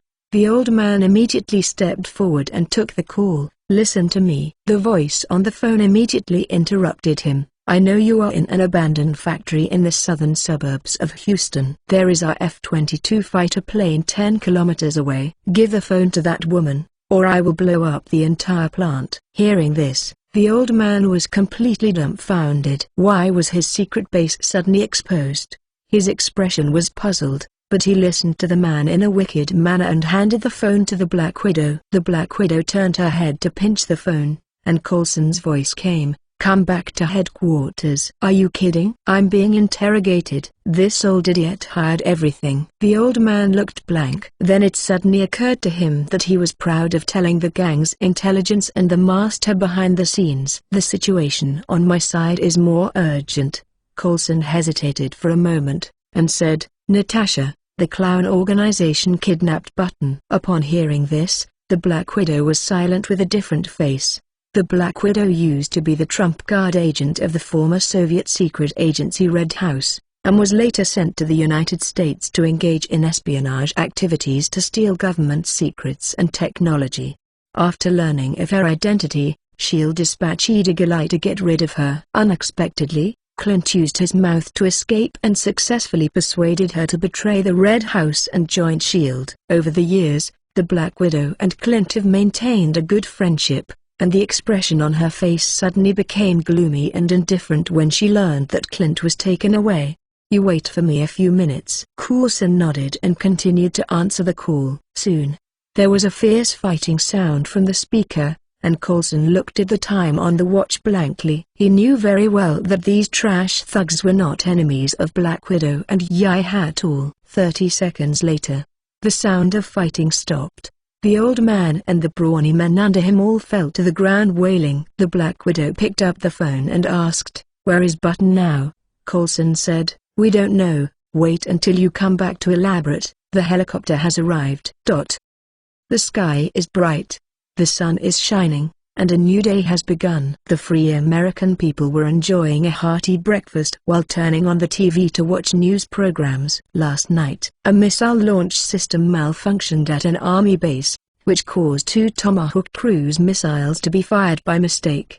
They landed on a ranch in the Hudson Valley in New York, causing the deaths of the rancher and his wife. Several officers involved have been killed. Suspension investigation. Hearing this news, the American people were directly dumbfounded. 2 Hellfire missiles were mistakenly fired a month and a half ago, and 2 Tomahawk cruise missiles are now mistakenly fired. Shouldn't it be necessary to wait a few months to fire 2 nuclear missiles by mistake? People who don't care about politics and the military all go to the internet to denounce the stupidity of the military and government, especially New Yorkers.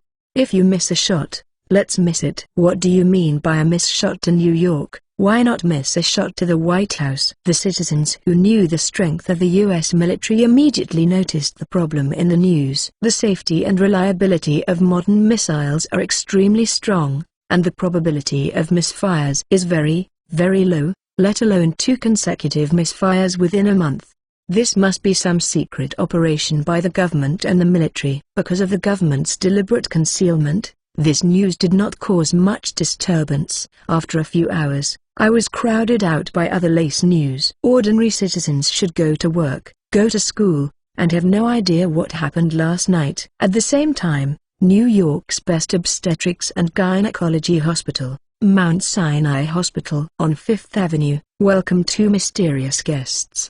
Chapter 144 Hospital Shootout. Hallie's Crooked Idea. Please subscribe. Hallie and Belmode put on human skin masks and went to Mount Sinai Hospital after cross-dressing. They did a B ultrasound and blood test on an empty stomach, and then sat on the bench outside the consulting room, quietly waiting for the results. Hawley's little hands clenched the corners of her clothes tightly, her heart beating faster, and she felt more nervous than when she smashed a bloody road from Long Island prison. 10 minutes later, a black-garbed nurse, holding the waiting list, shouted, "Number 76, Miss Betty." Hawley's expression was dull. She didn't know what she was thinking. She didn't even hear the nurse calling her name. "Call you." Belmode pushed her shoulder. Oh, I'm here." Hallie got up and walked towards the consulting room waving the number plate, and Belmode followed her. The nurse hurriedly stopped her.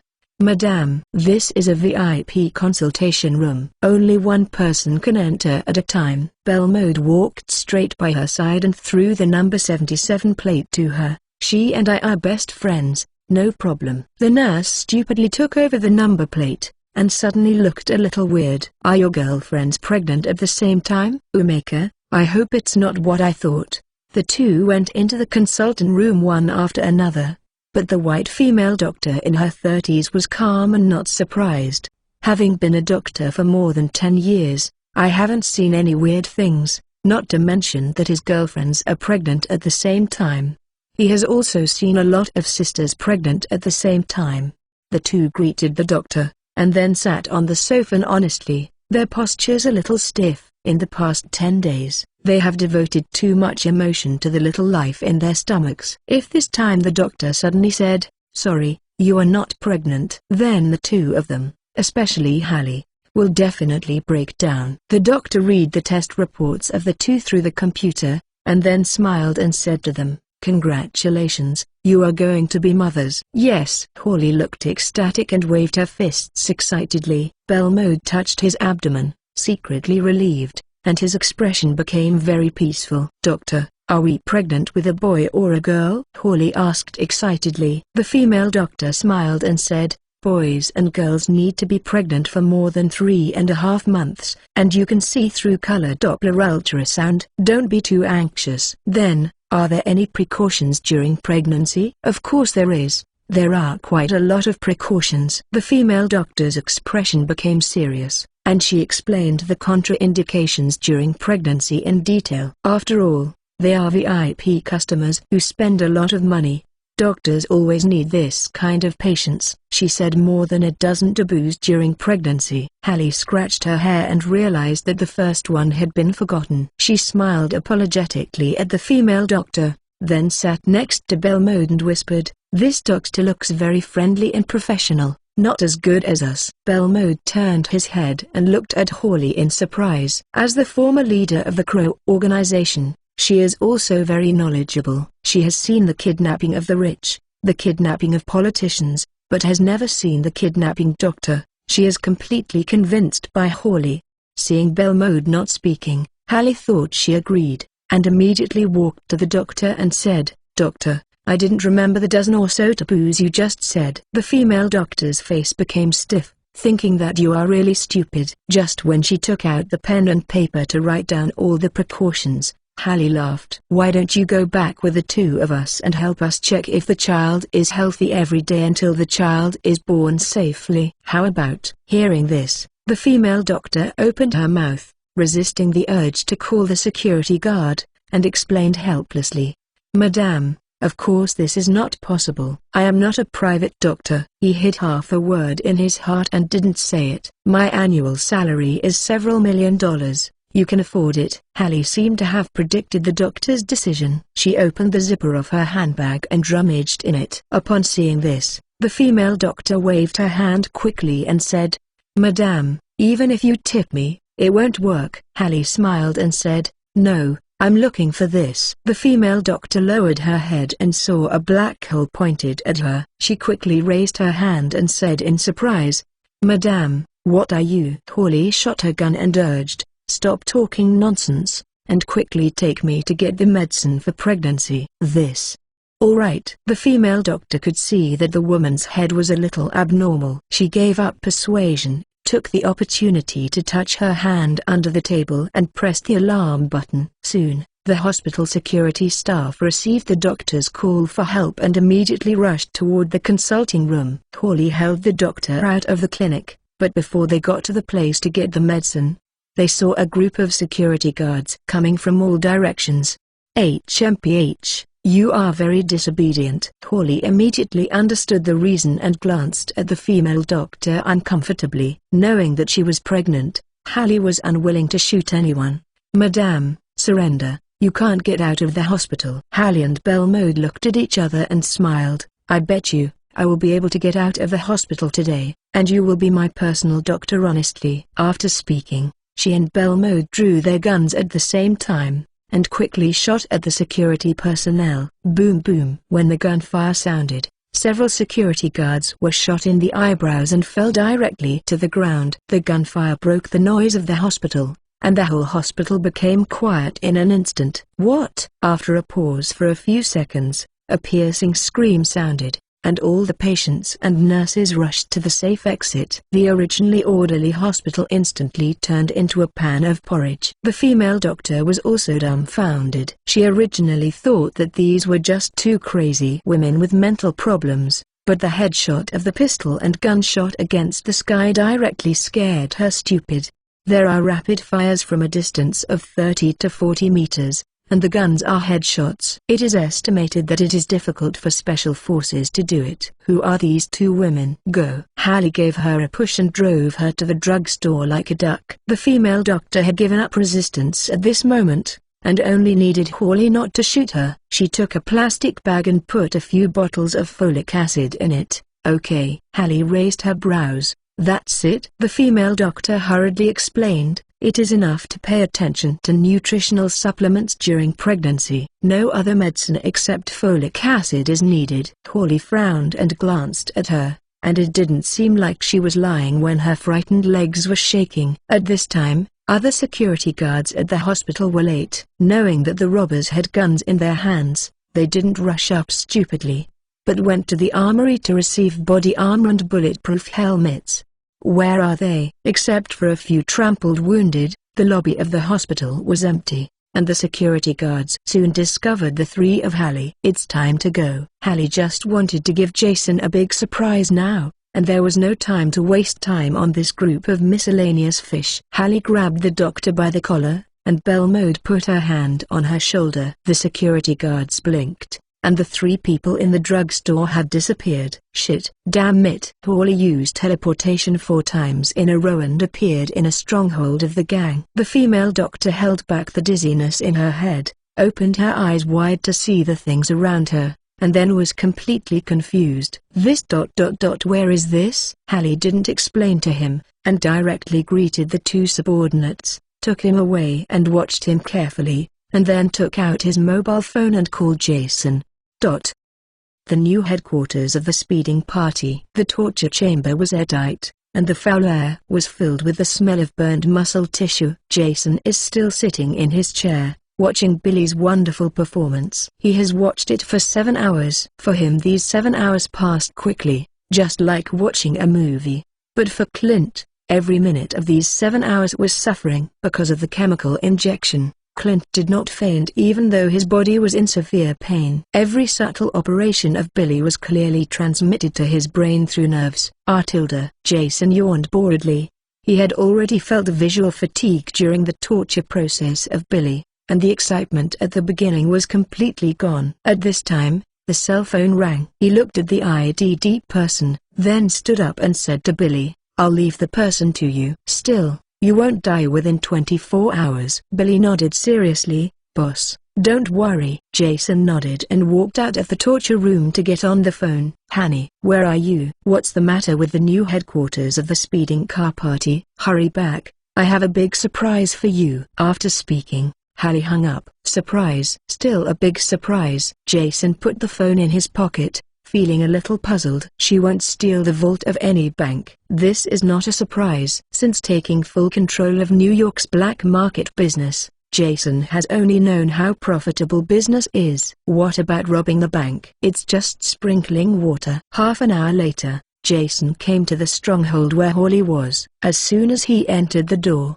he asked, "What surprises are you going to prepare for me?" Hallie took out the printed test report and handed it to Jason. Jason squinted and swept over, suddenly confused. What is this HCG? And what is this weird black and white picture? Hawley applied what she learned and explained, HCG is human chorionic gonadotropin. This is a B-scan image of the abdomen. To put it simply, Belmode and I are pregnant, and you are going to be a father. Click. The muscles on Jason's face were stiff, and the report in his hand fell to the ground. Am I going to be a father? Jason was confused, couldn't hold anything in his head, only chanted these words. He looked up, and the two women looked at him with a peachy face. Jason stepped forward and touched their lower abdomens, where two new lives were being conceived. At this moment, there was a sense of reality in his heart that he had never had before. It seems that the previous 20 years have been wasting time. And now, he finally took root and became one with this wonderful world. Chapter 145. The Price of Undercover. The Clown organizes the nationwide live broadcast of the goods. Please subscribe. Times Square is a prosperous block in Manhattan, New York, USA, known as the crossroads of the world. Nearly 40 shopping malls and theaters gather near the square, which is a thriving entertainment and shopping center. Walking into Times Square, you are surrounded by colorful neon lights and street performers. The big screen with news, song MVs, and TV shows at any time is enough to shock everyone's eyes. In the morning 2 days later, Times Square was as bustling as ever, and the crowded streets were full of vehicles and pedestrians. On the iconic Nasdaq screen in Times Square, stock information of the day is being shown. Suddenly, a figure flew to the top of the Nasdaq building. It was possible that people just looked down at the road, and no one noticed this phenomenon. A few minutes later, an unknown humanoid object slowly rose from the top of the Nasdaq building. The object was trapped by the high-strength alloy rope, slowly falling, and finally stopped on the iconic Nasdaq screen. At this time, even if the pedestrians were dull, they found this weird situation. What is this? Pedestrians frowned and talked a lot. Many people took out their phones and took photos and posted them on social networks. A few bold pedestrians walked to the bottom of the screen to observe carefully. Suddenly, a drop of blood fell from an unknown object and dripped onto their faces. Blood? Well, it's still hot. This is a person. What? I buy karma. Those brave people were completely frightened, yelling and screaming loudly. It's not that they are blind. Anyone who sees this unidentified object will never see that it is a person for the first time. Because this group of unknown objects has no human form, the accurate description should be a group of rotten meat. The harsh screams overwhelmed the noise of Times Square, and a mood called terror spread quickly among the crowd. The few people who used their mobile phones to take pictures realized that the unknown object was a person, and suddenly felt nauseous and retched against the wall. Too scary, too bloody. They can't imagine what kind of abuse this person suffered during his lifetime. Just a brain patch. I feel goosebumps all over my body. Times Square is not only New York's entertainment and shopping center, but many news media around the world, including ABC, have studios and news centers in Times Square. In just a few minutes, dozens of news cars arrived from all directions. Hundreds of journalists rushed to the bottom of the Nasdaq screen with long guns and short cannons. The machine was turned on, and the host played on the spot to convey the situation here to the studio. Soon, news and entertainment television stations across the United States, as well as major social networking platforms, seemed to be infected with a virus. Just turn on a TV show is a live broadcast of Times Square. If you don't want to watch it, prepare to change channels. Sorry. The next show is the live broadcast of Times Square. This picture completely monopolized the TV stations in the United States, but when the American residents were ready to watch the live broadcast with their eyes wide open, but found that there was only one mosaic on the TV. Am I special? It's all mosaics. What do you show me? The TV host expected this kind of reaction and quickly explained. Dear viewers, I'm very sorry, it's not that we don't want to show you live footage, but the host covered his mouth and frowned, feeling a little unwell. But this picture is really bloody. I have been working in journalism for more than 10 years and have reported hundreds of terrorist murders, but I swear to God that even if the terrorist index of these hundreds of murders is added together, they are no better than the current case. So for the physical and mental health of the audience, we have to put on mosaics. Please forgive me. After listening to the host, those audiences were even more curious. Is it really that scary? I don't believe it, unless you show it to me. There are many people holding this idea. They leave the TV, turn on their computers and mobile phones, and search for high-resolution pictures of this unknown object on social platforms. Before, many pedestrians sent pictures of the scene to social networks, but the development of the situation was so fast that the internet company had not had time to delete these pictures. So as long as you search on the internet, this high-definition, uncoded photo will appear in front of everyone. When I didn't know that this mass of objects was a person, the sense of fear was not that strong. But when they are preconceived and regard this unknown object as a person, that kind of fear that went deep into the soul appeared from the bottom of my heart and quickly spread throughout the body. Oh, I can't do it. Countless people who saw this picture covered their mouths and ran to the toilet to vomit. Damn it, which neuropathy put this picture on the internet? This kind of person should be sentenced. I swear, this is definitely the most disgusting and scariest picture I have ever seen in my life. The top platform of the Times Square building. Jason sat on the edge of the roof and looked at the panicked crowd at his feet with interest. This group of unknown objects is a level 7 agent of SHIELD, Clinton Button. Billy hated him, so he played supernormally and broke his historical record by accident. Clint was tortured by him for 80 hours. During these 3 days and 3 nights, Billy had not slept, and Clint had not been in a coma for a minute because of chemicals. The pain he suffered during this period was completely unimaginable. Billy deserves to be a penalty genius. Clint is no longer a man, but still retains his last breath. After all, a dead person is worthless, and Jason still uses him as bait to catch the big fish of S.H.I.E.L.D. Want to take Clint back for burial? Of course you can, just give the money. If you don't want to give money, you want to come hard. Haha, then try it. Jason took out a brand new playing card from his pocket, unwrapped it, unfolded the playing cards, and then threw it into the sky. The 54 playing cards suddenly turned into pieces of paper in the sky, and drifted around under the breeze. The host who was doing the live broadcast suddenly noticed something. Looking up, I saw the sky full of paper slowly falling. Someone has eyesight and quick hands, grabs one, and then unfolds it. Oh, this is a king. The host frowned, wondering why there are so many playing cards in Times Square. Could it be someone who was neurotic who left it from a nearby tall building? The host turned the cards over and pointed at the camera. There was a small situation at the scene. I don't know who dropped the poker cards from upstairs. My hand. King pointed at the camera on the front, and the host suddenly saw the back of the playing cards. The pattern on the back is a clown with heavy makeup and a grinning smile. The host's voice stopped abruptly, and he suddenly thought of something with a panic in his heart. Bent down to pick up a 4 of spades, and opened the back. There is also a clown pattern. Is this a coincidence? Or many hosts at the scene discovered this situation, and they gathered together to discuss the situation. According to the distribution of playing cards and the analysis of today's wind direction, they agreed that playing cards were dropped from the Nasdaq building. Someone suggested, you can use a camera to aim at the roof of the building.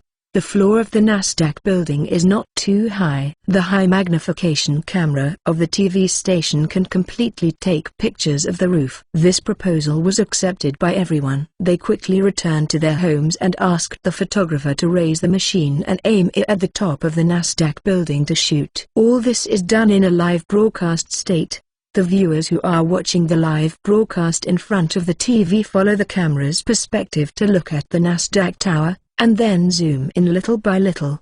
When the camera was pulled to the nearest, a clear figure appeared on the screen. The man was wearing a decent suit, sitting on the edge of the roof and looking down. A high-definition camera was aimed at his face. In an instant, both the people on the TV station and the audience in front of the TV were shocked. Jason. Walter. The brain was down for a few seconds, and everyone shouted and screamed. Monkey reset. Jason. It's Jason. Call the police. Call the police. Times Square suddenly boiled. Everyone raised their heads and shouted at the Nasdaq building. After a month and a half, Jason Walter, the most wanted criminal in the United States, appeared in Times Square, New York. In less than a few minutes, the news spread across the entire network. Everyone rushed to report that the load rate of cell phone signal stations went straight up. Sitting on the edge of the roof, Jason quickly noticed the changes in pedestrians. Oh, it took so long to discover that the people on these TV stations are really slow. Jason doubted that if he didn't lay down those Joker playing cards, it is estimated that no one would find him if he sat on the rooftop for a day and night. All the cameras of the TV station were aimed at him, and the audience that Jason had prepared by himself finally arrived. The stage is set up, the audience is ready, and the performance begins. He took out his cell phone and made a call. It's time to start. On the roofs of several buildings around the Nasdaq building, there is a clown organization standing on top of each other. Today is the first live broadcast of the clown organization with Goods as the core members. They will naturally come to the scene. The female doctor said that proper exercise during pregnancy is beneficial to the development of the fetus, so even Hallie and Belmode also came. Of course, changing clothes is indispensable. David walked to the edge of the roof, took out a speech, and activated his superpowers to roar. Ladies and gentlemen, we are the clown organization, and the man in front of you is the leader of the organization, Mr. Jason Walter. The rotten meat hanging on the screen is the National Land Strategic Defense Attack and Logistics Support Bureau, which is a Level 7 agent of SHIELD, Clinton Button. He was ordered to undercover in the clown organization, stealing important information from the organization, with the intention of killing the respected Mr. Walter. The two missile attacks in New York are the conspiracy of SHIELD against Mr. Walter. Fortunately, God appeared. The conspiracy of him and the master behind him all failed. As everyone knows, no matter which organization can tolerate internal rape, he wanted to escape but was caught by Mr. Walter, and then tied to the execution platform by the organization, and tortured for 80 hours. The way he is now is the price of the undercover clown organization. I hope that major law enforcement agencies and law enforcement officials will take a warning and discard all unnecessary illusions. Chapter 146 Blackmail Shield. The Seventh Party. Please subscribe. David paused, gave them a few seconds to react, and then continued. The execution of the undercover agent is the first thing the clown organization will do today, and the second thing is about the results of Mr. Patton's handling. Please turn your eyes to this brave agent and take a look at him. Although he is no longer a human being, unable to speak or see, at least he is still alive and his heart is still beating. Mr. Patton risked his death to sneak into the clown organization for the sake of SHIELD and the US government. Although the mission failed, but his loyalty is a lesson, so the benevolent Mr. Walter decided to keep him alive. According to the organization physician's judgment, Mr. Patton is less than 10 hours away from death. I think SHIELD and the government should take him home and let him and his family meet for the last time, so as to end the thoughts in his heart. Mr. Barton kept chanting the names of his wife and daughter in the final stage of his execution. I think it was this great emotion that made him persist until now. Although Mr. Barton can no longer see and hear, the blood-linked emotions will definitely make him feel the existence of his relatives. Of course, Mr. Walter's release of Agent Button is not free. SHIELD intends to kill Mr. Walter and destroy Mr. Walter's mansion and servants' cronies, and must pay $5 billion in compensation. If SHIELD wants to bargain, or is not prepared to compensate at all, then Mr. Patton can only be hung in the air and die alone. Hey, if this is the result, then I can only say that Mr. Patton followed the wrong boss. The SHIELD and the government for which he gave his life is not worth his allegiance. David cleared his throat, paused again for a few seconds, and said, "The third and last thing is about the recruitment of the clown organization. The clown organization has only been established for a few months, just like a baby who has just been full moon is still weak. In order to survive in this dirty world, we urgently need new members to join. Did you see the playing cards that Mr. Walter shed? Those playing cards with a clown pattern will become a token of the clown organization in the future. Regardless of skin color, regardless of nationality, regardless of faith, as long as you make a contribution to purifying the world and leave the clown playing cards on the scene, then congratulations, you are a peripheral member of the clown organization. After becoming a peripheral member, if you continue to purify the world and achieve good results, you will have the opportunity to become a full member and come to New York to meet Mr. Walter. Of course, whether it is a peripheral member or a full member, they are all members of the clown organization. Mr. Walter and we will be your backers. Any country or institution that dares to arrest members of the clown organization will be our enemy and will be severely sanctioned. My words are over. I look forward to your future performance. David's speech ended, and the audience in Times Square and in front of the TV became quiet. Everyone frowned, digesting complex information in their minds. After the information is digested, anyone with a bit of brain understands one thing: the next world will be completely chaotic. Jason sat on the edge of the roof and turned on the system light curtain. As TV stations spread David's speech to all parts of the country, Jason's reputation began to skyrocket. The 100,000 point mark was quickly broken like a piece of paper. Ding! The reputation value exceeds 100,000 points, and you get a chance to recruit from the same party. Here comes. New accomplices will appear after 2 months. Jason rubbed his palms, prayed silently in his heart, and clicked to recruit. Ding! The Wicked Party text has been activated. The character sources Terminator 3 inches. Reminder, there is no memory implantation in this recruitment. Jason frowned. It was strange that there was no memory implanted, and the name of his party was also strange. TX. It sounds like a game company that cheated elementary school students' money in a previous life. Jason exited the recruitment interface and returned to the main interface of the system. Without memory implantation, it would only mean that the party slowly found itself. Level 20. 947,020,000. Power 8,383, Agility 7,080, Endurance 7,080, Intelligence 7,070. Remaining attribute points, 0. Reputation, 90,234,134,545. Party, TX, David. Prestige acquired for next recruitment, 1 million. Points, 146,250. Rechargeable points, 0. Abilities, Mastery in Fighting, Level 10, Mastery in Driving, Level 3, Mastery in Firearms, Level 10, Mastery in Cold Weapon, Level 2, Super Ability Energy Absorption, Level 1. Mal, click here.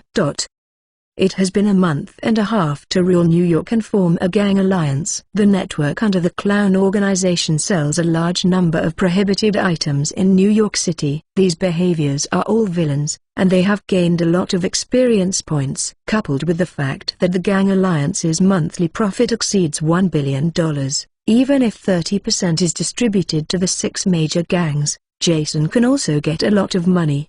Jason clicked on the system store to check the price and prerequisites of Superpower Level 2. The prerequisite for Superpower Level 2 is that all 4-dimensional attributes reach 100. Jason is currently level 20, and he needs 9 levels and 90-point attributes. The price of Superpower Level 2 is as high as $5 billion. If it is based on the income of the Gang Alliance, it will take 5 months to wait. Jason was unwilling to wait so long, but fortunately he found a taker. This is why he has to claim $5 billion from S.H.I.E.L.D. The $5 billion cannot be moved on the system account. As long as the prerequisites are met, they must be purchased immediately. As for the remaining $1.4 billion in the system account, it is for the comrades. They work in the gang and also enjoy the dividend treatment. but their dividends are placed in Jason for safekeeping. Jason has a small account book in his hand, and he remembers clearly how much money he has deposited in his account. When his deposit reaches $2.5 billion, he will upgrade his superpowers. The blackmail of the clown organization. No, the claim amount has been given. Jason now only needs to wait patiently for the reply from S.H.I.E.L.D. However, according to his understanding of S.H.I.E.L.D., I'm afraid they won't give money easily, so everyone is ready to fight. The battle location is the highly anticipated Times Square. A dark alley a few kilometers away from Times Square. Suddenly, there was a wave of fluctuations in the stable space, as if a stone was thrown into the calm lake, and there were waves of ripples.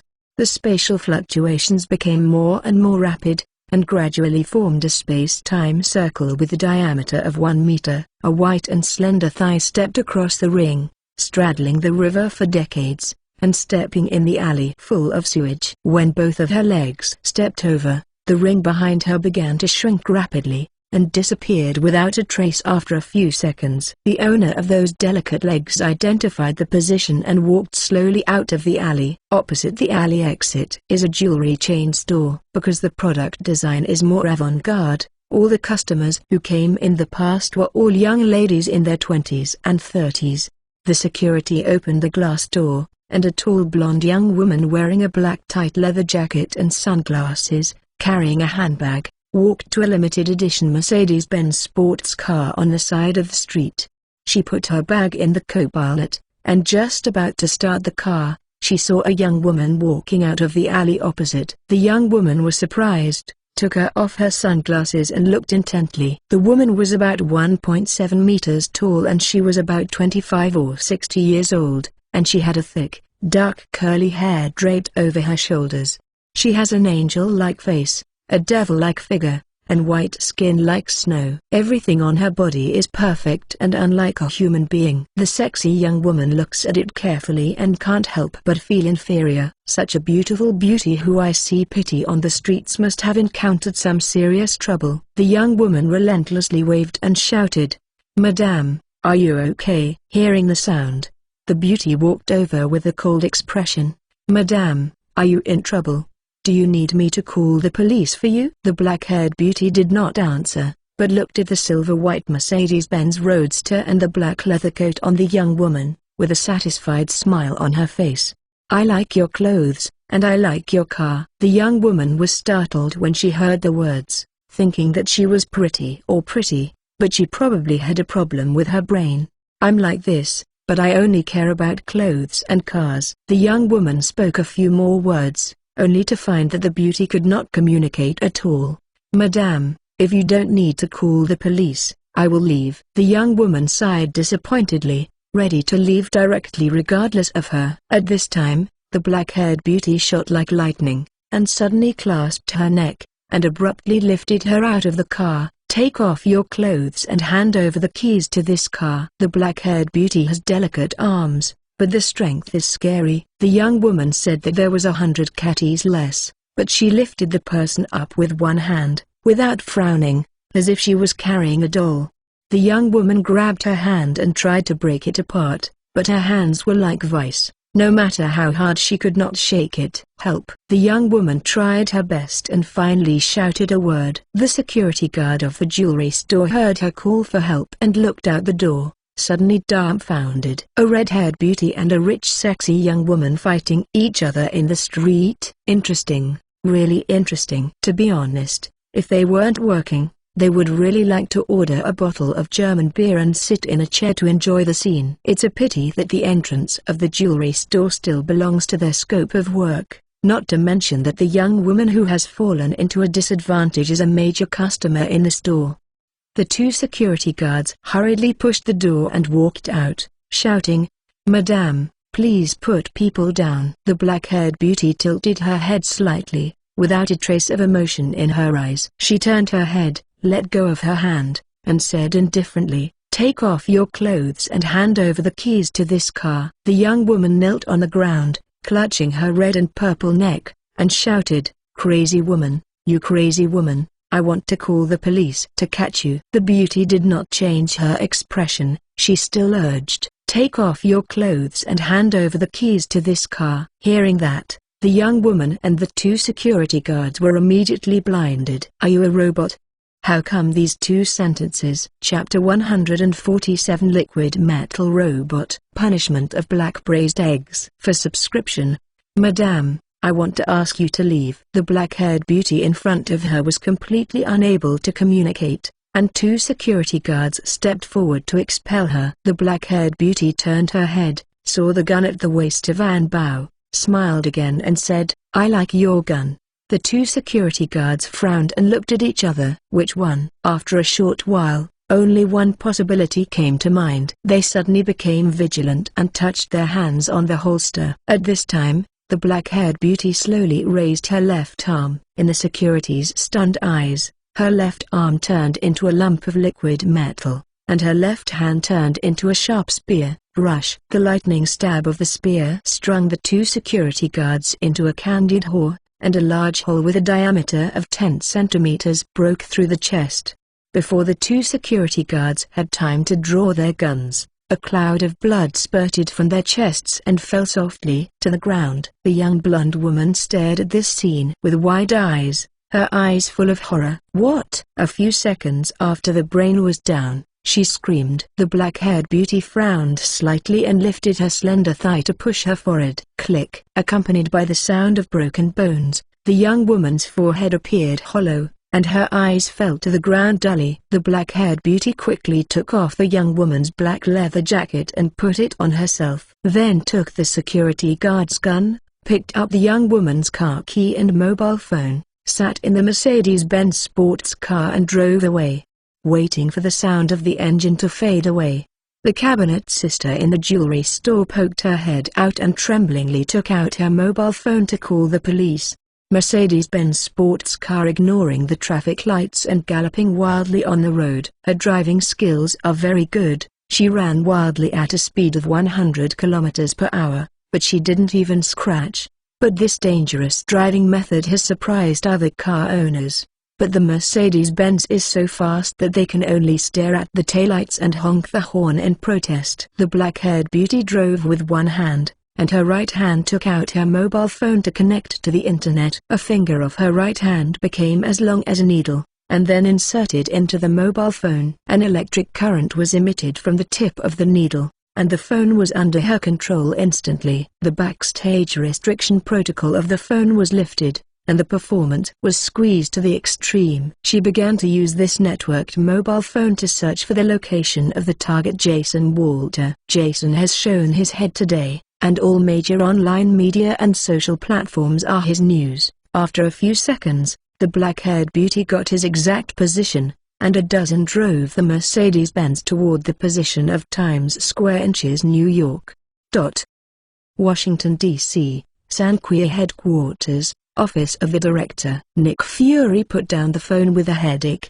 Because matters involving the clown organization are under the control of S.H.I.E.L.D., his phone calls are about to be broken. The Chief of Police, Governor, Congressman, FBI, CIA. All the government and law enforcement agencies are calling him, asking him how to resolve this incident. Nick Fury raised his head, and the long conference table was full of people. These people are 7-level S.H.I.E.L.D. agents, and they are all his confidants, who are worthy of his trust. At this moment, the office is terribly quiet and the atmosphere is very depressing. They didn't expect that Clint would be captured by the clown organization and tortured in a human form. They didn't even expect that the clown organization would be so frantic and dare to come to a live broadcast in Times Square, a landmark in New York.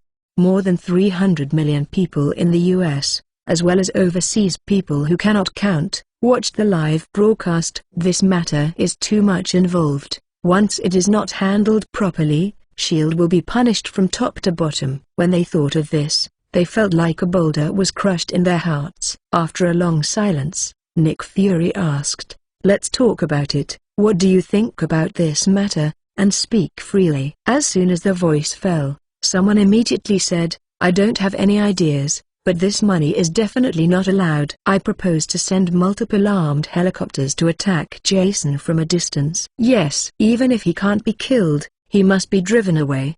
SHIELD and the government must not be manipulated by a terrorist organization. Yes, I have the same idea. I agree. Seeing their companions hung on the square, everyone was filled with righteous indignation, wishing to skin Jason Gramps. How could they agree to reconciliation? Nick Fury nodded. It's not that the whole family doesn't enter the house. The believers think the same as him. If they bow their heads to Jason this time, so many years of anti-terrorism work will be in vain, and the authority of the US government will be gone. Terrorist organizations around the world believe that the United States can be deceived, and it will certainly cause a high incidence of terrorist activities. This situation will bring losses far beyond their imagination. Since you all agree to this plan, let's prepare. Even if we know we will fail, we will never admit defeat. SHIELD is the shield of the US government and even the global government. If the shield falls, the world will be completely ruined. Hearing this, everyone nodded in agreement. At this time, there was a knock on the door, and everyone focused on the door. Come in. After Nick Fury finished speaking, the technology door unlocked and opened automatically. Stanfield walked into the office with a laugh, glanced at the agents present, and said, "It's a meeting, I'm sorry to interrupt you." As soon as the voice fell, he felt more than 24 extremely unfriendly eyes shooting at him. But Stan had a calm expression and still smiled bashfully. "Hey, I just like to see how you can't understand me and can't kill me. It's exciting." Suddenly, a murderous look was thrown at him, and Stan, who was quite sensitive in the spiritual realm, immediately noticed it and looked up. It was a beautiful woman with short red-brown hair, Level 7 Agent Black Widow Natasha Romanoff. Since she returned to SHIELD headquarters, Nick Fury and Coulson have told her what happened during this period. In addition to Jason's big trouble, the most worthy of her attention is the agent Norman Stanfield. Nick Fury suspects that he is Jason's cronies, but he has not found any real evidence. The most troublesome thing is that he didn't know where to find the relationship, which actually made Minister Alexander his backer, and he became a fan of SHIELD. Water rises. Nick Fury's eyes were very vicious, and since he suspected Stan, then this person must have a problem. Her best friend Clint was abused, but the Black Widow was murdered, but there was nowhere to release her. Seeing Stan at this time naturally added fuel to the fire, and the intense anger could no longer be suppressed. When it comes to torture, she is not convinced by anyone. Natasha. Nick Fury's tone was heavy and directly interrupted her careful thoughts. The Black Widow sighed. She also understood that it was not a good opportunity to rectify, so she turned her head angrily. Nick Fury looked up at Stan and asked, "Agent Stanfield, is there anything wrong?" Stan nodded and said, "Director, the minister asked you to go up. The World Security Council wants to ask you a solution to this incident. SHIELD operations must stop before the Security Council agrees. Private friendly reminder, the Security Council must be held accountable for the failure of SHIELD operations. If your explanation does not satisfy the Security Council, the position of the director may have to be made available." After Stan finished speaking, he provocatively cast a wink at the Black Widows, and then left with a whistle. His words were like a thunder, and the office was suddenly fried. They were just about to start an action against Jason, but the Security Council suddenly stepped in and demanded a suspension of the action, and even held the director accountable. Pooh. This group of stupid politicians is really more than failing. Stop complaining. The plan will be suspended first, and I'll talk later when I come back. Nick Fury stood up helplessly and walked towards the elevator outside the door. Although he is the director and holds great power, SHIELD is still not his word. Just the budgetary point, the World Council will be able to restrict him to death. On the top floor of the Tri-Wing building, Alexander is having a video conference with 5 members of the Security Council. Mature virtual imaging technology has projected the figures of the 5 congressmen. Nick Fury walked into the conference room, and a congressman immediately asked, 20 minutes have passed since the Times Square incident. According to the efficiency of SHIELD, you should have come up with a plan of action. Yes. Nick Fury walked to the middle and spoke out the negotiated plan of action without being humble or arrogant. What? You are going to launch military operations in Times Square? Are you crazy? The American congressman frowned and scolded loudly. Nick Fury explained, Mr. Senator, if you don't take action against the clown organization, should you honestly hand over the $5 billion? What is the majesty of S.H.I.E.L.D.? What is the majesty of the U.S. government?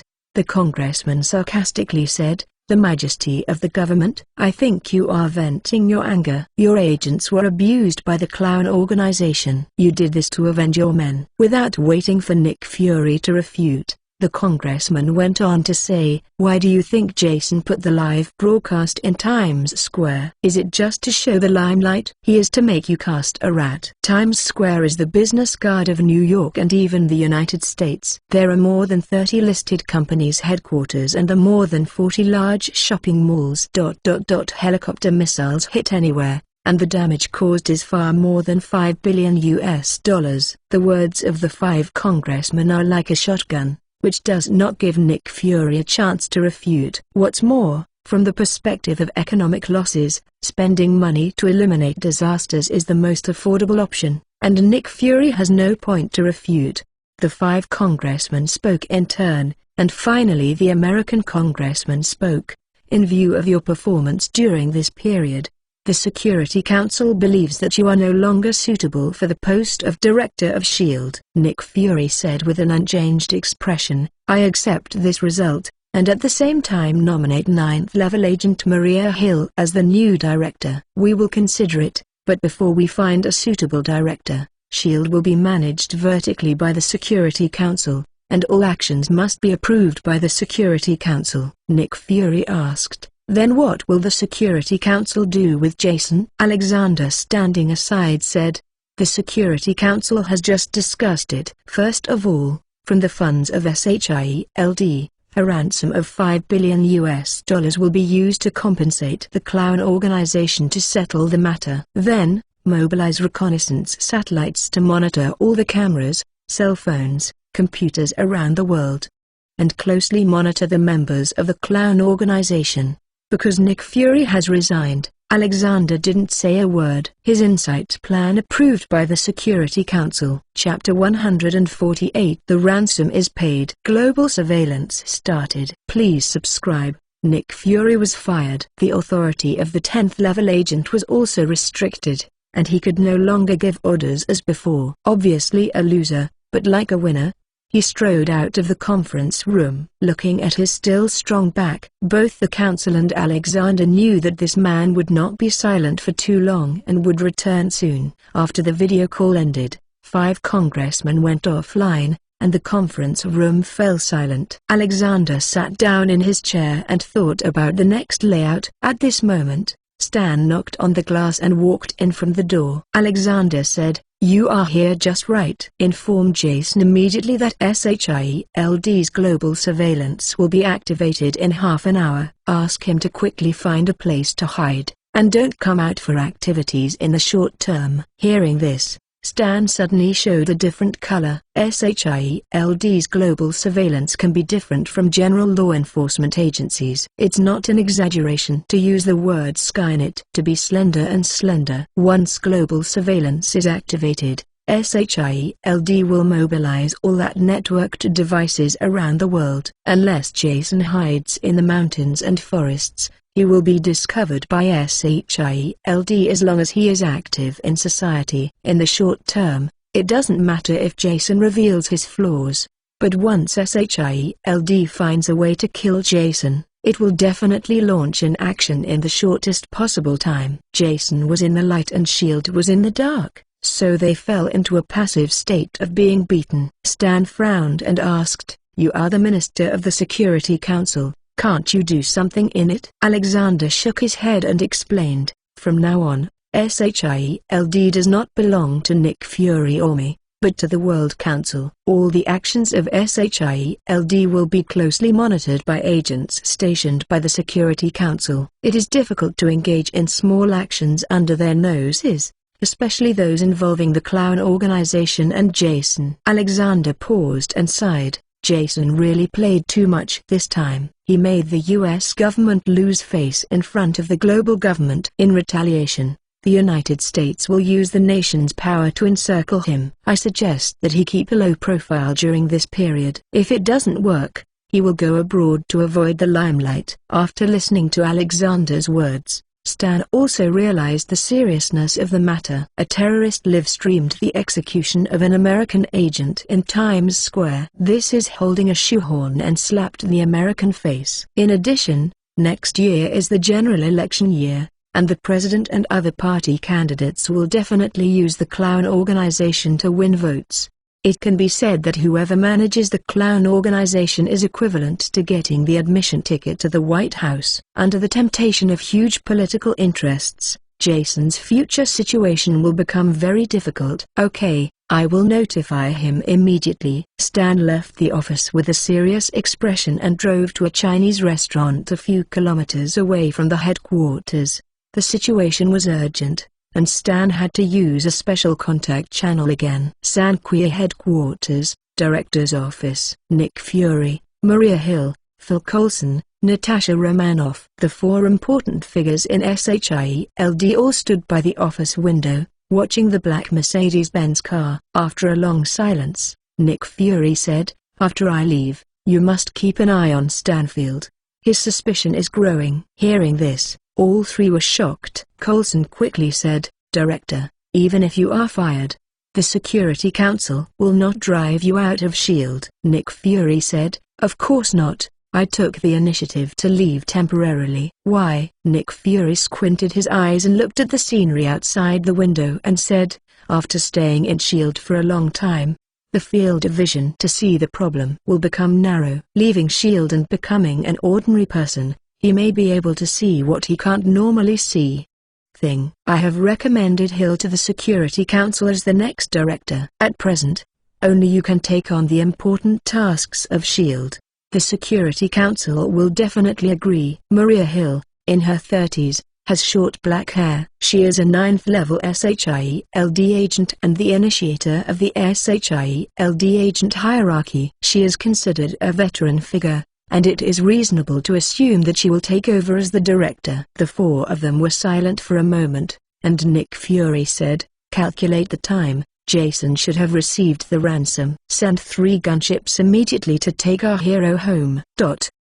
Times Square. It has been almost an hour since Jason appeared, but more and more pedestrians gathered in the square. Although it is human nature to seek advantages and avoid disadvantages, there are all kinds of birds when the forest grows, and there are always some who are not afraid of death in order to watch the excitement. It is precisely this point that Jason dared to conduct a global live broadcast in Times Square. In addition to the industries of hundreds of top capitalists, there are also thousands of people watching the excitement. Buzzing. Jason's phone vibrated a few times. Open it, and it turned out to be a notification of balance changes in a Swiss bank account. 10 million. I counted it 3 times before and after, and it was indeed $5 billion. Hee. Why is S.H.I.E.L.D.? It's not in line with their usual style. Jason sneered, but he knew it clearly. No matter how arrogant and powerful the SHIELD Bureau is, it is nothing more than a chess piece in the hands of a great power, and the chess player sitting on the American side is exactly in front of Jason, the owner of these high-rise buildings.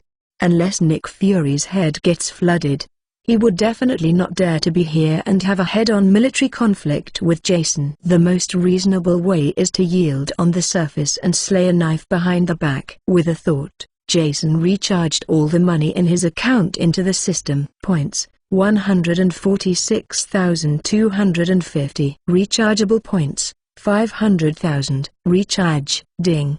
Successful recharge. Remaining points, 5,146,250. If the points are credited, the second-level superpower is equal to half of the hand. Jason squeezed his phone, smiled and said, Thank you for your patronage." He stood up and made an OK gesture at the opposite building. Upon seeing this, David immediately launched his superpowers and shouted, "Very well, we have received a ransom of $5 billion. SHIELD and the US government are trustworthy, and our clown organization is also trustworthy. According to the agreement, Agent Patton give it back to you." After speaking, Hawley teleported all the comrades in the nearby building together, and then left with a few people. 10 minutes later, 3 helicopter gunships stopped on the roof of the Nasdaq building. The SHIELD agents were fully armed and slowly pulled Clint up in midair, and then rushed to the hospital in New York. In the special care ward of the hospital, senior agents of SHIELD and Clint's family are waiting. In order to save Clint, SHIELD planes sent the nation's top doctors to New York from all over the country. Even if there is only 1 in 10,000 hope, they must go all out. What disappointed them, however, was that no matter how authoritative the doctor was, after seeing Clint's tragedy at the scene, they all shook their heads and left. "No one is human, how can I save it?" "Clint is alive now, thanks to a lot of chemicals." They are doctors, not gods. This situation is really powerless. When the last expert sentenced Clint to death, sad crying suddenly resounded through the hospital ward. Emotions of grief spread quickly. Nick Fury, Hill, Coulson, Natasha. These SHIELD agents with strong mental qualities also lowered their heads in silence. Among them, the Black Widow was the most emotional. Her mind was occupied by hatred, and her body trembled slightly with anger. Suddenly, she stepped forward, leaned over Clint's ear, and said seriously, "Barton, I swear to you, I will take off Jason Walters' head and put it in front of your grave in honor of you." After speaking, the Black Widow rushed out of the hospital with tears covering her mouth.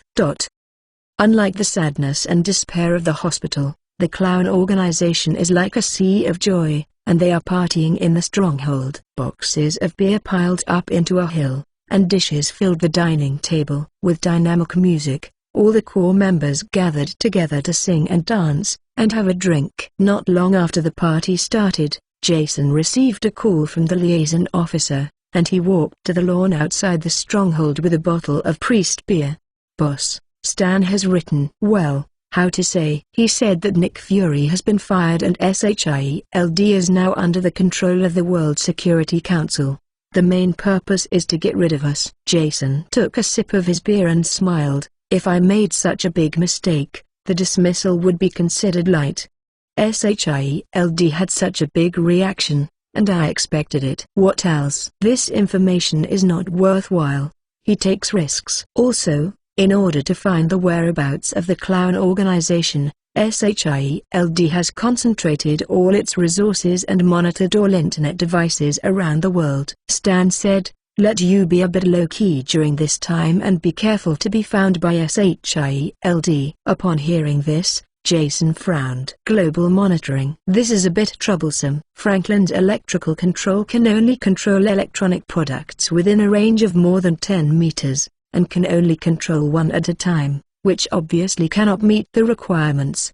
After listening to the contact person's report, Jason suddenly felt a little depressed. He still does not have the ability to directly compete with SHIELD and the Army. Part of the reason why the previous encounters with the Army have an advantage everywhere is that they have fought a superpower for the first time and have not understood his abilities and weaknesses. But the main reason is that Jason has been in the city center. The government of any country will not allow SHIELD to use weapons of mass destruction in the city center of tens of millions of people.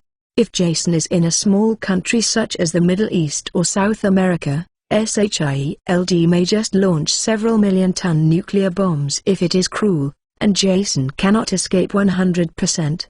Since he couldn't leave the city and sneak into remote areas, he would inevitably be monitored by SHIELD. If you want to make some big news, it will be in trouble. Just when Jason was troubled by this, one of his subordinates ran over in a hurry and said, "Boss, there is a cold beauty outside the door looking for you." "Beauty?" Jason's eyes lit up suddenly. Chapter 149 Father is kind and filial. The new goal of the clown organization. Please subscribe. Gang Stronghold meeting room. Jason sat at the conference table with a few other party members, and carefully looked at the beauty with a cold expression. Hawley turned to look at Jason, and asked sourly, "Honey, who is this person?" The black-haired woman in front of her was perfect and impeccable from top to bottom, making Hawley and Belmont a bit ashamed. Jason spread his hands and said with an innocent expression, "I don't know either." Hallie's mouth pursed, her face full of disbelief. "Bah,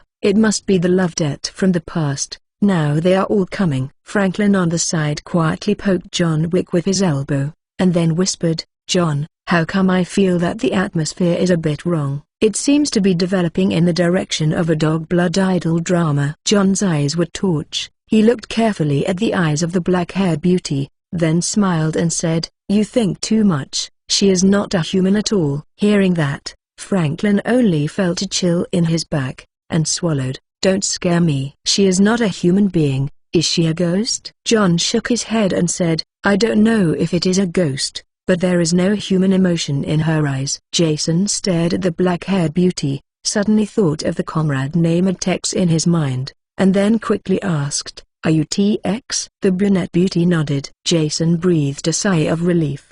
He was worried that TX hadn't implanted the memory before, and then it would be completely disconnected. Jason continued to ask, "It looks like you should not be a human being." As soon as the words fell, everyone was shocked. Only John and David smiled on their faces. Like them, Jason's eyes were equally savage, and he could tell at a glance that this black-haired beauty was not human. The difference is that John and David judged them from the indifferent and empty eyes of beautiful women through years of killer experience. Jason's method is simpler and more rude, because he has read countless women and somehow cultivated the skills of smelling and knowing women.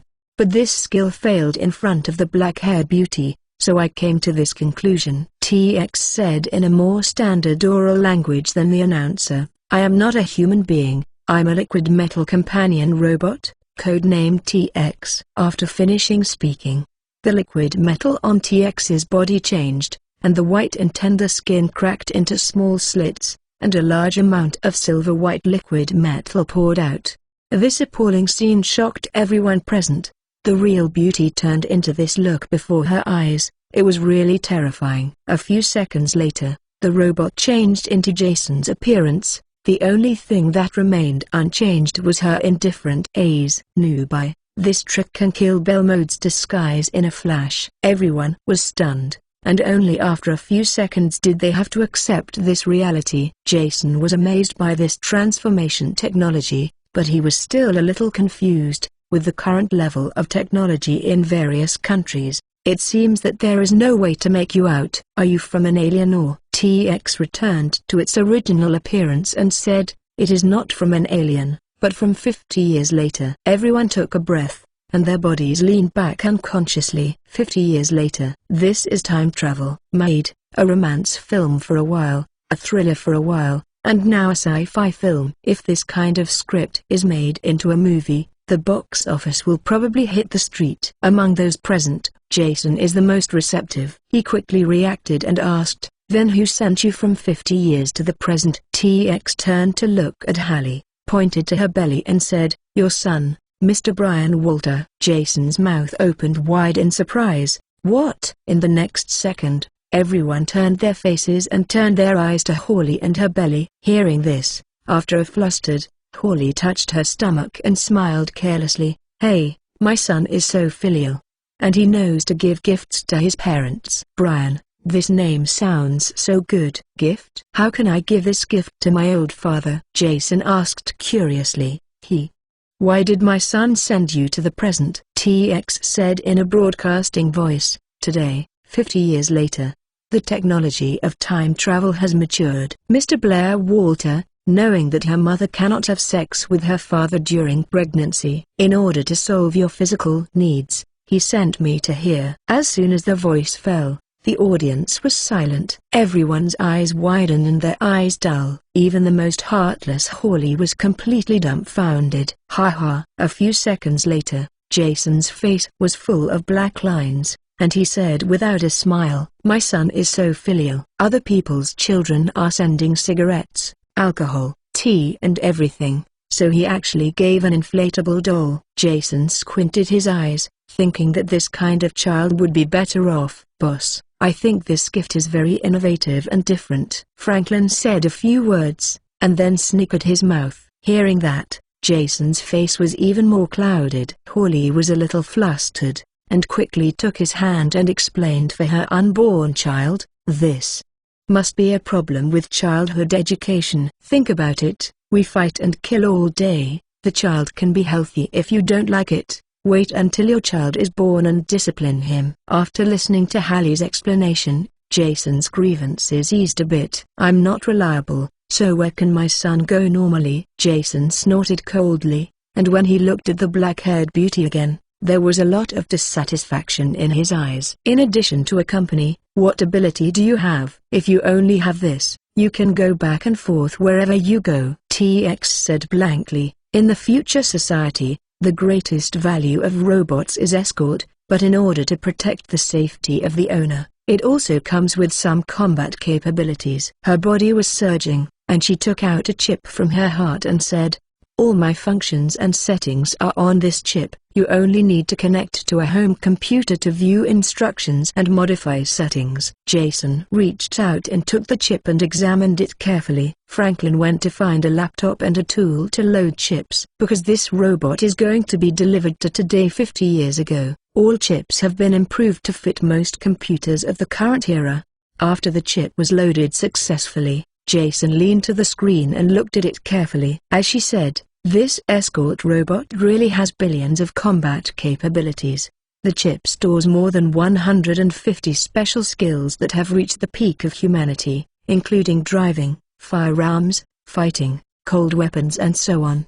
With TX, it is equivalent to 150 industry experts. But her most powerful ability is this top processor chip that has surpassed the current technology of 50 years. As long as it provides enough power to overclock this 10 square centimeter chip, its computational capacity will be comparable to the world's top supercomputers. Coupled with a calculation formula that is half a century ahead, this escort robot is almost hardly a rival in modern networks. The Internet calculation? Suddenly, Jason thought of S.H.I.E.L.D.'s global surveillance operations. This is exactly the counterpart of TX's profession. I don't know if she can crack it with her ability. Jason immediately told her about the current situation. After listening to TX, he replied, "It is impossible to completely destroy S.H.I.E.L.D.'s global surveillance with my computing power, but it can still be done if the global surveillance fails to lock you down." Hearing that, Jason was slightly disappointed. It seems that this robot is not invincible, and in front of the behemoth of S.H.I.E.L.D., it is still not enough. But as long as it can avoid the surveillance of S.H.I.E.L.D., it is enough. For now. Jason thought for a moment, and said, "You don't need to take care of it. You have two things to do now. First, let us hide under the surveillance of S.H.I.E.L.D. You don't need to paralyze S.H.I.E.L.D.'s network system, as long as they can't find it. Second, establish a hidden and strong private network on the Internet for internal communication among clown organizations." With Jason's amazing speech on Times Square, terrorists around the world will be caught in a carnival for a while, and terrorist activities will blow out. Some people will lift the banner of the clown organization and secretly do what they want to do. But there are certainly many people who are sincerely willing to join the clown organization, because here can provide them with a platform to display their talents. Therefore, Jason needs such a contact platform to guide them remotely and gather scattered people to form an organization with certain combat effectiveness. After the organization is large enough, core personnel will be dispatched from the headquarters to supervise and guide the work on site. According to his thinking, it will take only a few years for the criminal network organized by clowns to spread all over the world. TX understood Jason's request thoroughly and nodded. "It's easy. My chip can be used as a server." Seeing her promised, Jason nodded in satisfaction and said, "That's good. By the way, do you have a name? I can't always call you TX." She shook her head, then pointed to the chip connected to the computer and said, I'm in the factory state and don't have a name yet. You can set it on the chip. Jason slides the mouse wheel to find the basic information settings, and then modify them. After 10 minutes, Jason finished making changes and rechecked it. After confirming that it was correct, he unplugged the chip and returned it to her. TX reloaded the chip into the body, and after a few seconds of loading time, her eyes were full of emotions that humans have. Everyone was very surprised. No wonder this robot could be used for escort in the future. It turns out that emotions can be simulated, and they are still lifelike. Seeing her now, Jason smiled and nodded, then raised the beer in his hand and said, "Then, congratulations on our new party." "Welcome, Chloe." A kind smile appeared on Chloe's face. This is the most suitable expression calculated by the chip based on the other's tone, language, and context. She took the beer that Franklin handed over, and then poured a bottle into her mouth in the eyes of everyone's astonishment, as if she didn't care about leakage and short circuit. After the welcome ceremony, Jason began to announce the next action plan of the Clown organization. Although there are undercover agents like Clint within the organization, the new recruit selection plan is still in progress. After all, you can't let Jason and a few comrades rush to the forefront of everything. The organization also needs a certain amount of mid to high-end combat power. With the weapons and equipment that Alexander smuggled to them, Jason could build a force of thousands of people in a short period of time. So, in the next period of time, the Clown organization will be busy building, not sabotage everywhere. With Chloe, the humanoid robot, they can finally let go of their hands and feet. Chapter 150: The Birth of Iron Man. The Rise of Tony Stark. For subscription, time flies. Half a year has passed. Los Angeles, Malibu, seaside villa. In the evening, Tony Stark was working in the villa laboratory. On the spacious workbench lay a set of red and gold-colored steel armor. Since being expelled from the company by the Obdia Joint Board of Directors, the former playboy has completely disappeared from public view. There is even a lot of gossip that he has been seriously ill and bedridden. The actual situation is that for nearly 8 months, Tony has been busy at work, even without a woman. Thanks to his efforts to sleepless sleep and food, his work has made remarkable progress. It took him 5 months to overcome the problem of miniaturization of the reactor and developed a palladium energy ring with a diameter of less than 10 centimeters but a power generation capacity of more than 3 billion joules per second. The armor energy problem that had troubled him for a long time was finally solved, but Tony didn't rest, and then began to develop steel armor, the Mark series. The display cabinet in the basement has been modified by him, and 2 sets of steel armor are placed in the cabinet at this time. From left to right, they are Mark I and Mark II. Mark I is the steel armor that Stark Industries was shot to death by the military more than 3 years ago. Because this armor lacks a stable energy supply, it is simply a huge tortoise shell, which was devastated by Jason in the Los Angeles World War a few months ago. This also caused Tony to be laughed at by the national media, and his fellow Hanma Industries used this incident every day to publicly execute him. This suit has become the biggest pain in Tony's heart. With the help of Pepper Potts, Tony quickly walked out of the shadows and determined to develop steel armor that could kill Jason. He deliberately found the waste armor and named it Mark I. As a prototype of the Mark system, it has been kept in the laboratory to inspire Tony. Whenever he saw this set of dilapidated armor, Tony's heart would tingle slightly and produce endless anger, which in turn stimulated infinite power.